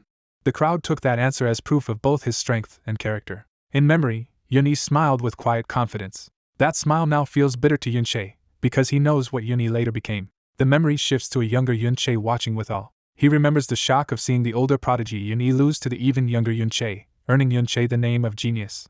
The recollection moves deeper into the Yun family ruins within the Golden City's secret realm. Yunche remembers Yuni walking through those halls in silence. A blonde noble once mocked Yuni as an unusually kind older brother, and sneered that his own brother would have killed him out of jealousy. Yuni outwardly defended the royal family, and claimed he was only happy for Yunche's talent. The blonde man saw through that answer, and admitted that was exactly what he envied. He accused Yuni and their teacher alike of doting on Yunche far too much. He even pointed to how the teacher only relaxed around Yunche as proof of that favoritism. With a smile, he suggested the family title would surely pass to Yunche instead. Yuni tried to dismiss the idea, but the seed of resentment had already taken root. The memory jumps to a crisis as bandits attack Lan Yuan village. Young Yuni faces an overwhelming raid and realizes there are too many enemies to hold back. Even so, he throws himself into the defense and orders the villagers protected at all costs. He charges straight into the strongest attackers to buy time for everyone else. He cuts through the bandits with fierce precision, while the village burns around him. Again and again he shields others first, even at great personal risk. As the battle worsens, he sees that they do not have enough people to save everyone and still win. His allies warn that villagers are already dying and that they cannot stop every bandit. A strategist argues they must abandon part of the village and concentrate everything on killing the leader, even if casualties rise. Yuni is shaken by the choice but keeps fighting. The pressure of command begins to crack his certainty. In that desperate moment, Yunche suddenly rushes past him alone. The reckless charge tears open the enemy formation and throws the bandits into chaos. Others shout in alarm as Yunche barrels forward by himself. He cuts down the bandit leader in a brutal burst of violence. With the leader dead, the rest of the raiders falter. Yunche pays for that victory in blood, taking wounds in the process. Even injured, he keeps cutting until the threat is broken. Standing over the leader's severed head, he forces the surviving bandits to surrender. Yuni can only stare, stunned by what his younger brother accomplished. That moment leaves him shaken not only by relief, but by comparison. Later, their teacher proudly praises Yunche for surpassing even his older brother. Yuni privately admits he had nearly chosen to sacrifice the villagers for the greater good. The blonde noble tells him that such sacrifices are sometimes necessary and that not everyone has Yunche's reckless courage. He insists that concentrating forces on the leader was the correct decision, even if it meant abandoning innocence. The memory darkens into another case, where a desperate man begs forgiveness for theft because his wife is gravely ill. He even appeals to old kindness, reminding Yuni that he once taught him to ride. But the blonde manipulator argues that mercy would only encourage others and ruin the family's discipline. He compares a small overlooked flaw to the first missing nail that destroys a horseshoe. That image expands into a warhorse lost and a battlefield burning. By his logic, one tolerated weakness can eventually destroy an entire kingdom. He flatters Yuni as the only one capable of controlling the bigger picture and saving the family from Yunche's softness. Under that influence, Yuni begins carrying out ruthless executions. Blood and punishment replace the mercy he once believed in. He keeps striking, convincing himself each cruelty serves a higher order. The memory culminates in Yuni kneeling amid corpses, holding a dying woman as the cost of his choices becomes undeniable. Above that slaughter, the red sky turns him into a figure of dread. He finally embraces the doctrine that for the kingdom's greater good, even the Yun family can be sacrificed. To protect himself from guilt, he blames everything on Yunche. Back in the present, Yunche stands in the ruins, breathing hard after reliving it all. The weight of that memory settles over him like a physical shadow. Then he senses a terrifying pressure approaching. A violent explosion confirms that Yuni has arrived. Yunche draws his sword and demands to know why Yuni became this kind of man. A mounted figure steps forward, and the answer is already written in his presence. Yunche recognizes him at once and is shaken by the sight. The truth hits him fully as he realizes who stands before him. The writer reveals himself as Luo Lan, the very ruler Yunche had been hunting. Luo Lan is amused that Yunche can identify him despite his youthful appearance. Yunche braces himself, sword ready, while Sha remains close behind. Luo Lan explains that he currently looks no older than 20, unlike the older portraits known to the world. That revelation only deepens Yunche's fury. Luo Lan casually notes that the circulated portraits all showed him in his 40s, making recognition difficult. From above the training grounds, Luo Lan looks down on Yunche like prey already cornered. At that moment, Yunin and Sha arrive with guards, only to find Yunche already facing the enemy. Yunche's expression hardens as all the pieces finally align. Luo Lan addresses Yunche by name and treats the encounter like an amusing curiosity. He reveals that his shadow guard captain used little Yunin as bait to draw out the rebel remnant who killed the supposed hero. He adds that this rebel took Yunin away after the trap was sprung. Now, with both Yunche and Yunin present, Luo Lan is satisfied that the net has closed. He raises a hand and begins gathering destructive power. With a flash of golden energy, he identifies Yunche as the rebel he wanted all along. His confidence sharpens into murderous certainty. He dismisses Yunche as a pest that should be reduced to dust, leaving Yunin and Sha horrified. The two women instinctively move to protect themselves as the attack forms. Luo Lan watches their fear with cold satisfaction. A massive beam of power crashes down toward them. The blast engulfs the area in overwhelming light and force. Yunin and Sha realize that if the strike lands directly, either of them will survive. The explosion tears through the ruins with catastrophic power. Sha understands that this is not an attack she can endure. Luo Lan lightly scolds Sha for stepping into danger, as if her life means nothing. Sha suddenly suspects that the Yunche beside her may already be acting through some hidden method. Luo Lan, still smiling, tells them not to cause any more trouble. He orders them to follow him for now, intending to take them away once he is done. But Yunche slips into the mirror world and activates intimidation mode to strike from outside Luo Lan's perception. His rage erupts as he calls Luo Lan by his old name, Luo Wei. Wielding a transformed spectral blade, Yunche denounces him as poisonous filth unworthy of standing on Yun family land. He unleashes all his fury, declaring that years of kindness and friendship were never meant to be gambled away for power. He condemns Luo Lan for discarding those bonds and crushing people like trash once they were no longer useful. Even as he exits the mirror world mid-assault, Yunche swears that this grudge will be repaid today. He brings the empowered strike straight down on Luo Lan. For the first time, Luo Lan's composure tightens as he senses real danger. Yunin and Sha can only watch in shock as the hidden attack finally reaches him. The impact detonates across the battlefield in a towering blast. The force of Yunche's attack surges to SSS-class power. Even so, Luo Lan remains calm enough to observe Yunche being thrown back by the aftermath. He casually raises another hand, preparing a follow-up strike while Yunche is still airborne. A second golden construct forms to crush him before he can recover. Luo Lan notices, however, that Yunche suddenly disappears from where he should have been. Realizing Yunche used a stealth skill capable of slipping past even his perception, Luo Lan smiles with renewed interest. Yunche is slammed into the mirror world and immediately suffers a vicious laceration curse that cannot be healed and will keep him bleeding for an hour. A second status effect strikes his mind as well, leaving him confused just as he struggles to stay conscious. His condition becomes critical, with his health nearly exhausted and his remaining strength dangerously low. Even so, he forces himself up while noting that his time inside Mirror Walk is running out fast. Elsewhere, a worried attendant tries to report on the intruder's fate to the king.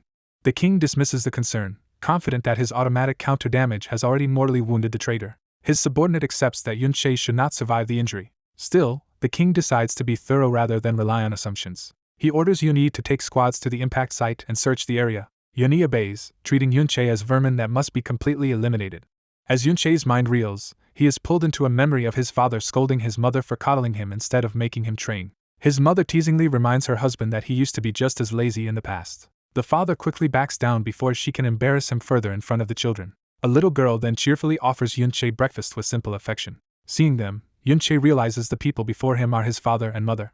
He reaches toward the memory, desperate to touch what he lost. His hand passes through the scene as if through smoke, confirming that this reunion is only an illusion. He steels himself, trying not to be swallowed by the memory. His younger sister happily recalls how he used to skip training and cause trouble until their father found him a terrifying sword teacher. She gleefully predicts that the new master will make his life miserable, while another brother joins in the teasing. That brother jokes that Yunche's punishment will at least let him learn something by tagging along. The memory shifts again as someone addresses Yunche as Big Brother. He finds himself standing inside another family moment, still surrounded by the haze of remembrance. Their father praises Yunyi's performance at the training grounds and says it resembles his own style. Their mother then asks Yunyi to guide his younger brother more and keep him from slacking off. Yunyi answers smoothly, assuring her that Yunche is only flighty and that his fundamentals remain sound. Their little sister immediately contradicts him, insisting Yunche's whirlwind slash looked far better than Yunyi's rigid swordplay. That childish honesty makes Yunche smile faintly through the pain. Another memory appears, this time of a girl in mage-like attire glowing with healing light as she approaches him. She proudly tells Yunche that she has awakened the chanter class and can heal him from now on whenever he is hurt. Boasting about how everyone praised her healing that day, she clearly wants his admiration. Yunche indulges her and tells her she really is amazing. Encouraged, she excitedly says she has even better news for him. With childish triumph, she announces that she has found him a wife. She reveals that the chosen girl is Sword Master Sha Wan's daughter, hoping that connection will make Yunche's brutal teacher go easier on him. Yunche dryly concludes that such a match would probably make the teacher even harsher. His sister insists the girl is a priest with healing skills like hers and declares that Yunche should go to her for treatment instead of always relying on her. She pushes the idea further, saying the arrangement would also give him more chances to get close to the girl. But Yunche's attention suddenly shifts when he hears the name Tir. His sister notices his strange expression and questions why he looks so shaken. Overcome by longing, Yunche admits that he missed them all terribly. The warmth of the memory is interrupted by the image of a crackling fire. A hand strikes the table, and the scene turns into a bitter argument from the past. Yunche's father rebukes Yunyi for ruling too harshly and says he is not ready to manage family affairs, ordering him to step back for a while. Yunyi protests that if he does not handle those matters, no one else can. He rejects the idea of leaving responsibility to Yunche, insisting his younger brother is unfit for it. Their father cuts him off and says the matter is not his to decide. He adds another command that hits even harder. Yunyi is ordered to stop serving His Highness Luowai because that dangerous political struggle is not for him. Yunyi grits his teeth, barely containing his fury. He argues that other territories are already preparing for war, so caution is no longer enough. In his anger, he accuses his father's kindness of becoming a fatal weakness that will destroy the family's future. Their father explodes at this defiance and demands to know whether Yunyi intends to betray the family creed itself. Their mother tries to calm the room, begging them to stop fighting. When she gently tells Yunyi he should not speak to his father that way, he lashes out and tells those who do not understand to stay silent. The younger sister watches the family fracture in fear. Terrified by the rising hostility, she turns to Yunche for comfort. That plea jolts him out of passive grief and into protective alarm. He rushes to her and promises that her second brother will protect her. As he reaches for her, the memory begins to distort and unravel around him. The fire dims into ash, as if the past itself is collapsing. Then the illusion reveals the truth beneath it.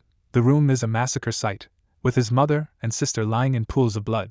Yunche stares at the carnage in horror, unable to deny it any longer. He falls to his knees and apologizes to his dead sister for failing to protect her. He goes further and blames himself for being the one who truly harmed her by being too weak. A hand touches him and rejects that self-condemnation.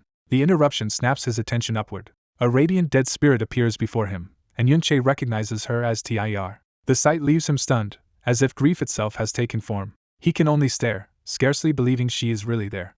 When he says her name, the spirit seems to respond to it. Back in the present, the king lounges with wine and tells his anxious companion to relax. He assures the women with him that they do not need to be so tense in his presence. The blonde woman nervously asks why someone of his rank would come to such a desolate low-level secret realm. He answers with easy confidence that he came personally to retrieve her.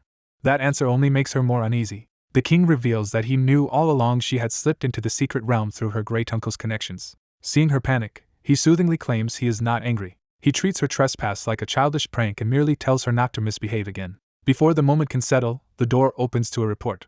Yuni returns to say that despite the search, no trace of Yunche has been found and suggests he may have help hiding. He urges the king to leave for the safety of the imperial city, but the king refuses to hurry. Instead, the king turns his attention to a quiet black-haired girl standing nearby and addresses her as Little Yunin. He says he knows she must resent him, and she can only answer with fearful submission. The king smiles as if he enjoys her discomfort.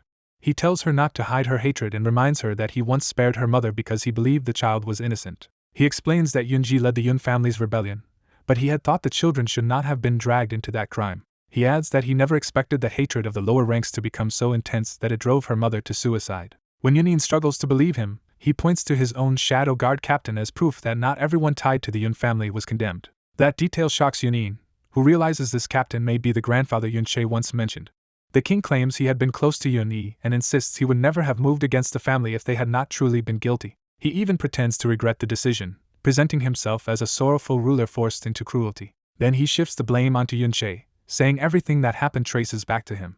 Yunin finally voices the doubt that has haunted her, reasoning that if Yun never rebelled, then her supposedly rebellious bloodline cannot come from him. That question finally makes the king's expression tighten. The Shadow Guard captain confirms the truth. Her grandmother was actually Yun Yi's sister, Yun Tir. The king coldly decides that from now on Yun Yin will belong under the captain's authority. The blonde woman protests at once, reminding him that Yun Yin is her bodyguard and cannot simply be taken away. The king laughs and points out that he was the one who arranged for Yun Yin to serve her in the first place. Yun Yin is left reeling as she realizes her place beside the woman was never freedom at all. The king praises the blonde woman for taking good care of Yun Yin and says he has already prepared a reward for her. She tries to object, sensing that his reward is not what she wants. He silences her with mind control, lifting her helplessly into the air and deciding to take her away so the family can have their reunion. As he leaves with the controlled woman, he mockingly tells Yunin that her brothers and sisters miss her. Yunin is left frozen in shock by the cruelty of it all. Inside the mirror world, Yunche is equally shaken as Tier's presence becomes undeniable. He calls her name again, desperate for certainty. At last he rushes to her and grabs her shoulders, overcome with grief and hope. He struggles to understand how she can be here before correcting himself that this is exactly where a dead spirit from the Yun family would remain. He asks whether, even as a dead spirit, she can still remember him.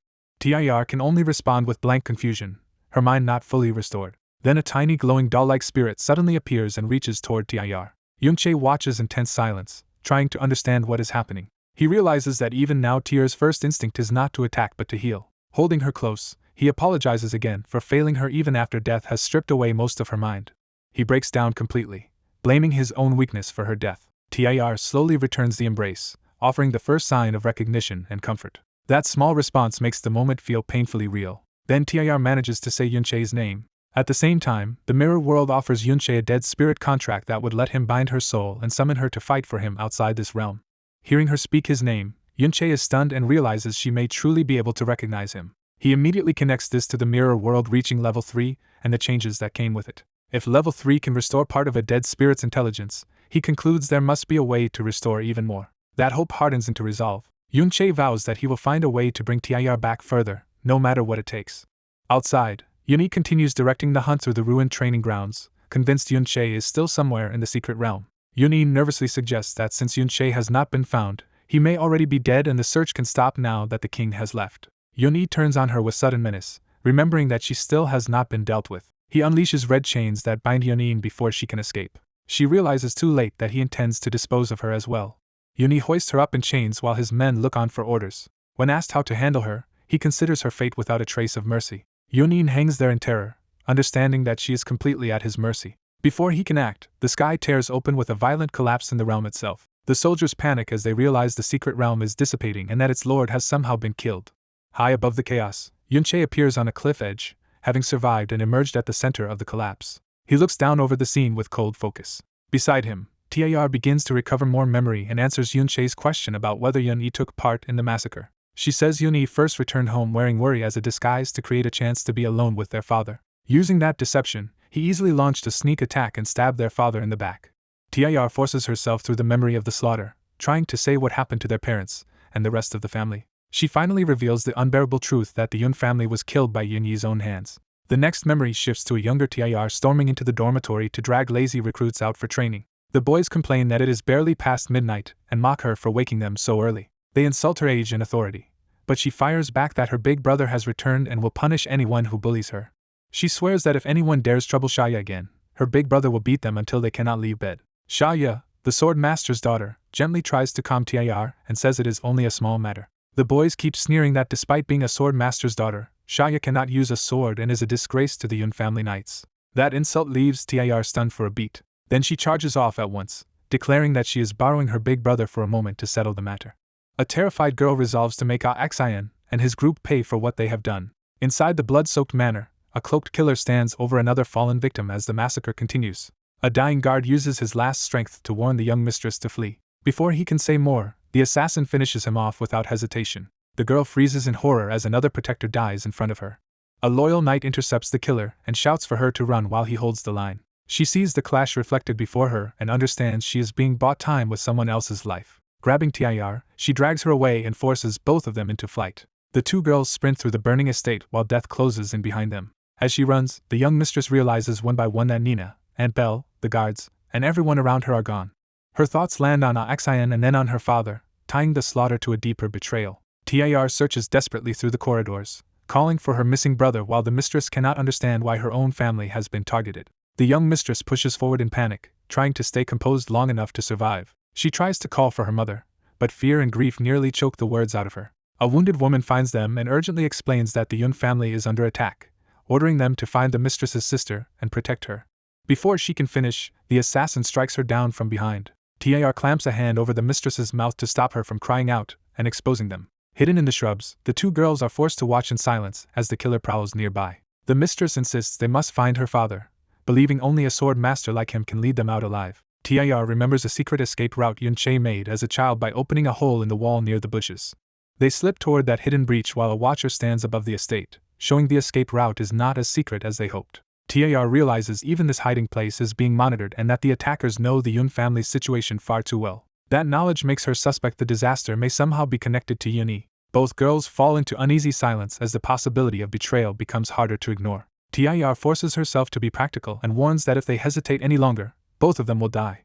She decides to create a distraction and draw the watcher away herself. The mistress resists the idea, unable to accept being left behind again. TIR makes her promise to find her father quickly and return with help, turning her own sacrifice into the only plan left. With that settled, TIR runs off to lure the enemy away. The mistress crawls through the hidden hole in the wall and escapes the courtyard. On the other side, she hesitates, torn between survival and abandoning TIR. From the bushes she hears TIR openly taunting the pursuer to keep his attention fixed on her. The bait works, and the assassin lunges after TIR. The mistress can only look back in anguish, knowing TIR is risking everything for her. Tears well up as guilt and helplessness overwhelm her. Instead of finding safety, she stumbles upon a larger horror unfolding beyond the manor. The killer, now revealed as TIR's brother, calls her name with chilling familiarity. He attacks without remorse, making clear that blood ties mean nothing to him now. At that moment the Golden City's secret realm collapses, exposing the hidden city to the outside world. From the city walls, officials are alarmed that the secret realm has dissipated and that outside garrison troops are already moving inward. Elsewhere, Yunche and his white-haired companion arrive overlooking the city just as the chaos spreads. Yunche immediately senses Yunyi's involvement, and his anger spikes. He sees Yunyin displayed for execution and realizes he has been played. The white-haired commander confirms that Yunche himself caused the realm to dissipate. Yunyi pieces together the deception, concludes Yunche stayed hidden on purpose, and orders Yunyin to be beheaded in 2 hours to flush him out. He then publicly warns of a rebel attack, using the crisis to justify tightening control. Bound on the gallows, Yunyin understands she is only bait meant to force Yunche into the open. She hates that her life may once again become the reason Yunche risks his own. Feeling powerless, she wonders if everyone would be better off if she simply died. Even as explosions erupt nearby, she prays Yunche will not come for her. The blast shocks her out of despair as something impossible approaches.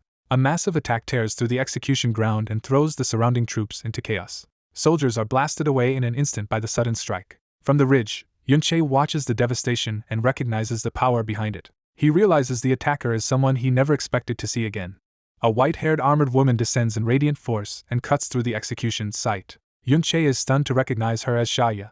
Yunyi, however, only smiles because the trap has worked exactly as intended. He welcomes Shaya's appearance, pleased that another hidden piece has been drawn out. Yunche can barely process that Shaya is alive. His companion is equally baffled, since Xia was believed to have died long ago. Yunche notices she looks just as young as Yunyi, Luo Wei, and Lan Qian, which deepens the mystery. As Xia clashes with Yunyi, he demands to know why she has remained young, and she reveals Luo Wei once gave her a strange skill book after she betrayed him. That technique let her absorb the life essence of blood relatives to extend her lifespan and preserve her health. But her confession turns bitter as she explains that the truth behind it took years to uncover.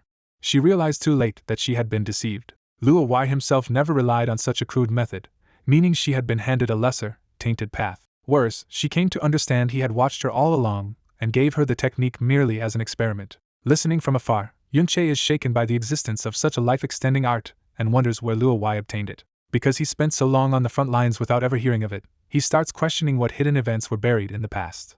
While he searches for answers, Xia unleashes a city-shattering slash against the army below. In response, an elite assassin named Shadow 13 appears to intercept her. The assassin closes in with lethal speed, proving Yunyi prepared for this possibility. Xia answers with a sacred slash that carves through the attackers around her. Even after the strike, Yunyi remains calm, standing above the carnage as if the losses mean nothing. He coldly praises Xia for reaching second-class advancement in secret despite the realm being sealed. He notes that such power should belong only to a regional city lord, underscoring how dangerous and abnormal she has become. Xia turns from the slaughter toward Yunyi, ready to force a path to Yunin. Yunyi casually sidesteps her charge and remarks that he will have much to clean up after exposing her. Xia ignores him and cuts Yunin free from the gallows. She catches the girl and reassures her that she is safe now. When Yunin tries to question her identity, Xia refuses to explain and focuses on escape. She promises only that she will take Yunin out of this place. Carrying Yunin, Xia charges through the surrounding troops and smashes open a path. A barbarian assault captain blocks her and mocks the idea that anyone could break through an army alone. He warns that even without the Shadow Guard captain, sheer numbers will kill her. Yunyi presses the same point, reminding her that protecting someone will cripple her mobility and fighting power. Xia responds by raising a defensive shield around Yunin and herself. Yunyi dismisses the shield as temporary and signals the army to keep pressing. A rain of weapons descends as he declares that once mobility is lost on a battlefield, death becomes only a matter of time. The violence is so great that even distant observers on the walls are left asking what is happening below. They identify the center banner and realize the authorities are trying to execute Yunin. The officials are surprised she was captured so quickly and treat her as nothing more than a traitor's descendant. Rather than hesitate, they praise the execution plan and order the army to crush the rescuers and kill every traitor involved. Under the relentless barrage, Xia's shield begins to crack. The barrier finally shatters, and Xia takes the hits while shielding Yunin with her own body. Even surrounded, she gathers her power inward instead of retreating. She releases a holy shield domain that erupts outward with punishing force. The barbarian captain is caught in the blast and starts burning away under its judgment. Yunyi immediately orders the support casters to heal the wounded and restore the formation. A line of rogue healers channels recovery magic, undoing the damage to the surviving troops. Yunyi explains that the kingdom's army has evolved to counter lone monsters, and concentrated forces can instantly recover area damage. Xia keeps cutting down enemies, but Yunyi argues that no individual can sustain enough power to kill an army of this size. He presses the point further, asking whether she can kill 10,000 before exhaustion kills her first. A new voice tells him to give up instead. Yunche steps out at last as a level 99 shadow hunter and warns Yunyi that exposing him only means the kingdom will now have to hunt him openly. Without waiting for a reply, Yunche tears into the soldiers surrounding Xia and Yunin. Yunyi tries to frame resistance as opposing the inevitable course of the nation. He traps the battlefield in shadow quicksand and threatens that anyone tied to Yunche will be dragged down with him. Dark hands rise to seize Xia and Yunin, turning Yunyi's threat into a literal prison. He reaches out with confidence, certain he has isolated them completely. Declaring them abandoned and helpless, he invokes Iron Maiden to finish the capture. For the first time, Xia shows real alarm as the shadow prison closes in. Yunin can only stare in terror as the trap tightens around them. Then a sweeping sword strike crashes through the prison from outside.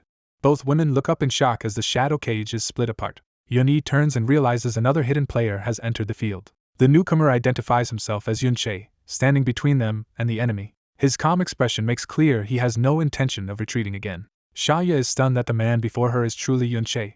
On the walls, the officials curse the appearance of yet another rescuer and compare the traitors to rats pouring endlessly from the dark. Instead of concern, they welcome the chance to expose and exterminate every hidden dissenter at once. They still believe sheer troop numbers will eventually crush any resistance. Yunche answers by summoning ranks of dead spirits wreathed in green flame around himself. He activates an illusion through the flowing cloud sword, preparing a deeper counter than brute force alone.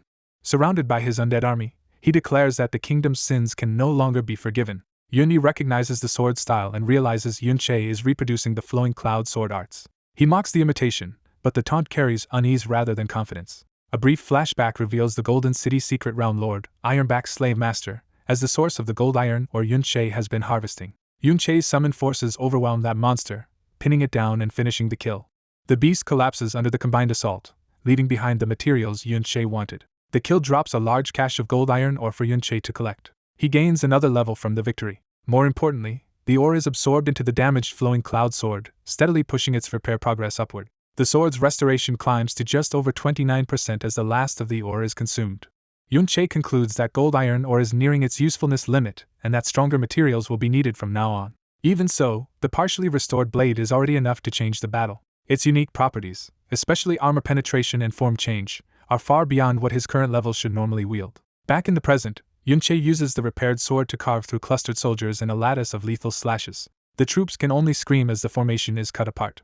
He moves through them without pause, killing multiple enemies in a single flowing sequence. A surviving officer warns Yuni that Yunche's raw attack power is so abnormal he can instantly kill soldiers without even using formal skills. Yuni orders the outer garrison troops to enter as well, convinced that endless reinforcements will eventually wear Yunche down. One of the commanders tries to object, but the battlefield is already slipping beyond their control. Explosions and collapsing lines show that Yunche's pressure is only increasing, not fading. Another report reaches Yuni that Yunche's dead spirit summons are also slaughtering soldiers, and some of those summons have already reached S rank. Those elite undead cut through the army with disciplined precision, multiplying Yunche's threat. The officers realize the problem has evolved from a few weak undead into a full shadow army. One summoned dead spirit now fights with the same weaponry and posture as the kingdom's own troops. The horrified soldiers conclude that Yunche's dead spirits have become copies of their own men, matching not just their appearance, but even their strength and skills.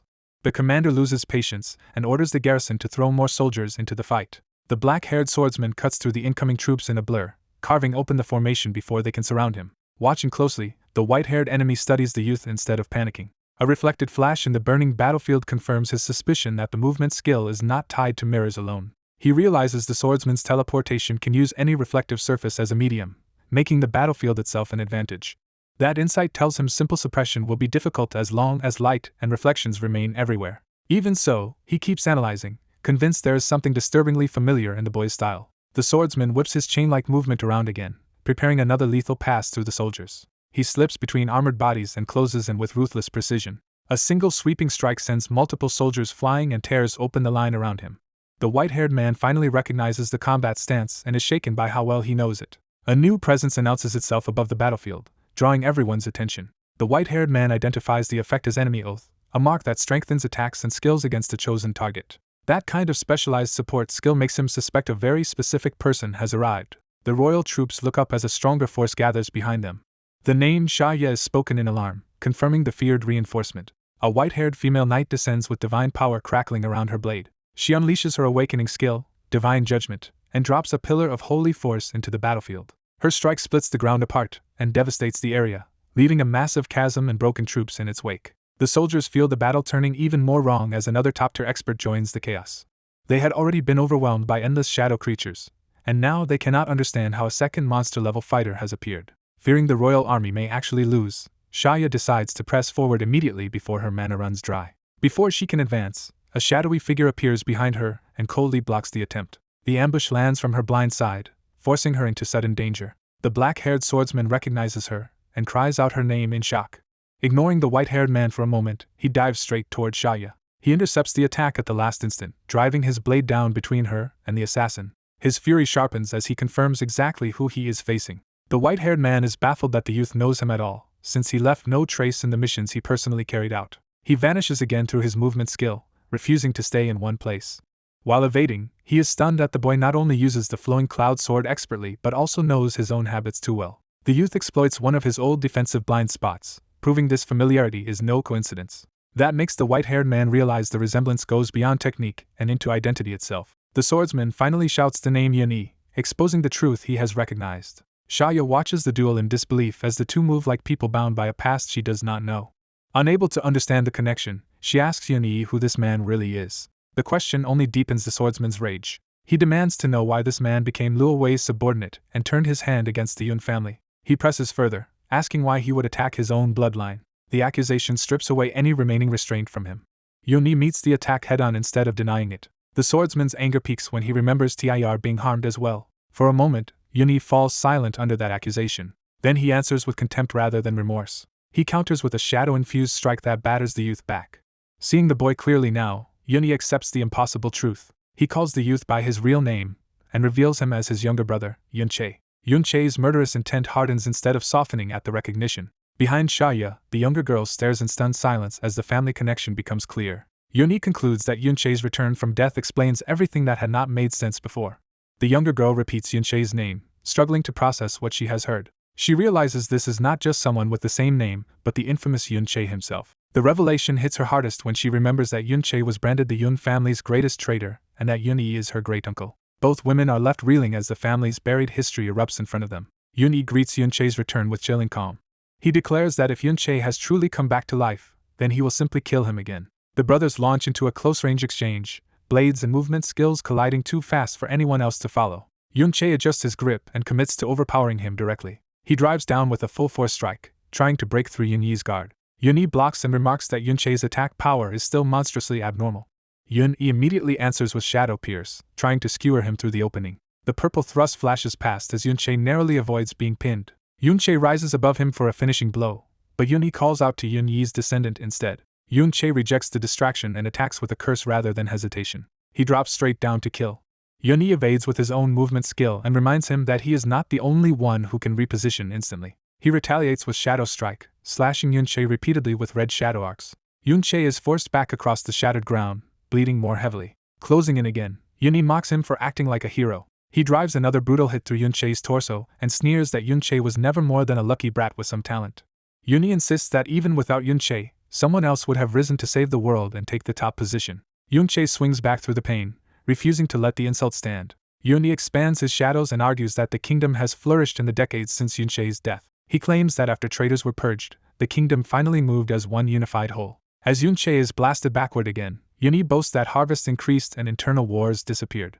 He keeps attacking while praising the king's machines for driving the kingdom's rapid growth. Even while choking Yunche with shadow restraints, he insists the nation has only grown stronger under that system. The shadows tear at Yunche's body as Yun-yi tightens control. Holding him in place, Yun-yi points to the visible prosperity of the cities as proof that his choices were right. To him, the smiling faces of ordinary citizens justify everything that was sacrificed. He rains down giant red shadow spears and proclaims that this is the true peace brought by King Luowei. The attack culminates in shadow burial, a massive execution-style field of shadow spikes. A towering mound of dark spikes erupts from the ground where Yunche is trapped. Holy lightning suddenly crashes into the shadow mass from outside the duel. Shaya's heavenly soul-subduing bell slams down and blasts apart the burial field, rescuing Yunche from being finished. Bloodied but still standing, Yunche seizes the opening to answer Yunyi's logic. He rejects the idea that prosperity can erase buried atrocities or excuse them as necessary sacrifices. He asks whether Yunyi truly believes that murdering his own family can ever be justified. Yunyi answers without hesitation that it can. He argues that compared with the whole kingdom, the Yun family was a small price, and he even claims their father was never the sort to rebel on his own. Yunche counters that whatever their father did, that still could not justify exterminating the entire family. Yunyi turns the blame back on him, saying the massacre happened because of Yunche's recklessness. He insists that Yunche's disrespect toward King Luowei was the real trigger that destroyed the Yun family. Still trading blows, Yunyi shouts that every crime he committed was for the kingdom's peace. Yunche cuts through the excuse and says there is one truth Yunyi cannot escape. He reminds him that when the SSS-level secret realm disaster struck, Yunche was the only one who could stop it. Without him, Yunche says the kingdom would have been annihilated long before any later prosperity could exist. Yunyi refuses to accept that, and claims he could have handled the disaster himself. He reduces Yunche's achievements to nothing more than an early lead and privileged access to resources. Yunche laughs bitterly as the real motive finally becomes obvious. He says he understands now. What Yunyi called duty was, in the end, jealousy. That accusation makes Yunyi stop cold for a heartbeat. Then he explodes in denial, calling Yunche a loser who lost everything and insisting there was nothing to envy. Yunche remains grimly composed, no longer fooled by the denial. He calls Yunyi what he truly is, a puppet dancing to the king's schemes. Yunyi fires back that Yunche is no different. The comparison visibly rattles Yunyi even as he tries to weaponize it. Unable to bear the implication, he lashes out and orders Yunche to be silent. His shadows crash down again in a violent attempt to bury both the argument and his own doubt. Yunche gathers power in one hand and decides the debate has gone on long enough. Yunyi senses a sudden shift and realizes too late that something has changed. Yunche reveals a royal accessory in his hand, shocking Yunyi because it belongs to the king. The item is the mythic mirror core, an accessory that can copy and store one allied unit's skill. Using it, Yunche copies Berserker's body from Lan Qian and gains a desperate power-up. His body surges with violent energy as his attack and speed multiply. The copied skill grows stronger the lower his health falls, turning his wounds into fuel. With white hair, red eyes, and a blazing great sword, Yunche enters a berserk state and vows to end everything today. A brief memory surfaces of the blonde noble who had earlier told him to follow for now and return later. The memory lingers on that noble's own royal accessory, hinting at how Yunche obtained the mirror core. The flashback returns to the recent past, when Yunche attacked the blonde man in the mirror world to settle their grudge. He struck directly at the accessory rather than the man himself. After cutting the equipment free, he immediately acted on a new plan. He re-entered the mirror world and realized that once separated from its owner, the accessory phantom could be collected independently. That meant he could take the item for himself and duplicate it outside the mirror world. The duplicated mirror core retained its first function, giving him a legal copy of the king's own tool. He then used that copy to store Berserker's body from Lan Qian's dead spirit. The copied skill granted the same explosive boosts to attack and speed. Back in the present, Yunche invokes Berserker's body and rejects the idea that he ever fought on luck alone. Yuni can only rage that the accessory belongs to the king and accuse Yunche of theft. Yunche dismisses the complaint as absurd and crashes into him with the flaming blade. The impact blasts Yuni and nearby soldiers away in a shockwave. Yuni curses him and expands a forced deterrence domain to suppress the counterattack. Even under that pressure, Yunche mocks him for preaching heroism while whining about stolen property and asks where his knightly honor went. The taunt hits home, and Yuni screams that Yunche has no right to call his motives jealousy. Yunche answers that unlike Yuni, he can still face his own conscience. He follows with another blazing slash that forces Yuni onto the defensive. Spitting blood, Yuni bitterly repeats the word conscience as if it were an insult. He erupts into a giant shadow form and meets Yunche's fire with overwhelming darkness. Abandoning all pretense, Yuni activates shadow form body and argues that once evil has been done, there is no point pretending to be good. He drags Yunche into a dark shadow swamp that weakens attack and speed, accusing him of being just as selfish and ruthless. Yunche answers that at least his own sins were committed for the greater good, and he keeps pressing forward through the debuff. As his health keeps dropping, Berserker's body drives his power and speed even higher instead of breaking him. The more damage he takes, the more terrifying he becomes. Yunche endures the pain and lets the berserk amplification climb further. His status plunges to the brink of death, but that only pushes the skill into a far deadlier threshold. The boost doubles again, reaching a monstrous 6-fold increase in attack and 4-fold increase in speed. Yunche dismisses Yuni's justifications as a boring argument he has heard enough of. He launches himself upward with the flaming great sword, preparing a decisive finishing arc. As he brings the killing blow down, Yunche asks whether Yuni has really lived happily all these years after everything he did. A white-haired assassin is already being torn apart by relentless attacks, but he keeps forcing himself forward through the barrage. Blood running from his mouth, he refuses to retreat and clings to the fight with sheer will. His commander seizes the opening and orders the archers to drown his position in non-stop fire. The troops realize he is only borrowing Berserker's body, which means his defense and vitality are dangerously low right now. They press the advantage, convinced that even if his instincts are sharp, he cannot evade every incoming strike. As the frontline braces, the white-haired knight Yunche is urgently called to intervene. He answers by unfolding sword and shield ultimate domain to protect the battlefield around him. The storm of arrows crashes into the domain instead of reaching its target. Within that shelter, Yunche closes in on the wounded assassin while the rain of projectiles continues overhead. A second defender raises Purifying Sanctuary, layering a holy barrier over the field. The combined protection turns the arrow storm into harmless sparks against golden light. Even after saving him, the knight is left exhausted and breathing hard from the strain. Enemy warriors immediately surge in, trying to overwhelm the defenders before they can recover. Yunche's undead ally intercepts the assault and shields the knight from a lethal strike. Watching the dead spirits thin out, the defenders realize Yunche's mana is nearly spent. The white-haired knight understands that if they still cannot break through now, their whole line will collapse. At the same time, the wounded assassin keeps slashing through the battlefield, refusing to let the pressure ease. He lunges straight at Yunche, turning the chaos into a personal duel. His first blow tears across Yunche's guard and drives him back. He follows with another savage strike, trying to finish Yunche before help can arrive. Driven into desperation, he blames Yunche for forcing his hand and decides to unleash a forbidden power. Shadow energy erupts around him as he breaks away from the melee and begins a transformation. He calls on the authority granted by Luowai, presenting his next move as an act of loyalty to his king. He vows to use the power bestowed on him no matter the cost. A red weapon and armor begin forming around his ruined body, far beyond the level he had shown before. With that borrowed might complete, he boasts that Yunche has no hope of shaking it. Yunche answers with cold contempt instead of fear. His system reacts at once, activating an adaptation for Flowing Cloud Sword. He selects Berserker's body as the adaptation target, massively boosting his attack and speed. Rather than hesitate, Yunche accepts the risk and demands that this power not fail him. golden sword trails explode across the field as he launches a counteroffensive at blinding speed. He plants himself and commits fully to the charge. His movement splits into overlapping attack paths, making it impossible for the transformed assassin to track him. The assassin tries to answer with brute force, but Yunche's blade reaches him first. The sudden reversal leaves the assassin stunned that his new power is still being outmatched. Yunche cuts through the red armor itself, proving the transformation is not invincible. A severed armored limb flies away, and the assassin's confidence finally cracks. Yunche keeps pressing, cursing him and refusing to let him recover. The assassin slips into shadow to escape the killing range. He reappears farther back and unleashes Shadow Strike from among his own troops. His side scrambles to contain Yunche while ordering healers forward and warning reflective armored soldiers to stay away from the shadow technique. They explain that he can move through mirrors, making him far harder to pin down than a normal fighter. Even so, Yunche dives straight through the enemy ranks to keep hunting him. The assassin keeps weaving between shadows and stabbing from blind angles to slow the pursuit. Seeing his condition worsen, he orders shadow guards and lightly armored troops to intercept Yunche for him.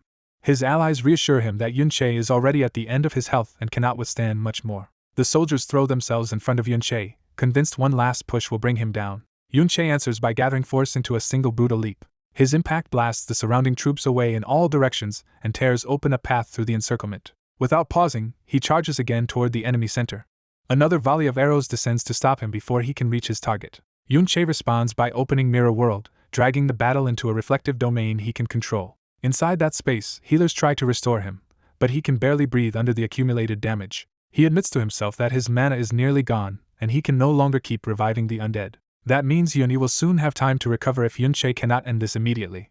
Faced with that danger, Yunche hardens his resolve and decides someone else must pay the price. The assassin reveals his true motive at the same time, admitting he raised his own kin only as fuel for his health and longevity, and raging at their refusal to submit. Yunche remembers that Lan Xian had healed himself before by draining the blood energy of his relatives. That realization makes him fear that Yunyin may be the next victim if this drags on. When the assassin attacks again through shadow, Yunche confirms his suspicion and reads the pattern.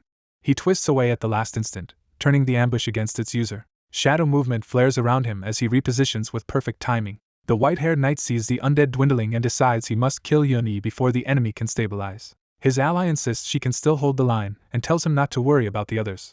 Yunche looks back at the battered defenders and accepts that he has to trust them. Meanwhile, the assassin, still proclaiming loyalty to Luo Wei and the kingdom, prepares one final murderous stand. He declares Yunche a threat that must die at any cost. Dark power spreads from his feet as he summons a deeper shadow art. That art becomes Awakening Shadow, Shadow Hell, filling the battlefield with burning shadow soldiers. The summoned shades rise like an army from a black-red abyss to block every route forward.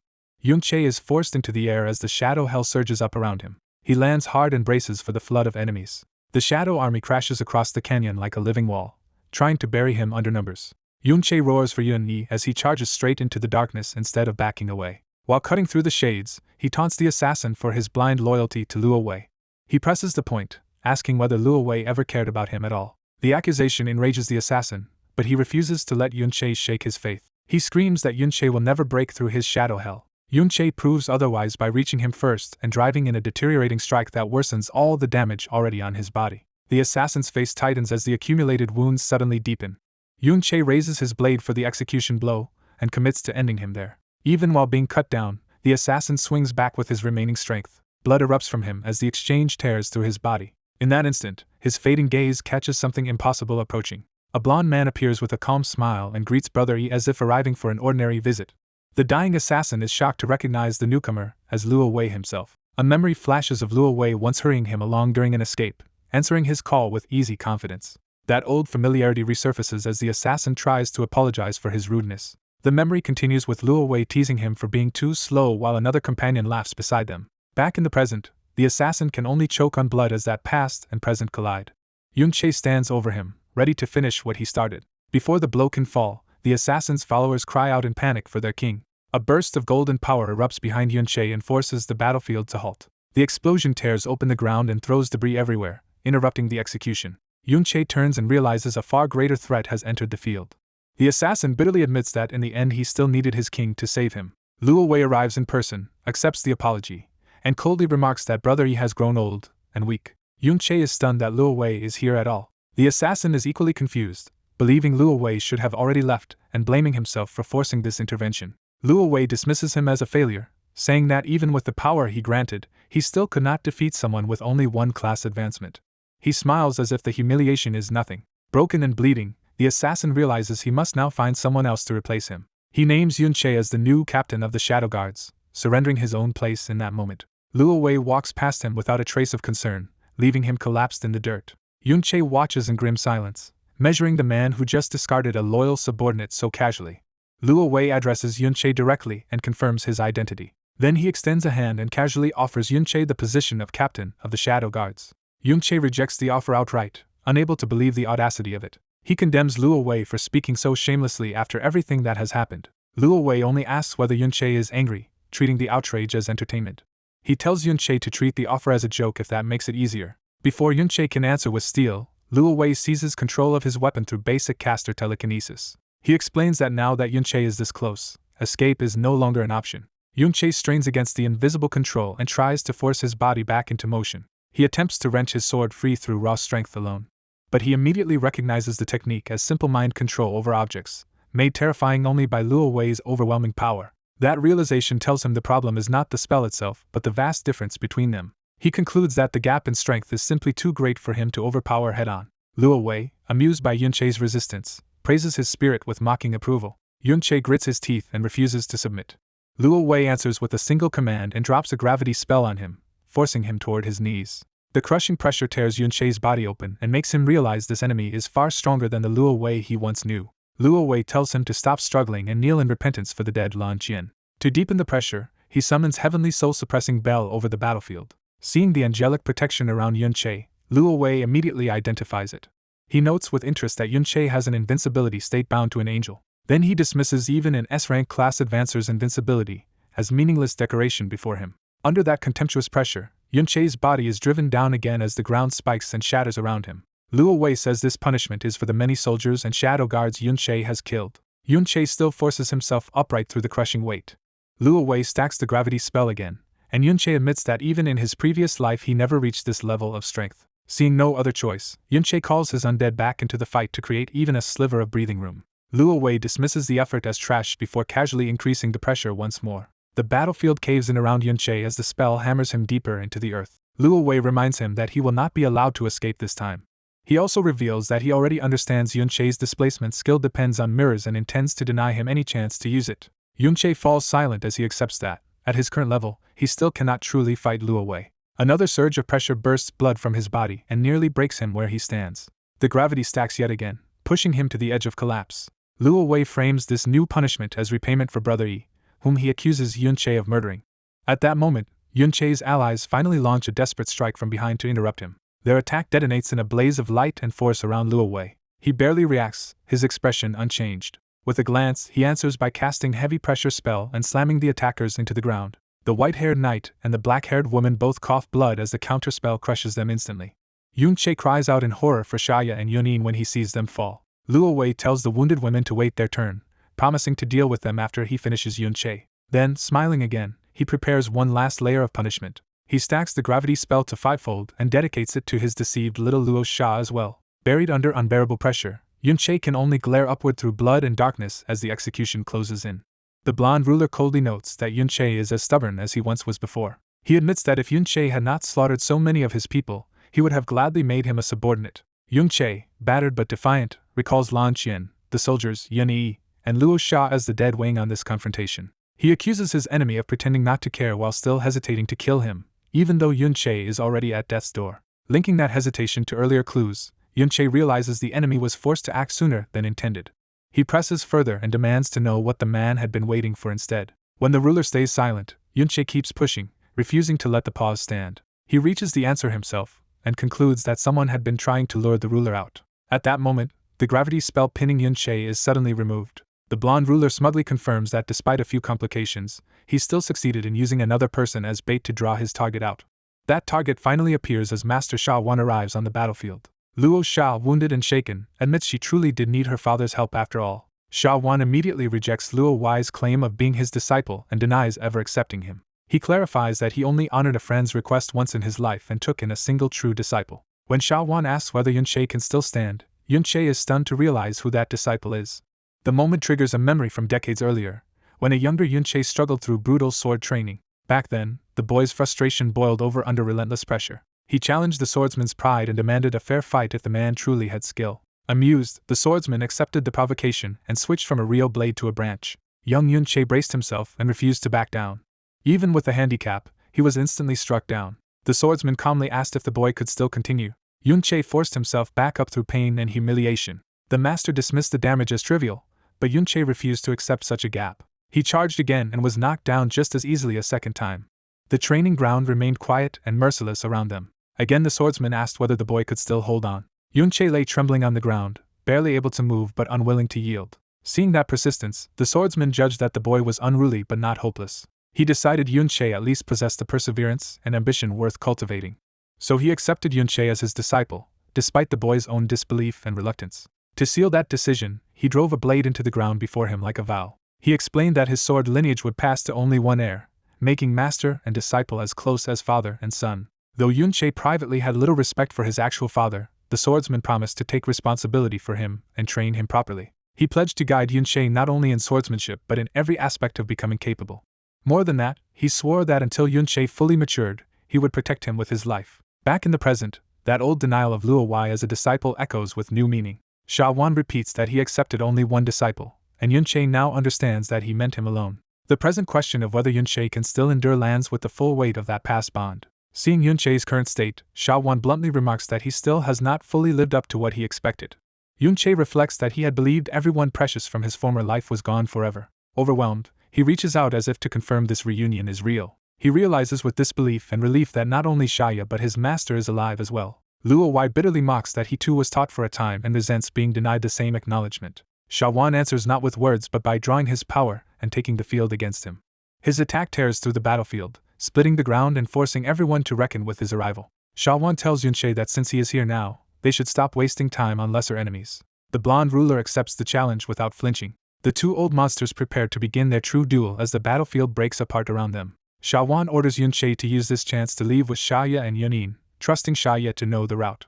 He warns that Luo Wei in his current state cannot be defeated, not even if Yunche has already reached SSS rank and they all fight together. Yunche falls silent, forced to accept the gap in power. Sha Wan adds one crucial instruction: go first to the mirror world and recover Yun Yi's dead spirit, because it may hold answers.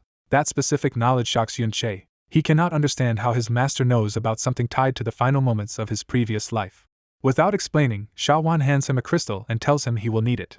The item is identified as a spiritual matter crystal, a vessel containing soul energy. At the same time, Luo Wei gathers another strike, refusing to let them withdraw freely. Sha Wan answers by drawing his blades and power in earnest. Their clash sends more devastation through the shattered terrain, buying Yunche only a narrow window. As he braces himself, Yunche is rattled that his master even knows about the mirror world skill that should have awakened only at the instant of his death in another life. Shaya urges him to stop questioning and escape first while explanations can wait. She insists the truth can be sorted out later, once he is somewhere safe. With rare softness, she tells him that since he finally returned from death, he must not throw that life away again. She leads the retreat and orders Yunche to follow immediately. Yunche hesitates for only a moment, torn between the battle behind him and the path ahead. He activates the mirror world and steps into the strange realm linked to souls and reflections. Inside it, he begins to suspect that his rebirth in this era was never mere coincidence. Looking back at the overwhelming battlefield, he recognizes just how powerful the enemies surrounding him truly are. A spectral presence moves with him, as if his past and present selves are overlapping. He thinks of betrayal, isolation, and the burden of fighting a kingdom built over decades by himself alone. That old loneliness starts to crack. Watching Sha Wan hold the line against Luo Wei, Yunche realizes he still has companions after all. Shaya calls him over to the escape route she has secured. She reveals that her father prepared a hidden teleportation array here, and if they can endure until it fully activates, they can flee. As the array begins to glow, Yunche stands guard while a shadowy soul form looms nearby within the mirror world's influence. Shaya and Yunche exchange a tense look, both knowing the escape may fail at any second. Luo Wei notices their plan and declares that none of them will be allowed to escape. He responds by dropping overwhelming force onto the area, trying to crush the route out entirely. Inside the activating array, Yunche and Shaya hold steady under the pressure. The attack slams into the barrier around them, shaking the teleportation field to its limit. Yunche focuses himself and refuses to panic. The teleportation finally completes, pulling Yunche, Shaya, and Yunin away. They arrive in a hidden chamber surrounded by armed figures who immediately treat them as intruders. Shaya quickly stops any bloodshed by telling everyone that the newcomers are allies. She also asks Yunche to lower his weapon, signaling that he can trust this place. After a brief pause, he chooses restraint over suspicion. Xia introduces the gathered people as comrades assembled over decades to resist Luo Lan and the kingdom. Yunche takes in the sight, still processing that an entire resistance has existed in secret. He waits for Xia to finish what she has been trying to show him. She leads him onward to reveal the heart of their refuge. When he asks where they are, she begins to answer with quiet pride. She shows him Ember City, the hidden city of resistance built as a stronghold against the kingdom. Seeing it, she lets out a breath as if finally bringing him home. Xia tells Yunche that whatever nightmare he came from before, he is safe now that he has reached this place.